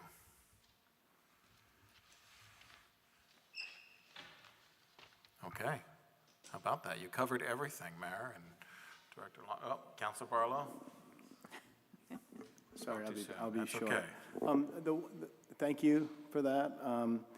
Nothing revelatory. But I'm curious, one of the things that wasn't discussed is I know the airport's the recipient of a lot of federal money that's unrelated to VTANG's mission. And I'm just wondering, and not for tonight, but if there's a way to measure the relationship of any of that investment that we get in the form of FAA grants and things to the Burlington Airport that we may not otherwise get if we didn't have a military base here. Including some of the ground-based investments. I know there's a lot of green investment going on in parts of the airport that VTANG's footing the bill for, but I'm wondering if there's any FAA component to that. So I'm just more curious than anything else. And then, and you don't have to answer now. And the other thing is, and I know I'll probably receive some criticism about this, but in the title slide, it says replacement of the F-35 mission with one that causes no harmful, quote unquote, harmful noise. And I know I'm the first to admit that the noise is certainly inconvenient, and we've heard assertions that the noise is harmful, but I just think we need to be careful about when we're saying it's harmful. What do we mean exactly by that? We should have some objective standards about what that is. I mean, I have to stop, if I'm on a Zoom meeting or something, I have to stop and wait for, the flight noise to pass overhead before I can continue, and certainly that disrupts my day. Is it harmful to me? Probably not, but it is annoying at times, and I understand there's costs that go with having some of the benefits that you've told us about of having the base there, some of the capital costs and operational costs of the airport. So I just want to be careful about when we say harmful noise, we should be quantifying that and have an objective standard around that. So thank you. Council President. Thank you, Councilor Barlow. Councilor Bergman? Yes, I can't resist saying that we did receive a presentation tonight that has numbers about the thousands of people who are in the high zone, the high noise zone, and the thousands of houses that are there that are eligible for mitigation. All that, and it's going to take like 43 years or 47 years, I can't remember because I had it and then I've just lost it, that at the rate of 50 houses a year that we're going to do to take care of all of those houses. They're not giving us all that money because nobody's harmed. So you want a quantifiable number, look at that. You want a quantifiable basis to see the extent of it, look at the maps, and we're going to get some more coherent maps that aren't like Pee Wee signs because they're going to provide it for us in a way that we can get it. But the answers are there, and there's a reason why 3 communities voted for that. Their city councils voted for it. And I'll stop now because it's real late. All right. Thank you, Councilor Bergman. Councilor Grant, I see the mayor wants to get in the queue here. I am going to move to the next item when the time runs out on this item. So Mayor, there's 2 minutes and 42 seconds. If you have a comment, if there's time left over, we'll go to Councilor Grant. I just want to briefly, and perhaps Council Barlow, you hadn't noticed this, but we try to be very careful about our presentation, and the reference to harmful noise is in the underlying resolution. Thank you, Mayor. Councilor Grant, you have a little more than 2 minutes. I would say that we had many, many, many emails and many, many people come to public forum over the years being really detailed about how the noise affected them personally, affected their families, including children. We had people who work in the schools that are under the flight path who gave descriptions about how classes stop, how children, especially younger children, react. So I think that, I just think that we've heard a lot from the community about the harm that's been done. Thank you. Thank you, Councilor Grant. Councilor Litwin, you have a minute and 20 seconds. I'm watching it. I actually just wanted to make a request that we essentially, oh my gosh, it just went right out of my head. I'll send you an email. It's that late hour. This is why I don't vote to extend our meeting rules. Well, you just did. Oh, no, no. We got it, sorry. We got a communication back in May. Thank you. It was there. From someone, it was Councilor Grant that just reminded me. And I actually followed up with someone in command who was in Georgia, the state of Georgia, and I do not remember her name right now. That sounds like it's probably right. And I thought the idea that the person who wrote in had was great, which was that she worked with, I believe, young people with autism and had noise sensitivity and the impact that that had in her practice, which I think was based in Winooski.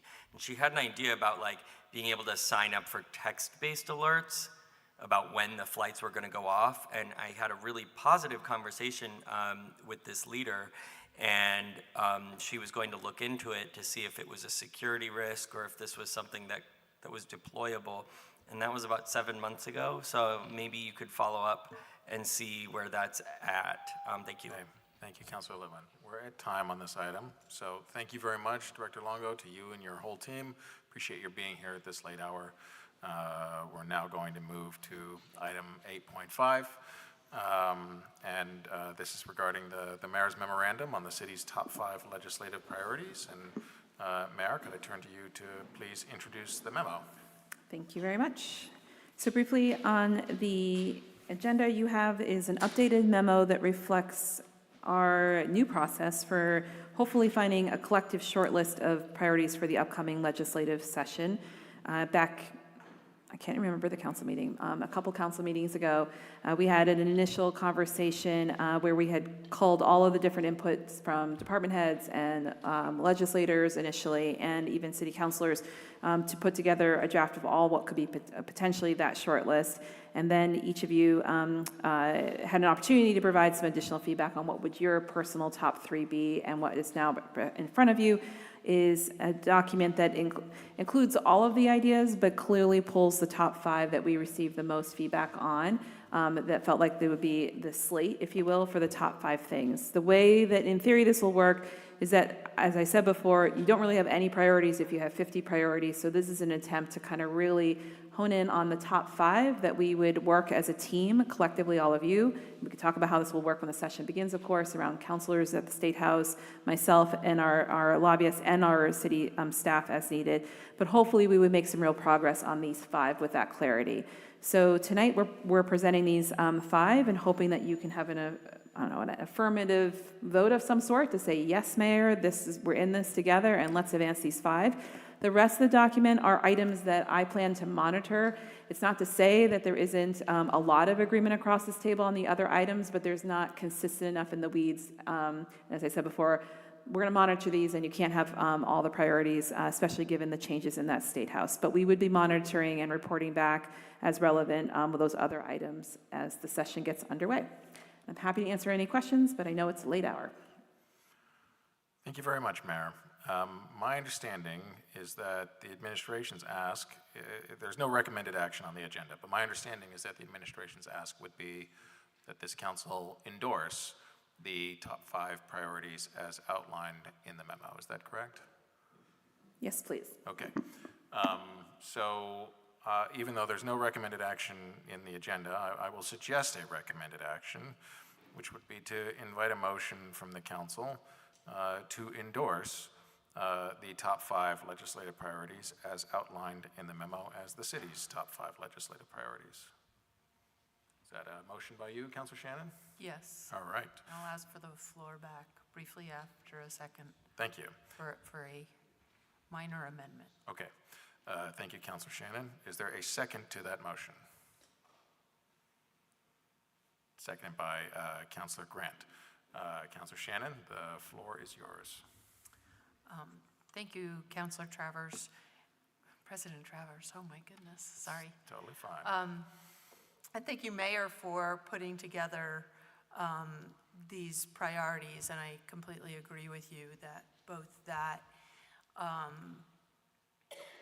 everything can't be a priority, and so much of the list that you have in the memo I would agree with and think is important and may come up in the legislative process, and it's good to track.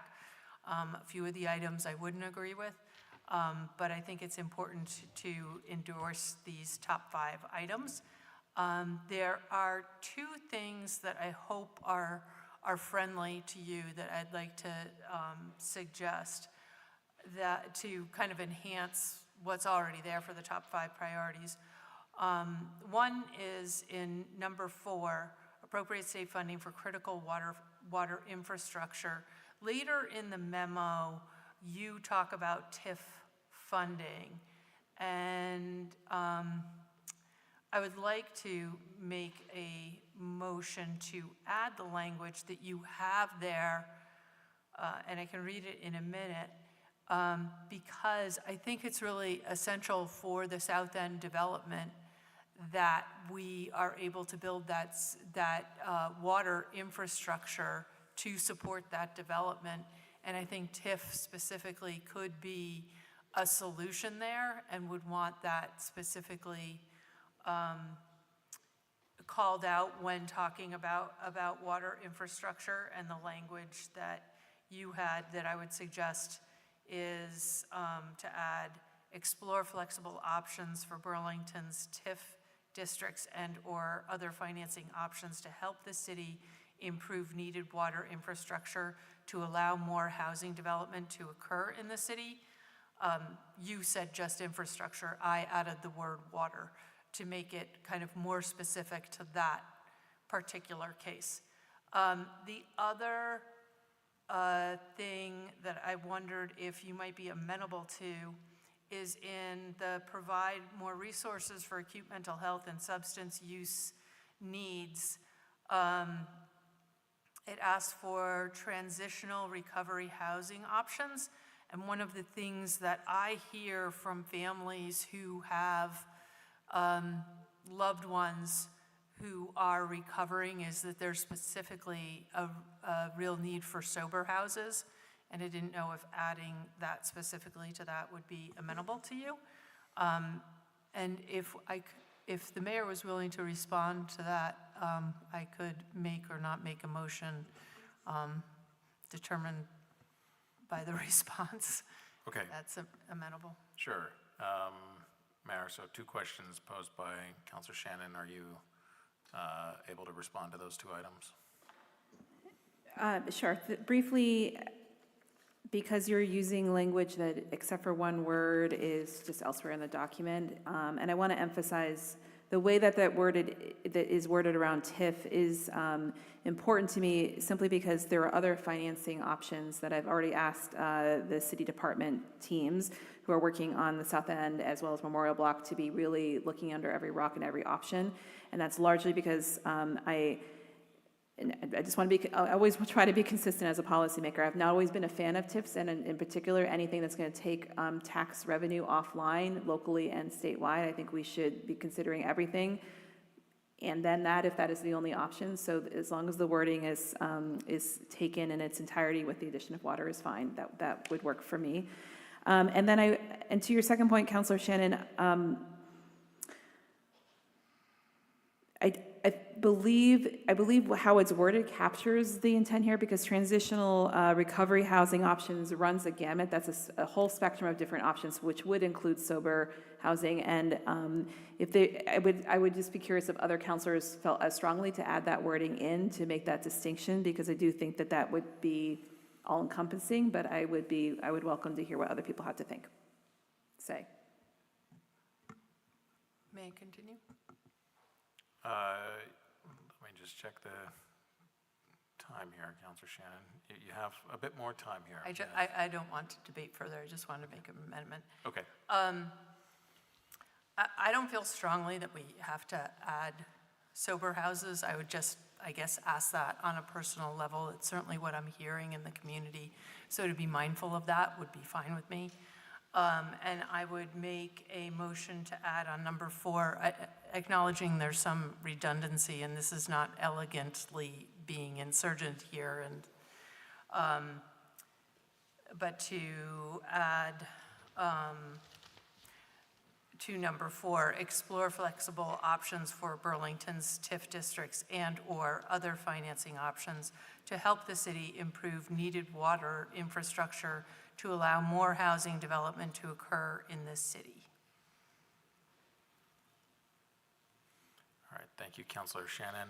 I am just, for the sake of keeping a record here, going to... I can send that to the clerk. Yes, if you could send that to the clerk, that would be great. And the council. And to the council, that would be great as well.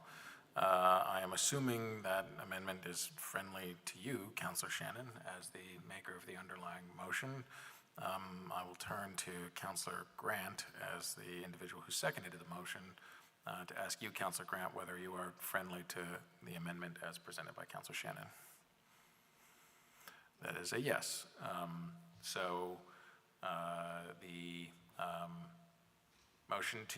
The underlying motion is amended to adopt the top 5 legislative priorities as outlined in the memo, adding the sentence proposed by Councilor Shannon to item number 4. Are there any other councilors that wish to be recognized on this item? Councilor McKnight, and then Councilor Carpenter, and then Councilor Grant, and then Councilor Broderick. Thank you, President Travers. I just wanted to say a quick thanks to the mayor's administration for the process on this. I feel like this was a really great example of collaboration. We were all brought in. I felt very heard and listened to, and I think a sentence I wrote even ended up in the top 5, which is just, I think it's really important for us, given the new political climate in the state and in the country, to, whenever we can, find these areas where we can really strongly come together and advocate for the things that we all agree that Burlington needs. So just really appreciate the opportunity to do this. And I also just want to encourage, this doesn't end here. The legislative session, as the mayor knows very well, gets very busy, and we have to stay on top of this and follow up. So I think this is starting us off on a great foundation of being able to continue to really push for these priorities. And I'm excited to see what we can get done. Thank you. Thank you, Councilor McKnight. Councilor Carpenter? Thanks. I just wanted to add relative to the amendment we just made and the mayor's comments about TIF. I attended the statewide housing conference last week. There was lots of conversation about the need of a infrastructure financing program, and there's actually some pretty good ones out there. It will be key that the city partner, because it can't just come out of Burlington. So I'm very happy to add it in, but I think we need to put our little creative thinking caps on, because we got to fund that infrastructure if we're going to build more housing. Thank you, Councilor Carpenter. Councilor Grant, and then Councilor Broderick. And then Councilor Bergman. Thank you. These really align with what I have been thinking. and talking about, I think my only exception not to have in the very top, or maybe suggest to 6, is I think we're not going to be talking enough about climate. We know that with the change at the federal level, that climate is really going to suffer in terms of the national discussion. And although it is listed below as something that we want to monitor, I would hope that we would be advocating there. Thank you. Thank you, Councillor Grant. Councillor Broderick, and then Councillor Bergman. Thank you. First, I agree with Councillor Grant. I think climate should be up here in these top choices. And not only at the federal level, I think things have changed over enough in the state level that climate policy in Vermont is greatly threatened.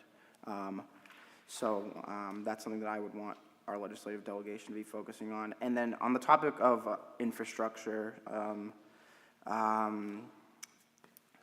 I think that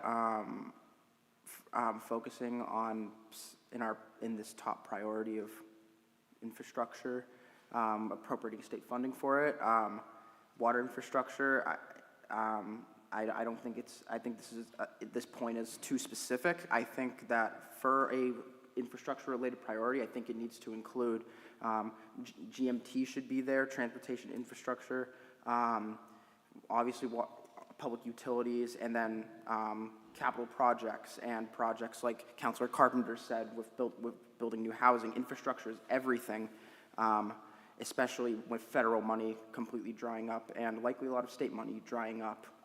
So I would hate to overstep the amendment that Councilor Shannon just made for number 4, but I guess this is my suggestion, and I would wonder if people agree with me, is that number 4 would be an all-encompassing. We want, state money needs to come to Burlington for the purpose of infrastructure, all-encompassing. I don't have language for it, though, so that's unfortunate for me. Thank you. Thank you, Councillor Broderick. Councillor Bergman? Thank you. And I want to echo comments made about the process and how much better this is. It's better than the process that I came into in the last several terms, or the last 2 terms, and it really is better than the process those many years ago when I sat at this council table in 1986 to 92, where we didn't have a process like that. So that's really positive. And I know you can't have all of them as top priorities, and yet you're going to be monitoring a host of things. So I just want to put a plug for making sure that our mass transit system is vital. We heard public comment today, and maybe this council won't, get behind it in terms of a top 5, but I think this council is supportive of that. I think we probably have unanimous support around the table around that, and so we need you to be there advocating for us, and I think you can represent that we are behind you, that it's not just you on that. Also, in regards to affordable housing, it was pointed out by Erhard Manka to me that we don't list the need for having a support for a robust state funding for permanently affordable rental housing and shared equity home ownership. And he's got a much more detailed statement that I'm not going to read, but that's just a piece. I mean, we have to build lots of housing, and emergency housing is not sufficient. It's just the base, but we need housing for people to be moving into. We need to have home ownership opportunities for people. We have passed the neighborhood code, and there's a lot of infill in private lots that we need to figure out how that can be funded, and all of those opportunities are part and parcel of the monies that the state can really jumpstart. So I ask that your housing priorities that you're monitoring include that robust state funding for permanently affordable rental housing, and Earhart says shared equity home ownership, but also ownership opportunities for low and moderate income Vermonters. Thank you. Thank you, Councilor Bergman. Councilor Litwin? I didn't skip anyone, did I? No? For some No. reason, I thought there was someone else. Thank you so much. I just want to respond to Councilor Broderick's comments, because I wrote quite a bit about the water infrastructure myself as one of my top priorities. And the reason that I think we need to stay very laser focused on that is because there's a fine art between how much you can ask for in one session in Montpelier. And right now, we're facing down the barrel of a gun around a $200+ million bond issue that really affects not just Vermont, but neighboring New York and a lot of the neighboring communities. We cannot be responsible for climate change alone and shepherding the health and wellness of Lake Champlain on the backs of what is about to, in FY26, become the first payment until 2046 on a very expensive high school bond. So right now, if we want to build more housing, if we want to keep people housed in the housing that they currently have, without significant rental increases, then we're going to have to get laser focused, and that is why I would not support getting too far away from focusing on the water infrastructure issue. Thank you, Councilor Litwin. Councilor Broderick, you want to respond to that? Okay. Before going to you, just real quick, are there any councilors that have not gotten in the queue a first time that wish to get in the queue? Okay. I'm going to go to Councilor Newbeezer, and then that'll be the end of a first round. Councilor Broderick will give you the last word, and then we'll wrap up this item. So, Councilor Newbeezer. Thank you, Council President. Thank you to the mayor. I just wanted to echo everyone's comments around process. I think this makes a lot more sense, and it also, I think, can act as a useful practice for our state delegation as well, in terms of trying to get real input rather than sort of individual legislators trying to figure out, okay, what do my constituents want me to focus on, and et cetera.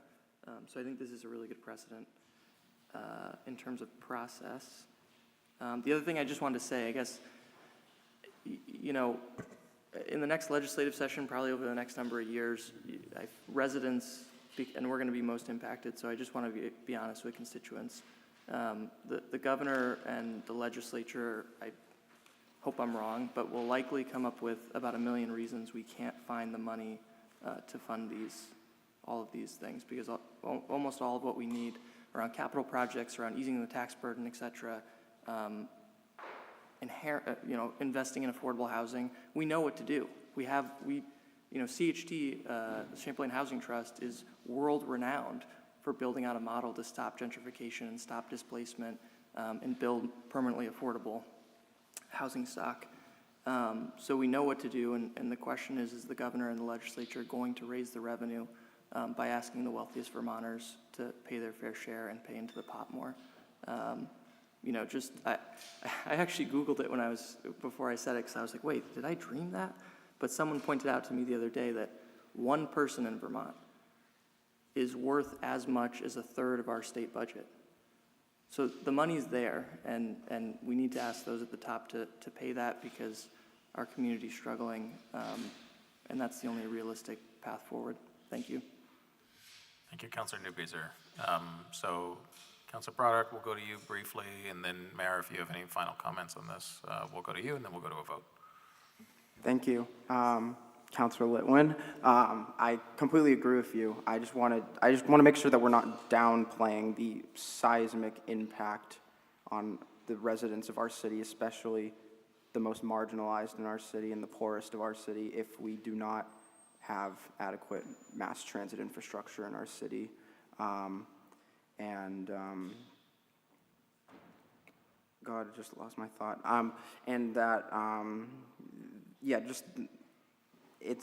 I hope that we're just not losing sight of it just because we're also thinking about something that is also of seismic importance, being our ability to grow and develop as a city via water.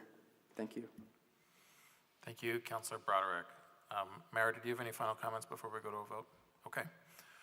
So with no one else in the queue, I think we will go to a vote. The question then is on Councilor Shannon's motion as amended to include the sentence that she presented earlier and that's been now circulated to the council. Does anyone need any clarification on the motion as amended? All right, then we will go to a vote. All in favor, please say aye. Aye. Aye. Any opposed? That carries unanimously. Thank you, Mayor, and we'll look forward to your work this legislative session, our work. That then brings us to item 8.6, resolution. This is a proposed charter change regarding redistricting by the City Council. Councilor Bergman, I would turn to you as chair of our Charter Change Committee. Thank you. I'd like to move to waive the reading, and after a second, have the floor back for brief comments. Thank you, Councilor Bergman. Is there a second to that motion? Yeah, right. Second to the motion? I'd love seconding a waive the reading. Okay. Seconded by, I think that's a second to the motion by Councilor Litwin. Councilor Bergman, the floor is yours. Sure. We had this in front of us last week. I think it was last week. Yeah. But we failed previously to make sure that the districts that we are currently in remain in effect. Kind of a big oversight that somehow we caught. And it was a good thing that we caught it. This is really a fairly simple following of Montpelier, who is doing this already, which is basically that we take the districts that are set out right now in our charter, and when I say districts, I mean electoral districts, which include wards and districts, and do the meets and bounds, actually, of them, take them out of the charter and just allow the council to propose them to the voters like we do now, and then upon the voters' approval, we can adopt them. They become adopted based on the continuing census requirements and one person, one vote requirements, with some guardrails in terms of not making changes more frequently than once every 5 years. People have asked me, well, what about, the number of counselors? What about the districts and wards? And I've told them, this makes those discussions a whole lot easier, but we'll still need to do charter change for that. We have other charter sections, and that's okay. People have asked me, well, what about nonpartisan, redistricting, because the process that you've got is ugly. And I say to people, this will make that easier. We do not do that in this, although I also tell them it's an inherently political process. So, please don't fool yourself. But be that as it may, this, we've taken it and are taking it to the NPAs. I don't know that it's a surprise that the Ward 2 MPA that I presented at was very supportive and asked these questions. And so by adopting this, we will set this on the process, the road to getting this on the ballot, and hopefully it'll get adopted and make, I think, our lives easier. I see no reason why the governor would not support this, or the legislature, and I see no reason, let me just end by saying that the people in the four corners of the state should have any say in whether wards 2 and 3 are separated by North Street or Elmwood Avenue. And you can take it to any of our districts, be it North Avenue or some other way, the South End. Just makes no sense at all. So I look forward to our unanimous support and then getting the support of the voters. Thank you. Thank you, Councilor Bergman. Does any other councilor wish to be recognized on this item? Councilor Newbeezer? Yeah, just very quickly, because it came up at the Ward 1 MPA, for folks who, just as clarity, and it's already been said, but this change would not affect the process by which voters need to approve new district lines, because that came up and folks wanted to be sure, and so wanted to reiterate that and then just point in the resolution, if folks are looking on the agenda online, it's lines 200 to 202 specifically has language reiterating that. Thank you. Thank you, Councilor Newbeezer. With no one else in the queue, then I think we will go to a vote on this item. All in favor of the motion by Councilor Bergman, please say aye. Aye. Aye. Any opposed? That carries unanimously. Thank you, Councilor Bergman, and to members of the Charter Change Committee for their work on this item. Item 8.7 was removed from our agenda, so that takes us to item 8.8. It's a proposed zoning amendment to our ordinance on emergency shelters. I will note before turning to Councilor Shannon as chair of the Ordinance Committee that the recommended action here is to waive the reading and set this matter for a public hearing. So there will be another public hearing and ultimate vote at a later meeting on whether to actually adopt this zoning amendment. But with that information there, Councilor Shannon, I would turn to you as chair of the Ordinance Committee for a motion. Thank you, President Travers. I move to waive the reading and set for public hearing and ask for the floor back briefly after a second. Thank you, Councilor Shannon. Is there a second to that motion? Second. Was that a second from you, Councilor Bergman? Okay, I'll go to you on that one, Councilor Bergman. Councilor Shannon, the floor is yours.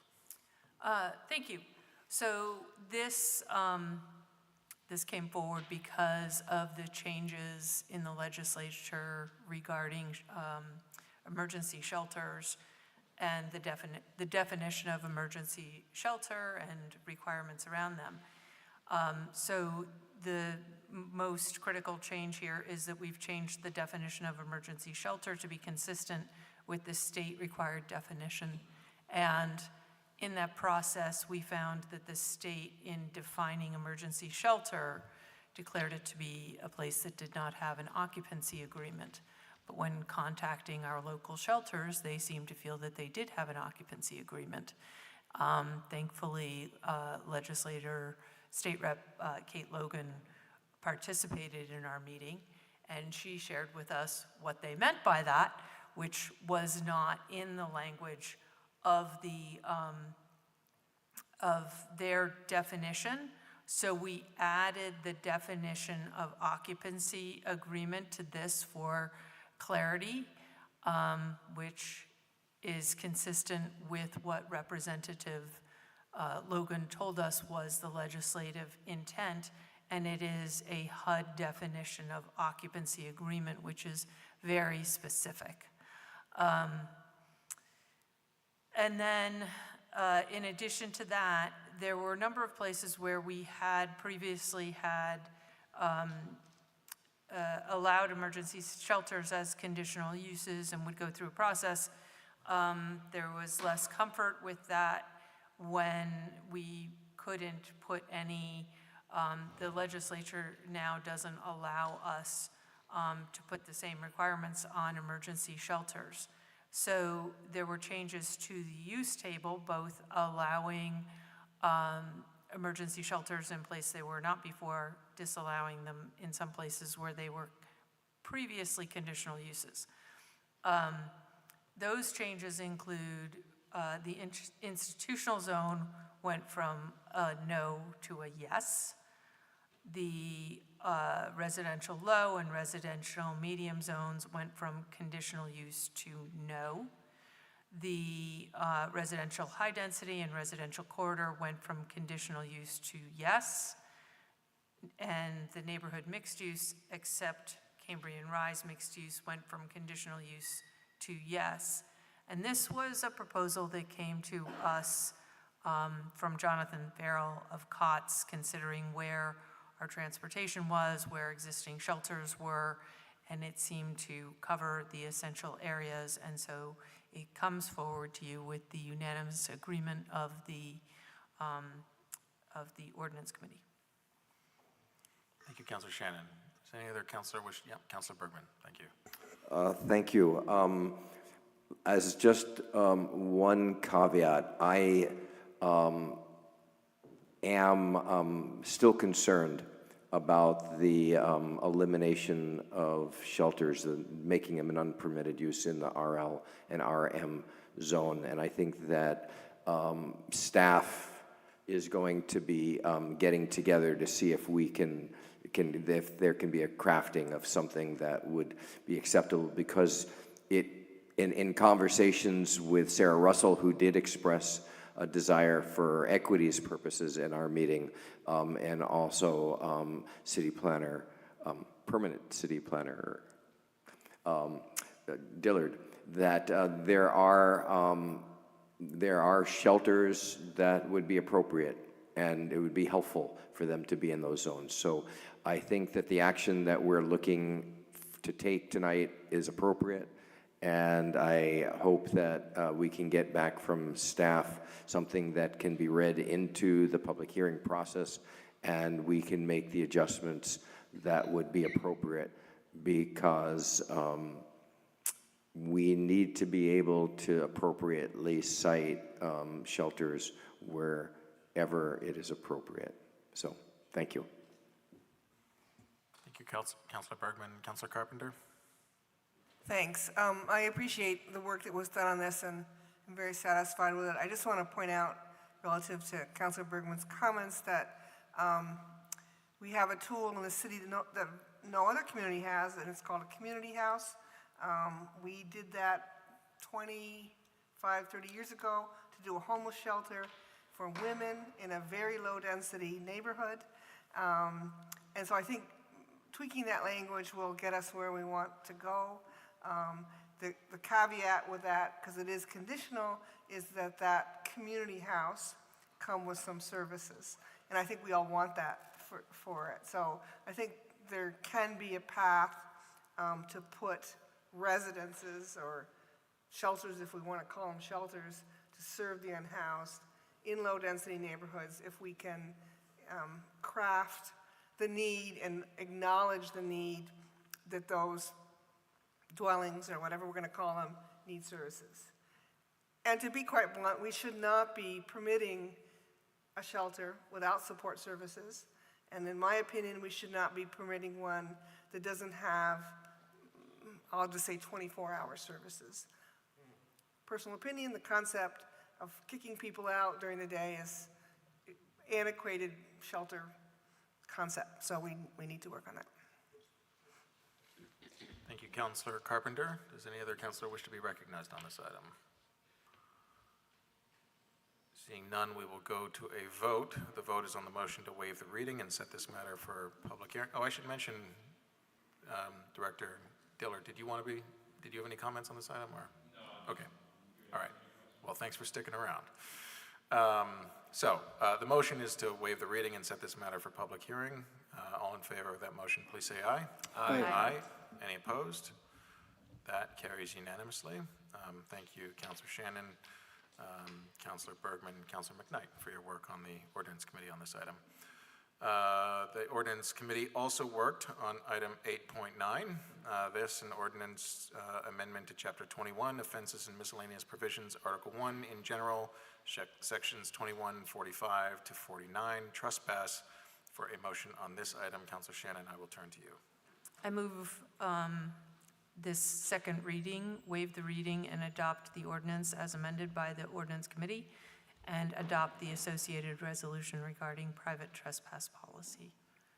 And ask for the floor back after a second. Thank you, Councilor Shannon. Is there a second to that motion? Second by Councilor McKnight. Councilor Shannon, the floor is yours. Thank you. I just wanted to highlight the changes to this ordinance. First, in addition to law enforcement officers and the property owner or tenant, the following people may now also communicate a trespass order, which are the community service officer, community support liaison, urban park ranger, park patrol, the city's contracted private security, or any other city official authorized to enforce the city's ordinances. In addition to law enforcement, it will also allow community service officers, community support liaisons, urban park rangers, Parks Patrol, or any other city official authorized to enforce the city's ordinances, the enforcement of the city ordinances does not include the private security, which was a little sticking point that we compromised on in committee. It does not allow, I just said that. Notice of trespass on city property would extend to community service officers, community support liaisons of the Burlington Police Department, the city's urban park rangers, Parks Patrol, contracted private security, or any other city official authorized to enforce the city ordinances. It standardizes definitions for consistency throughout the ordinance. It also adds graffiti and defacement of property, as well as public urination and/or defecation in City Hall Park as a ticketable offense. As ticketable offenses, it adds graffiti and defacement, retail theft, urination and defecation to the list of prohibited activities on the Church Street Marketplace, which may result in a no trespass order. And those are the highlights. This was approved unanimously by the Ordinance Committee. Thank you. Thank you, Councilor Shannon. Are there any councilors that wish to be recognized on this item? Oh, let me add just one. Yeah, sorry, the floor is still yours. So the other thing about trespass was we noted that the ordinance could do certain things, but it really also requires a policy to figure out the mechanics of how the trespass notices will be given and who can, how they're delivered, and there's a lot of details still to be worked out. And so this is coupled with the resolution that will come next that charges the police department with coming up with those policies and gives some detail as to what we're looking for in those policies. It didn't make sense to put all of that in the ordinance. Thank you, Councilor Shannon. Is there any councilor that wishes to be recognized on this item? Councilor Newbeezer, and then Councilor Grant. I'm mostly supportive of this, and I appreciate the work on it. I think a lot of it makes a lot of sense. I guess I don't want to be negative or I don't know. I don't want to be negative, but I do think it's important that we recognize, folks who are engaged in antisocial behavior are not wondering what the ordinance from the Burlington City Council on those behaviors is. And so I just want to be realistic with expectations on preventing behaviors that we shouldn't. I do think, this made me think of, really wanting to thinking about prioritizing. I know we've talked about it here as a body before, access to public bathrooms, both for folks who are unhoused, but just in general, we don't have anywhere, like we don't have access to real trash cans, like basic stuff, if you're walking around, regardless of what your background is. So I just want to note that. Thank you. Thank you, Councilor Newbeezer. I have Councilor Grant in the queue next, and then Councilor Broderick. Thank you. So I do, similar to the comments that were just made, I do agree with some of the updates. For example, we do need to include, as we've expanded our community safety spectrum of positions, we need to include those positions. I, though, am very deeply troubled by including these things that we do not, and I don't think anyone would disagree with this, we just simply don't have sufficient public bathrooms. Most of the businesses have closed their public bathrooms to anyone who is not a customer, and that is perfectly understandable given what was happened. So I don't question those decisions made by our local businesses. I understand them completely, but it has put us in this position where we're going to, we have right now this extraordinary number of unhoused people that we've never seen numbers like this before, and they don't have anywhere to go.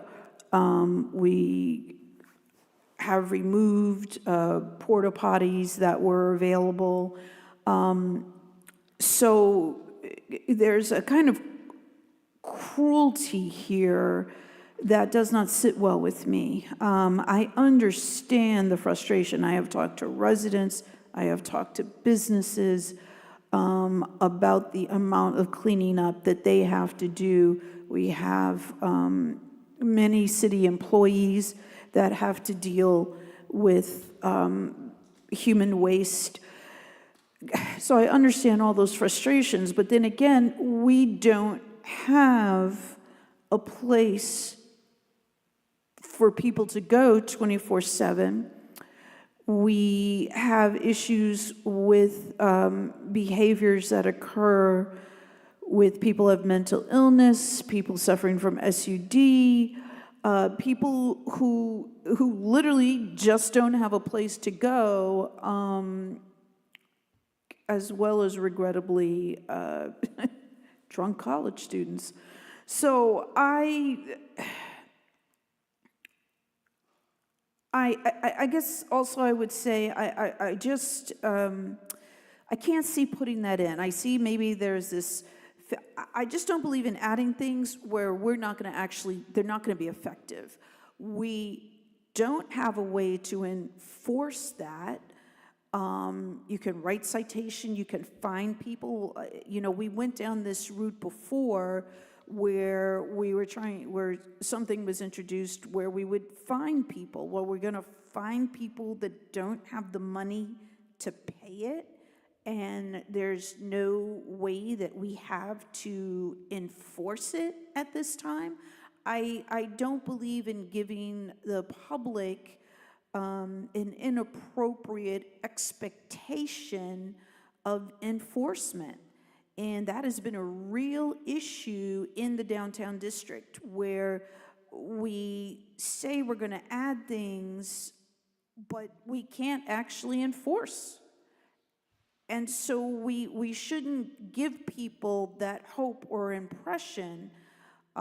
So I do believe that there are some things that we do need to remove, and I would like to suggest that we table this for a time certain, which would be our next meeting, which is that December 6th?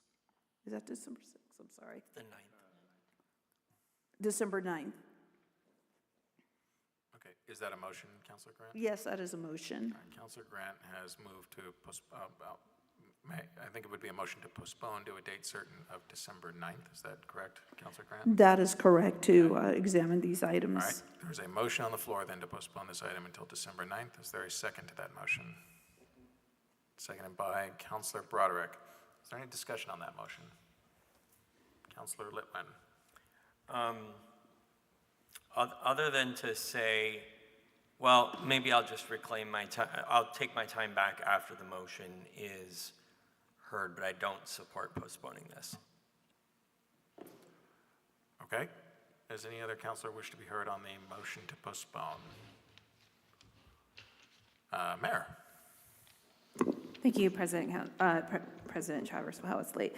I wanted to speak to this particular motion because a comment that I wanted to offer to this discussion for your consideration is to connect this to what Councilor Grant was mentioning before around the lack of public restrooms at this moment. It was a recommendation by the Community Safety Advisors I convened in the late spring into early summer. It was on the short list of 6 items that they really prioritized. And I think delay would not only be helpful, but it would allow a bit more time for my team to finish the recommendations that they're underway of trying to propose. They've spent the last couple of months mapping where public restrooms exist now, and then the next step, which is the harder step, is preparing how do we fill those gaps, how do we maintain those facilities, how do we keep them safe and usable. I think it's premature to add this particular component around the urination and defecation piece of this trespass ordinance at this point without those additional pieces being in place, and you'll have more information. Not 100% sure by December 9th, but certainly in the month of December, I'm expecting to have those recommendations back. So I encourage you to consider that in your deliberations so that you have all the information and not necessarily creating more rules when people don't have access to places to take care of their needs, and just really want to emphasize the incredibly high number of unsheltered folks we have right now who have no other alternative. Can I just have a point of inquiry? Or am I not allowed during the motion? I just want to clarify. Is it a parliamentary inquiry? It's not a... I just wanted to clarify and make sure I am understanding the language in this ordinance before we take a vote on the motion. What is your inquiry, Councilor? The inquiry is that the extension, if adopted, the extension of the public urination and defecation would only apply to City Hall Park and Church Street Marketplace. So in other words, not applicable to the entirety of the city. Am I accurate? Well, we do have, I note that at this late hour, we do have Assistant City Attorney Sturtevant online.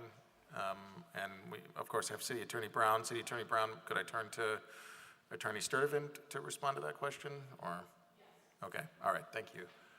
Attorney Sturtevant, thank you for being here this evening. Hopefully you heard Councilor Litwin's point of information there, and wondering if you could respond to it. Yes, thank you. Good evening. Yes, those two additions are directly under the Marketplace and City Hall Park. Okay. Thank you, Attorney Sturtevant. Thank you. Thank you, Councilor Litwin. The question is on the motion to postpone until December 9th. Does any other councilor want to be heard on this question? Councilor Broderick. Thank you. Public urination and defecation is already a crime in this city. Councilor Broderick, I'm sorry. Comes from state law. Councilor Broderick, I would ask that the comments be germane to simply the question to postpone. So the question is whether to postpone this item until December 9th. So if you could keep your comments specific to that, and then if the motion were to fail, then I would certainly be willing to give you the floor on the substance of the motion. Point of order? Yes? I think his comments might be germane to the motion to postpone. Okay, understood. From what I heard at that point, it didn't sound to be heading in that direction, but if Councilor Broderick, if your comments are specific to the motion to postpone, then you may continue. Thank you. So I reference that because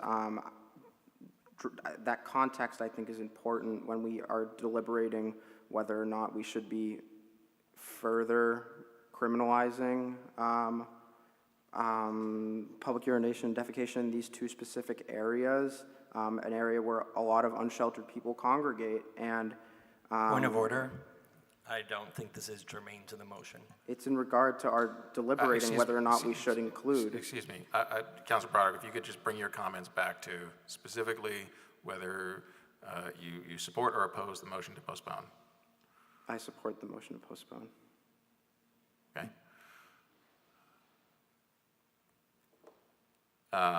Does any other councilor wish to get in the queue on this question on the motion to postpone?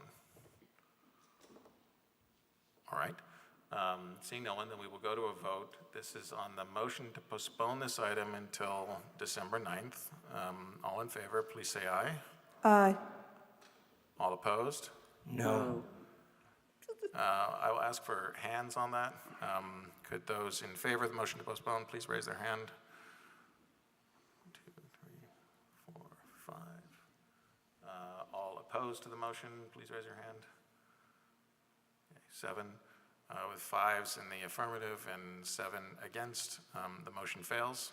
So we are back on the underlying question, which is the motion presented by Councilor Shannon. Are there any other counselors that wish to get in the queue on this item? Yes, Counselor Barlow, and then Counselor Broderick. Excuse me, Counselor Broderick was already in the queue on this motion. So Counselor Broderick, I will go to you, and then we will go to Counselor Barlow. Thank you. So I simply just cannot support this ordinance as is with the inclusion of the clauses related to public urination and defecation. Again, reiterating what Councilor Grant said, it's not because I support or condone such actions. It's simply because it's very clearly targeted to, sorry not to impugn anyone's motives, but when we're talking about unsheltered people, they have nowhere to go, and they cannot afford to pay these fines. I am really tired, oh my God, but I would like to make a motion to amend the ordinance. I would like to amend lines 230 and 337, removing the clauses relating to these, and I'd like the floor back after a second. Okay, so to confirm here, those are the two lines under the criteria for which an individual may be no trespassed from City Hall Park and the Church Street Marketplace. And Councilor Broderick, your motion is to remove public urination and defecation from the criteria in both of those sections. Is that correct? Yes. Okay. Is there a second to that motion to amend? Second. Seconded by Councilor Grant. Does any counselor, you asked for the floor back, Councilor Broderick. Please go ahead. Thank you. I will be brief now. I just believe that the cause of these symptoms, such as antisocial behavior and public urination and defecation, they rise from systemic issues, obviously homelessness, poverty, and simply the lack of access to public restrooms. As the mayor said, there are plans in the works to create a plan for constructing more accessible public restrooms in our city. And I hope this plan includes robust methods to make sure that these are 24/7, they are clean, and they are safe for folks. And until then, I think creating overtly punitive measures is just not the right way to go. And yeah, thank you. Thank you, Councilor Broderick. Is there anyone who wishes to be heard on this amendment? Councilor Grant, and then Councilor Barlow, and then Councilor Shannon, and then Litwin. So I just want to say again, the two main things here for me, well, three. There is an element of cruelty here. The other thing is we've been through this. So going back as a police commissioner, and then seeing these things previously submitted, trying to find people who will only rip up citations in the face of our police officers, who don't have the money to pay them. It's ineffective. It's a waste of time, and it's currently not enforceable. And I think we have to be really realistic about that, because to infer to the public that it would be enforceable if it's added is simply not true. Thank you. Thank you, Councilor Grant. Councilor Barlow, then Councilor Shannon, then Councilor Litwin, then Councilor Newbeezer. Thank you, President Travers. This is a tool for us to use, just like any of our ordinances are tools. We have ordinances we don't enforce now, or we have policy around the sheltering on public lands. We have areas of the city that are prohibited from camping, yet we allow camping there. So I don't think we can assume that this is going to be used in all cases punitively against the unhoused, but we definitely need some additional tools, and I don't think that it's unreasonable an unreasonable standard to say that you can't urinate and defecate on the marketplace or in City Hall Park. And if you have someone who's engaged in this activity repeatedly, we have a mechanism now, if we pass these ordinance changes, to address that by trespassing and removing that person. This is one of the issues we have in the downtown right now. We've heard from our businesses about all the antisocial behavior and the effects it has on their businesses. And so this is an adaptation to meet the current situation that we have right now, and I support this. I do not support removing the notion that urination and defecation, we can't do that from this ordinance. So I will not be supporting that. Councillor Shannon, and then Councillor Litwin. Thank you, I'll be brief. We do have a bathroom that, to my knowledge, is open 24/7 in City Hall Park. This only applies to it's not. Okay. This only applies to City Hall Park and the Church Street Marketplace. The Marketplace also has access to City Hall bathrooms during daytime hours. And I do not, but we've also added porta potties. Is it enough? No, I don't think it is enough. However, it is not okay. Of all places, it is not okay to be urinating and defecating in City Hall Park. It is a health hazard. It is not okay to be urinating and defecating on the Church Street Marketplace. If we have any boundaries at all, we will keep this in.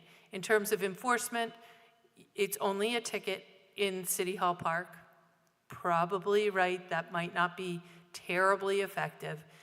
It is only a trespass. Nobody is going to jail for this. It is only a trespass on the marketplace. And I think this is more than fair. Thank you. Thank you, Councillor Shannon, Councillor Litwin, and then Councillor Newbeezer, and then Councillor Bergman. Thank you. Given the late hour, I'll try and reduce my comments since my colleagues have said a lot of what I would have said. You know, we're talking about two really specific spaces that are heavily used by the public. We've heard tonight quite a bit through email and through comment about the dire situation that Church Street Marketplace businesses are facing. Let's not continue to add having to clean up feces and urination in the morning. I think councilors who support this should volunteer to go down and clean up with the rest of the businesses. All right, Councillor Litwin. No motive imputing. Am I breaking a rule? Okay. I mean, can you continue? Okay. Just wanted to make sure I'm not breaking a rule. So that being said, I agree with Councillor Shannon that we have to draw the line somewhere. And I think that somewhere are places like the splash pad that children play in and the Church Street Marketplace, which is a hub for our community. We do have a bathroom in City Hall Park. We do have bathrooms in other places, and I think we can work towards having more bathrooms while simultaneously having this mechanism in place. And it was brought up also that college students urinating on Church Street was also an issue. Ticket them, or trespass them. They should be. This should be equitably applied. And so I'll leave that there for now, but I just absolutely cannot support removing public defecation on the marketplace in City Hall from this ordinance. Thank you, Councillor Litwin, Councillor Newbeezer, and then Councillor Bergman. I can give my time to Councillor Bergman. Thank you. All right, Councillor Bergman. I got 10 minutes? No. No? I'm kidding. No. That was just a bad joke at a bad time. So I'm actually not supporting this amendment, although I am very sympathetic to the problem that folks who have nowhere to go and who, because we're human, have to go sometimes. We sometimes just have to go.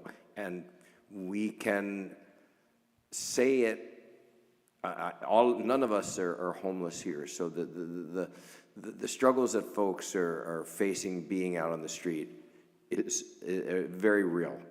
I do think, however, that these are standards that we need to have.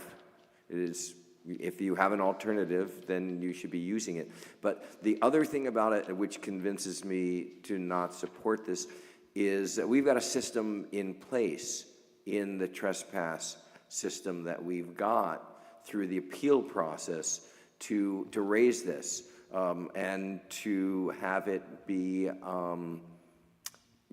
waived in the circumstances where there is no other place to go, where there isn't a medical emergency and other things like that. If you look at lines 362 through 367, for example, you'll see a hearing, part of the hearing process that would allow for somebody who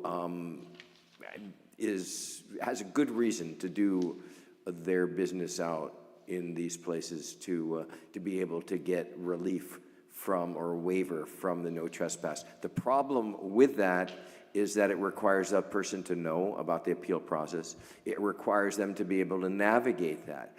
And those are really systemic issues that we have to address, you know, because folks, particularly folks who are just struggling to get by, are not necessarily going to know that. So that requires information, which we should be doing. You have an appeal process. It's not particularly due process if nobody knows about it. We should be trying to, when that happens, make sure that those processes are fair and they're not railroads. And we should be monitoring. The Church Street Marketplace has got the Church Street Marketplace appeal panel. Our own Public Safety Committee is the hearing panel for the church, for City Hall Park. So we do have, at least as a body over City Hall Park, some mechanisms by which justice and equity can reign. And so I am interested in what the mayor is talking about in terms of levels of support in terms of facilities, and I think that we also might want to be just thinking about, if this actually gets activated, making sure that people have the access to justice, because this is part of a judicial system that that they deserve as people who live in this country. So for those reasons, I will be voting no. Thank you, Councilor Bergman. Councilor McKnight, I see you. Are there any other councilors that have not been heard a first time on this item that would like to be heard on the amendment? On the amendment. Okay. So I think this is what we're going to do. Councilor McKnight, we will go to you on the amendment. And I don't know if there's multiple councilors that want to do a second round here. I don't know that we'll do. I think we're going to keep it to one round here. So Councilor McKnight, we will go to you. And then, I mean. We still have the whole amendment, the whole proposal. So, Councilor McKnight, we will go to you. Councilor Grant, I will give you the last word on this item, and Councilor Newbeezer, we're not going to do any further second rounds on this one. So, Councilor McKnight. Thank you. So first of all, I just want to recognize that our ordinances, apologies if I trip over my words, it is 11:40 in the nighttime. Our ordinances are enforced by our city staff, and I trust our city staff not to be cruel when they're enforcing the ordinances. So just wanted to put that out there.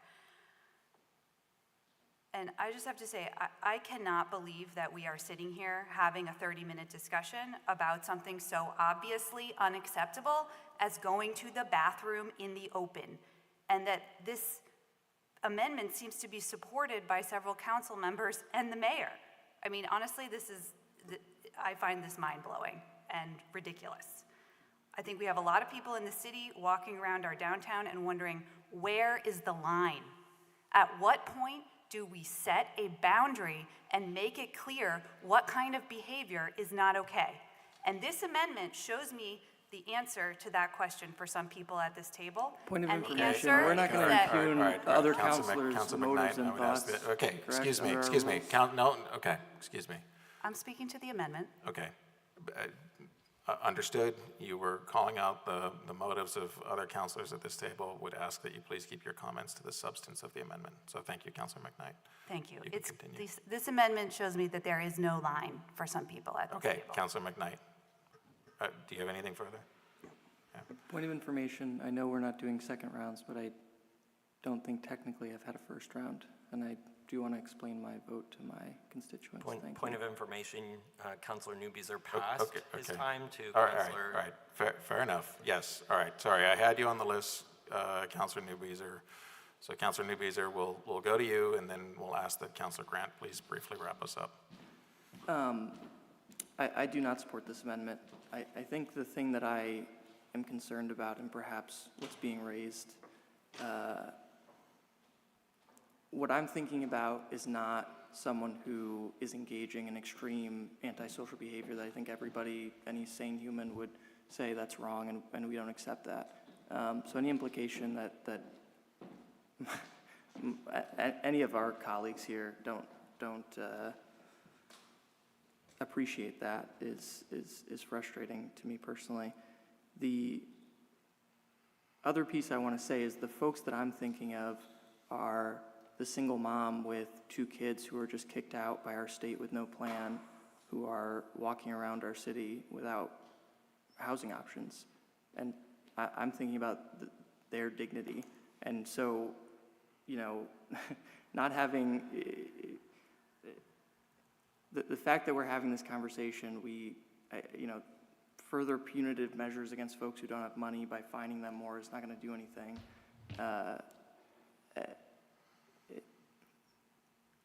It feels like a slippery slope, and it feels like there's an indignity to this conversation that I'm very frustrated with. Thank you. Thank you, Councilor Newbeezer. Councilor Grant, I would ask that you please keep comments very brief here, and then we're going to go to a vote on the amendment. I want to make something very, very clear. I am deeply disturbed and deeply distressed by the number of people in our city that have been put in a position where they feel they either have to or it's okay to publicly relieve themselves. I want to make it very clear that I'm very much aware of boundaries. And my boundaries extend to the entire central district. This is happening everywhere. It is happening to businesses that are within the central district but are not located on the Church Street Marketplace. Some of them are located in the Old North End. Some of them are located down on the waterfront. This is happening to residents. This is happening in other parts of our city. So my concern is that it's kind of, I don't know if it's virtue signaling, I don't know what it is, but to say that, okay, hold on, this is really important. To say that, hold on, I'm going to finish what I'm saying. Hold on, because there was a lot of accusations and incorrect information about boundaries and whatever that quite frankly are not true. I have talked to businesses that are outside of the Church Street Marketplace area, and they are dealing with having to clean up human waste. Residents are having to deal with it. People are stressed beyond belief. I recognize all of that. I don't believe that in a situation where we already have things addressing this, and we cannot at this time, that doesn't mean I don't want it enforced. I do want it enforced, but I think it's important to be at all times truthful with the public with regards to their current expectations. Now, we are working very hard to change things. And I have a lot of respect for the mayor and what the mayor is doing. But it's not an overnight fix. And I'm just like stunned at some of the language and the tone of the discussion. I have had to deal with, I have had to deal with false accusations. I've had to deal with my words being manipulated, implying that I don't care about the issues or that other counselors don't care about the issues, when in fact we do, and we are just saying it needs to apply to everybody in all the districts of the city, and that just to say you're going to do it in this one small area is not in fact offering a solution. Thank you. Councilor Grant, the comments were out of order with respect to accusing your colleagues here of. But they can accuse me. They can say these things. It's not okay. This has been an ongoing issue.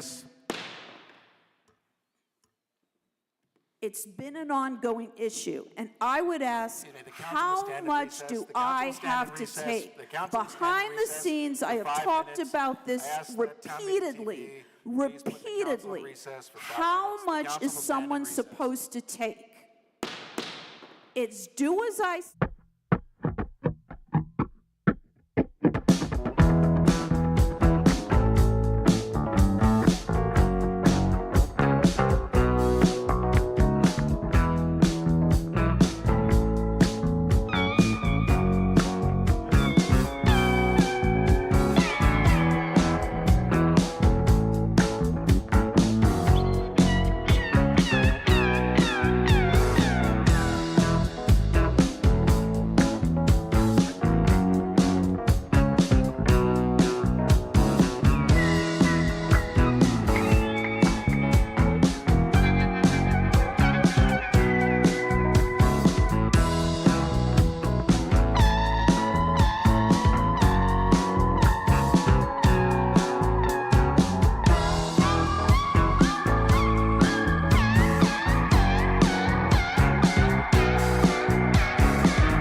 Councilors could please take their seats.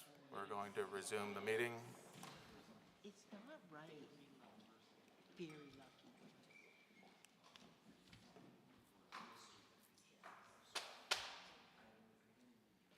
Councilor Doherty, Councilor Broderick, Councilor Newbeezer.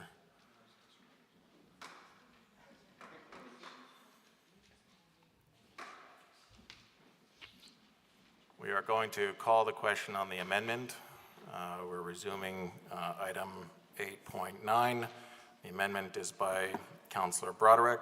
The amendment is to remove from the proposed ordinance public urination and defecation from the criteria by which an individual may be no trespass from City Hall Park and the Church Street Marketplace. The clerk will please call the roll on the amendment. Councilor Barlow? No. Hold on, I'm sorry.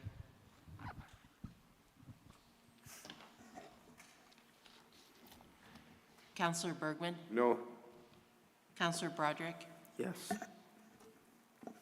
Councilor Carpenter? No. Councilor Doherty? No. Councilor Grant? Yes. Councilor Kane? No. Councilor Litwin? No. Councilor McKnight? No. Councilor Newbeezer? No. I'm sorry. No. Councilor Shannon? No. City Council President Travers? No. 2 ayes, 10 nays. Okay, with 2 in the affirmative and 10 against, the motion to amend does not carry. And we are back on the underlying question.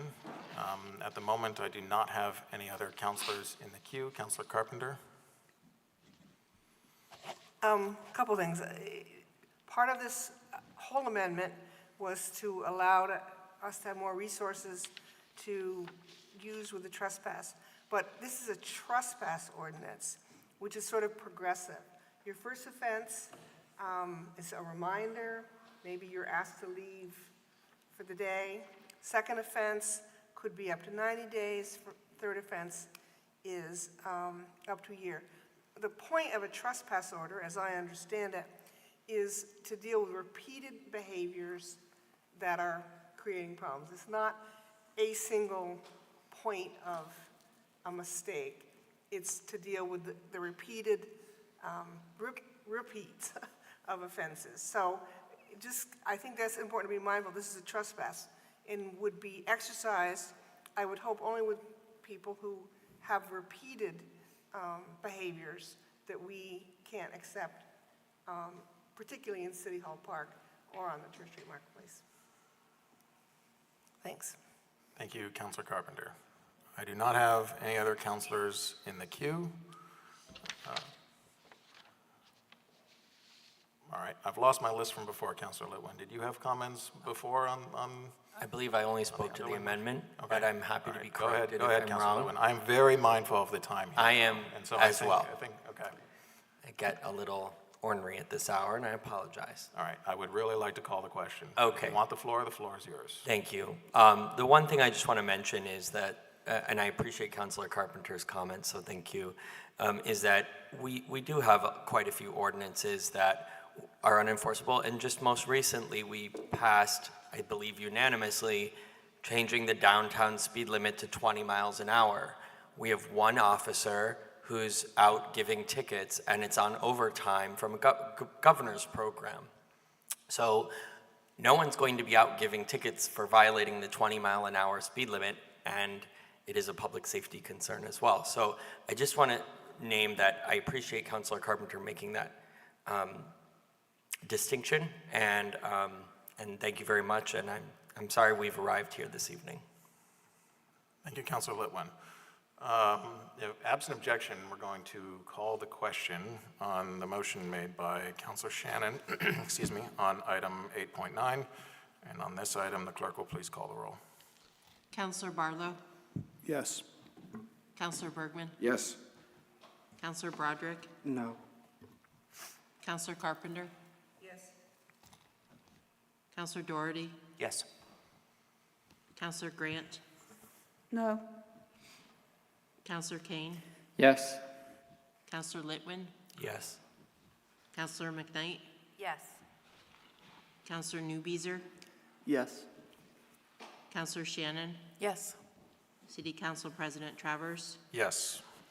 10 ayes, 2 nays. With 10 yeses and 2 nos, the motion carries. We have 2 additional items on our deliberative agenda, 8.10 and 8.11. 8.10 is a memorandum authorizing expanded downtown security services. For a motion on this item. Point of order. I think we still need to vote on the resolution. We did the ordinance, but we didn't do the resolution. Well, I had thought it was a combined motion to There waive was a the. second reading, there wasn't a motion on the resolution, but I Okay, read that quickly. my recollection was that the motion was a combined motion as stated on Civic Clerk, which was to waive the reading, adopt the ordinance, and adopt the associated resolution regarding private trespass policy, but, I did, sorry. okay, all right. So unless there's another point of order, but just to clarify, my understanding there is that what we just passed was a combined motion on both the ordinance as amended and the resolution regarding private trespass policy. Hearing no objection, that motion carries. And then, so we will turn to item 8.10. And Councilor Barlow, as a member of the Board of Finance, I would turn to you to introduce this item with the clarification that posted online now should be updated language as approved by the Board of Finance, which if folks printed out their agendas before the meeting, which I have here, it does not reflect entirely the changes that came from the Board of Finance. So we just want to make sure that you have the language that we agreed to earlier tonight. Let me verify.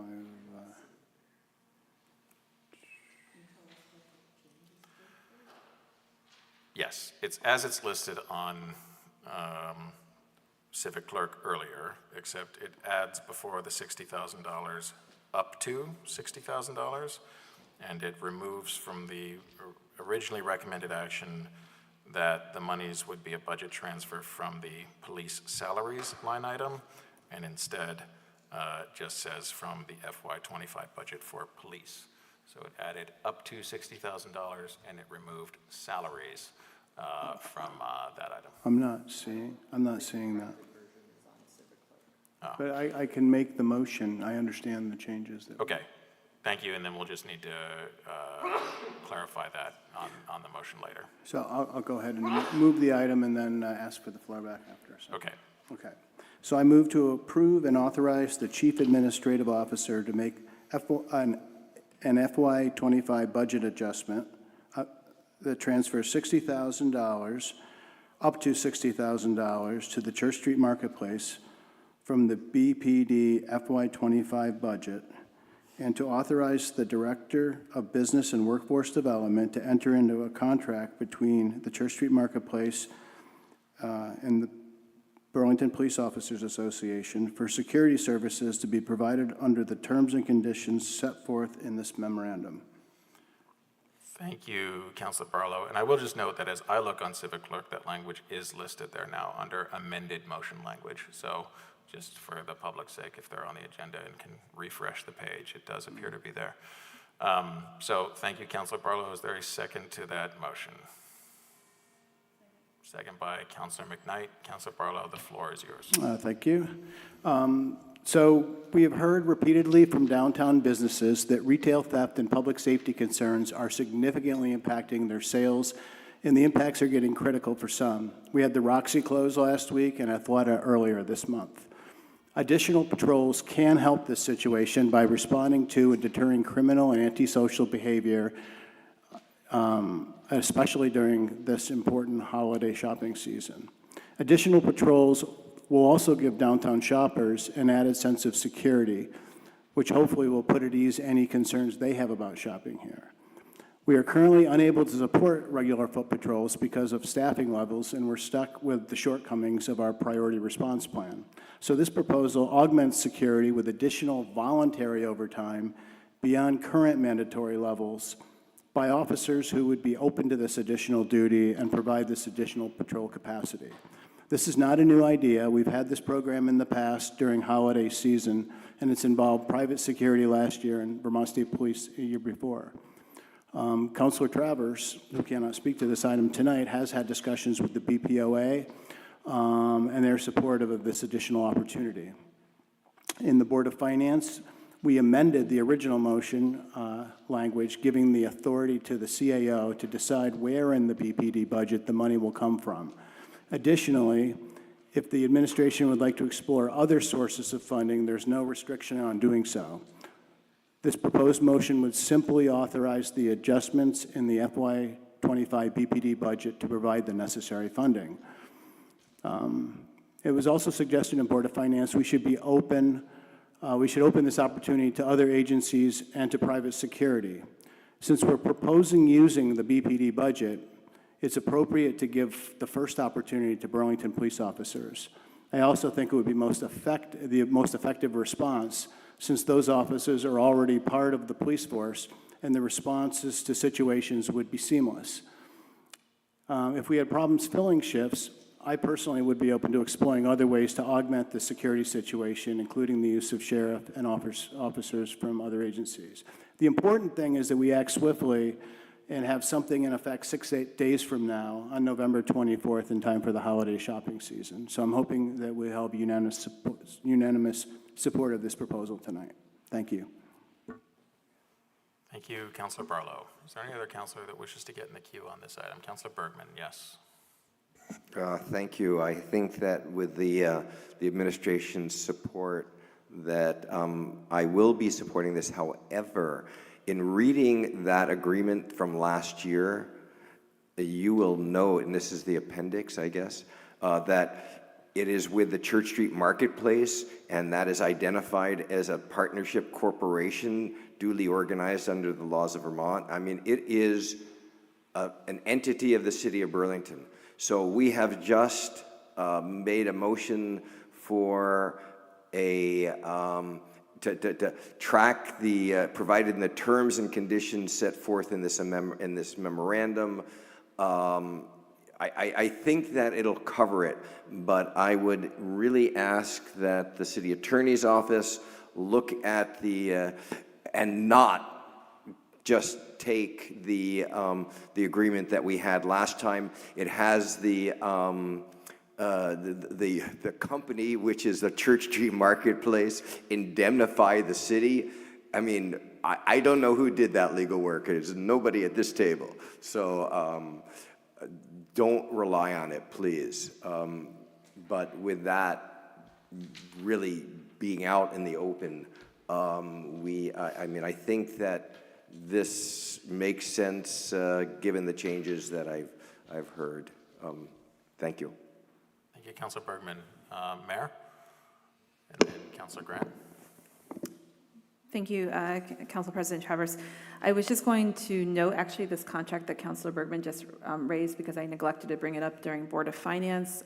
Sorry, City Attorney Brown, because she asked me to do so. So even though it's not reflected in the motion, I have every intention to ask my team to do a full legal review because of that contract does not track, and we try not to copy and paste in my administration.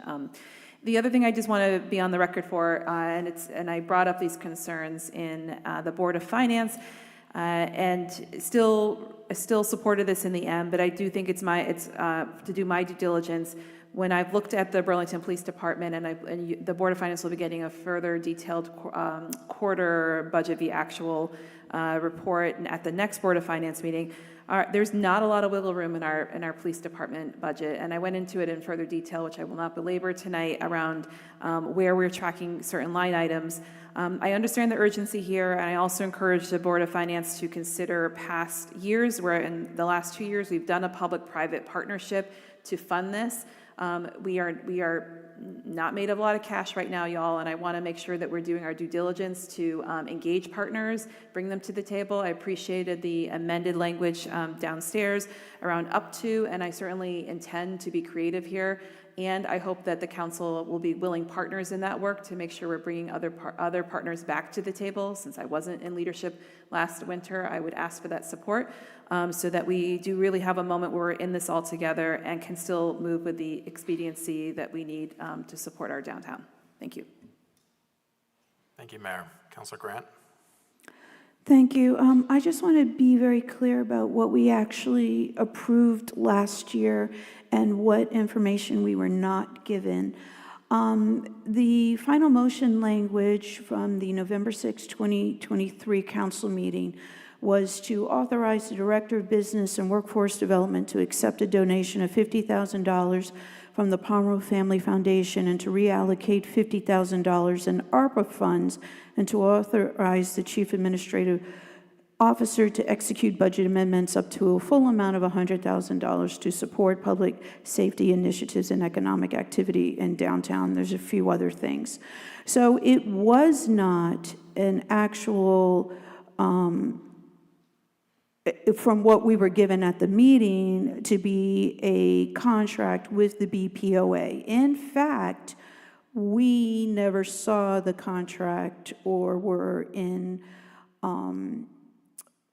were allowed to approve it, which it just gave me very, very grave concerns, especially since we are saying that if anything were to happen, then officers could not be held responsible to Councilor Bergman's comments. And I am glad to hear that this contract would be on the radar of the city attorney's office and on the radar of the mayor's, because it was extremely problematic and put our officers as well as our residents at risk. So understanding that the new contract, and I don't know if this is language that we have to add to the motion, I can support this with the motion knowing that the city council will have full view of the final contract that is going to be offered before it's signed.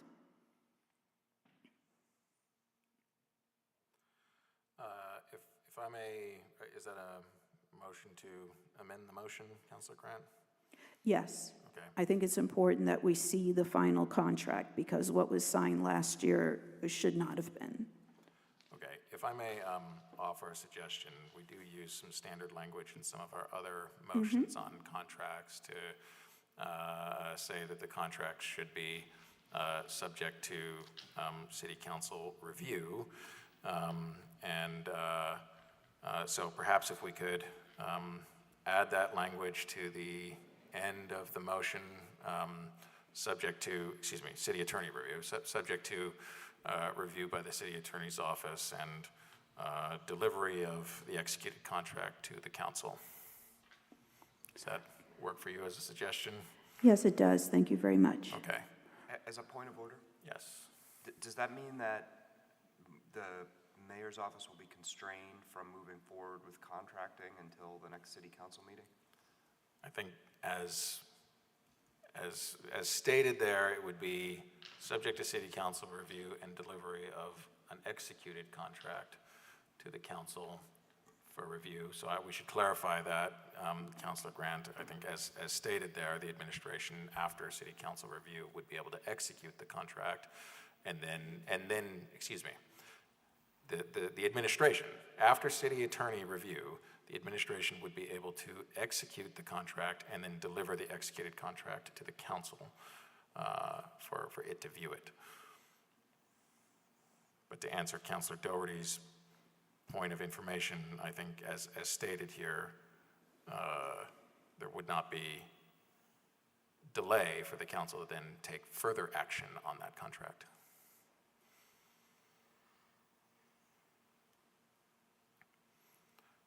So I just want to clarify here, Councilor Grant, if your intention is simply to ensure that the contract undergoes city attorney review and then after it is executed, that the council would have eyes on it.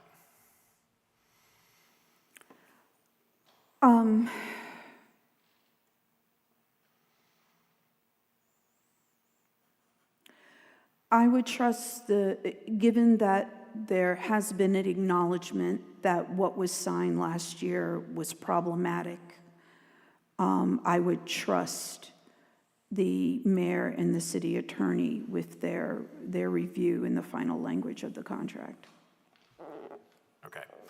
So, and I will send this as well to the council, but, and correct me here if I'm wrong in the language, Councilor Grant, but Councilor Grant has moved to amend the motion to add to the end of it, subject to review by the city attorney's office and delivery of any executed contract to the city council for review. And that's friendly.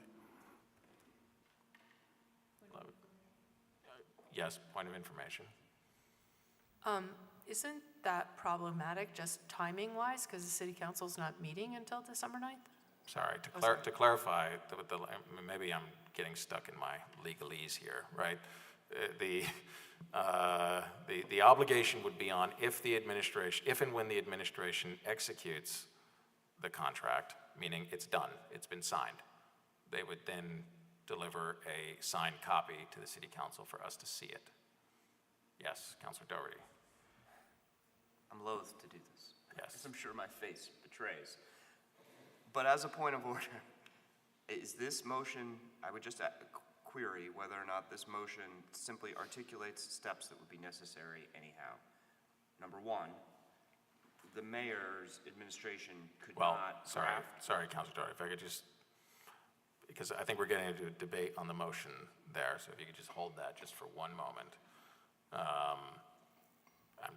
There's a motion on the floor right now from Councilor Grant, and Councilor Grant has confirmed here that the intention of the motion is to require that the contract be subject to review by the city attorney's office, and that if the administration executes the contract, that a copy of the executed contract would be delivered to the city council. So that is the motion that has been proposed by Councilor Grant. Is there a second to that motion? Seeing, okay, seconded by Councilor Bergman. So Councilor Doherty, did you wish to then speak to the amendment that's now on the floor? Yes, I guess I'm not opposed to this per se, but I want to make the following points. One, I feel like this motion is unnecessary. I feel like this motion is unnecessary because the contract is not going to hatch out of an egg. The city attorney's office is going to have to draft and or review the contract. That's how we're going to get a contract, number one. And number two, the contract will be then public information, and I have every reason to believe that the mayor would share it with the city council with or without amending this motion. So although I'm not opposed to it, I do question its necessity. Thank you, Councilor Doherty. Any other councilors wish to get in queue? Yes, Councilor Grant. I would just say that we already have experienced where this wasn't, unless CAO Shad advises otherwise, this was never shown to the city council last year, and was it ever posted publicly? It is not my understanding it was public post. Yes, and so based on that, I feel that the concern is a legitimate one. Thank you. Thank you, Councilor Grant. This is on the amendment. Councilor Litwin, and then Councilor Barlow. Yeah, I think it makes sense when we get to review a contract before it gets executed. That would have made sense to me, but we don't really have the timing for it. And I trust this administration, and I trust Attorney Brown, and I hear you saying that too, Councilor Grant. So I have to agree with Councilor Doherty.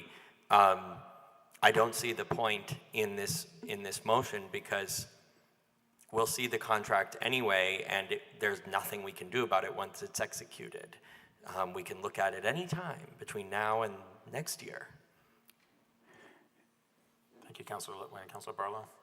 Just in the interest of collegiality and collaboration, I view this as a friendly amendment, even though some at the table may think it unnecessary.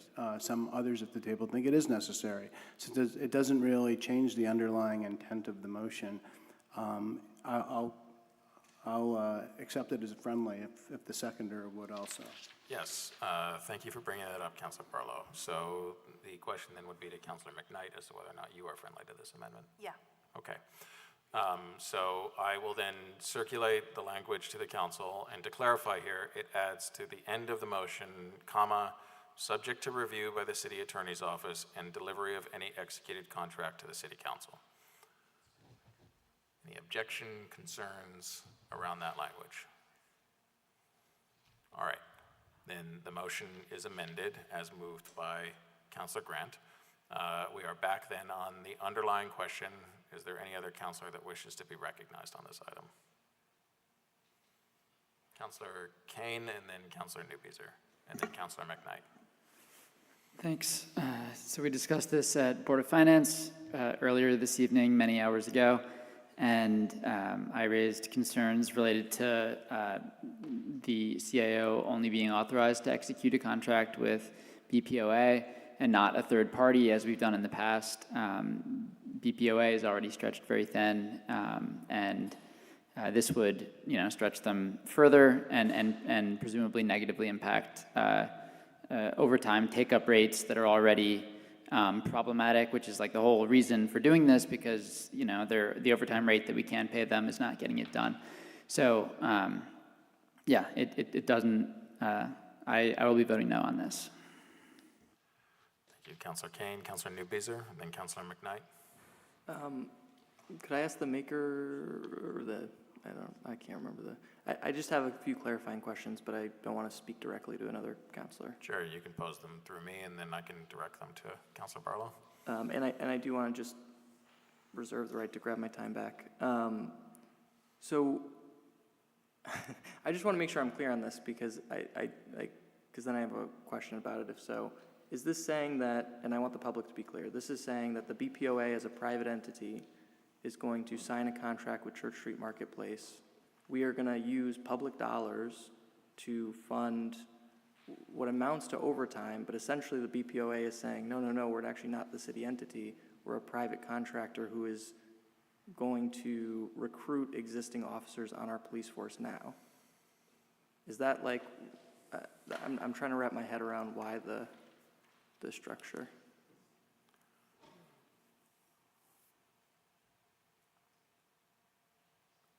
Just as Councilor Barlow, there's some awkwardness here in that I am the drafter of the memo. You are the maker of the motion. If you feel prepared to answer those questions, then, and I'm going to pause your timer here, Councilor Newbeezer. If you feel prepared to answer those questions, that's fine. Otherwise, if it would be in order from the city attorney's office, I'd be happy to pass the gavel to Councilor Shannon, in which case I'd be happy to answer the questions. I thought you did a good job during Board of Finance tonight. This is one of the reasons we had discussed perhaps you participating in the debate on this motion. Although I'm happy to speak to most of these questions. I think that you have a better command of this particular aspect of the proposal. So if it was in order. All right, I'll pass the gavel to Councilor Shannon. And I guess Councilor Shannon, as now temporary Well, let me president. see where you are in the queue. Yes, right. Yes, would you like to respond to that, President Travers? Sure. So first of all, there's a historical precedent for the city contracting directly with the BPOA for these types of incidents. We've seen it in the contract that was posted to civic clerk from last year. It happened before that as well, when the city contracted with the Vermont State Police to provide services over the course of the COVID-19 pandemic. There as well, there were opportunities that were extended to the BPOA to provide expanded overtime services. This is an opportunity that is clearly made available in the collective bargaining agreement that the city has entered into with the BPOA, and the language in the collective bargaining agreement makes clear that the city is among those parties that may itself contract with the BPOA in order to provide these services in different circumstances. And it has happened in other incidents as well, like with special events around, say, the Vermont City Marathon, for example, or the contract talks about asking our police officers to police construction zones. Those are the types of instances for which the city, whether it's DPW, whether it's Church Street Marketplace, whether it's the mayor's office, to contract directly with the BPOA to provide these extended services. Thank you, that is helpful, and that does answer my question. I have one more then off of that. So is the thinking then that why not just go extra overtime, I guess? Because in practice, it feels like that's what we're doing. Yes, you can answer that question, President Travers. The thought from my own perspective is that, we heard a budget presentation regarding the police department right now, and we're ahead of budget with respect to overtime. So it's very clear, and we don't need those budget numbers to know that our police officers are already working a ton of overtime in order to meet the demands of the city. And I think what you oftentimes see in many businesses, many industries, whether it's in public safety, whether it's in healthcare, that sometimes when you're asking employees to work even more overtime on top of the significant overtime they're already working, you need to offer a little bit more. And that's what this special rate for special events allows us to do. Our collective bargaining agreement does not otherwise allow us the opportunity to pay more than standard overtime. This gives us that opportunity. We'd be paying a similar premium rate to other agencies as well, but from my perspective, I'd rather be offering that premium rate to our own officers. Yeah, no, that makes sense. I appreciate it. I am supportive of this. It seems reasonable enough to me. The first time I read that, and maybe I'll have to do a follow-up with constituents, it did, to be honest, feel like a dystopian world where we're like privatizing our police force for a second there. I was like, oh my Lord. My other objection was with the past agreement too, but it sounds like we're gonna have more rigorous legal review this time to make sure that we do that right. And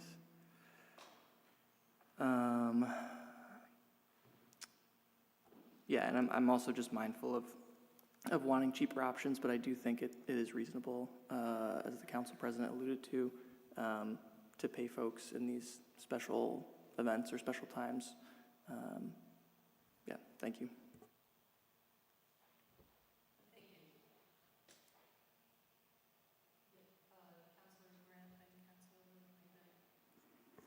I just wanted to remind the council that the patrolling of the downtown, so if we look at a special event such as the tree lighting ceremony, that's a very special event that happens yearly, that brings a lot of people downtown. That is definitely defined as a special event. Where we have run into trouble in the past is the concept of patrolling or doing what is already defined as under their normal job duties and trying to treat it as a special event. We went through this issue when there was the controversy over the contract with local HOA of a condo association. So we need to keep that in mind when we talk about historical types of initiatives. The contract, it was questioned whether that previous contract with the HOA actually fell under special events, and it may be something that's worth to have the city attorney's office look at again for the future. Thank you. Thank you. I just have two brief things to add. First, I wanted to address kind of the other options besides the BPOA and why, in my perspective, it doesn't make sense to pursue those. First of all, I personally reached out to the Sheriff's Department and they told me that they're booked solid. They're in very high demand, so they were not an option. And then in collaborating with President Travers and Councilor Barlow on this, we also had several conversations with both with Cara's office and with other people involved that showed us that the previous contracts with the state police as well as private security firms to try to do something similar were really just unsatisfactory and weren't happy with the quality there. So all those reasons, in addition to the ones that President Travers just outlined led us to preferring the BPOA. And then secondly, I hear the mayor's request to potentially need to bring in more funds to this pool. I have been in touch with several community members who might be willing to support this effort, and I'm happy to help facilitate that conversation. But because of the need to act quickly on this, I'm hoping that, you know, and a nod would be okay, but I'm hoping that the mayor can commit tonight to move this forward really quickly and not let us get snagged up on that, because, you know, Black Friday is a week from this Friday, I guess. It's just all coming up very fast, and I don't want to get bogged down providing this desperately needed support to our downtown business community. So I would just ask that we be kept in touch and really treat this as the dynamic issue and crisis that it is. Thank you.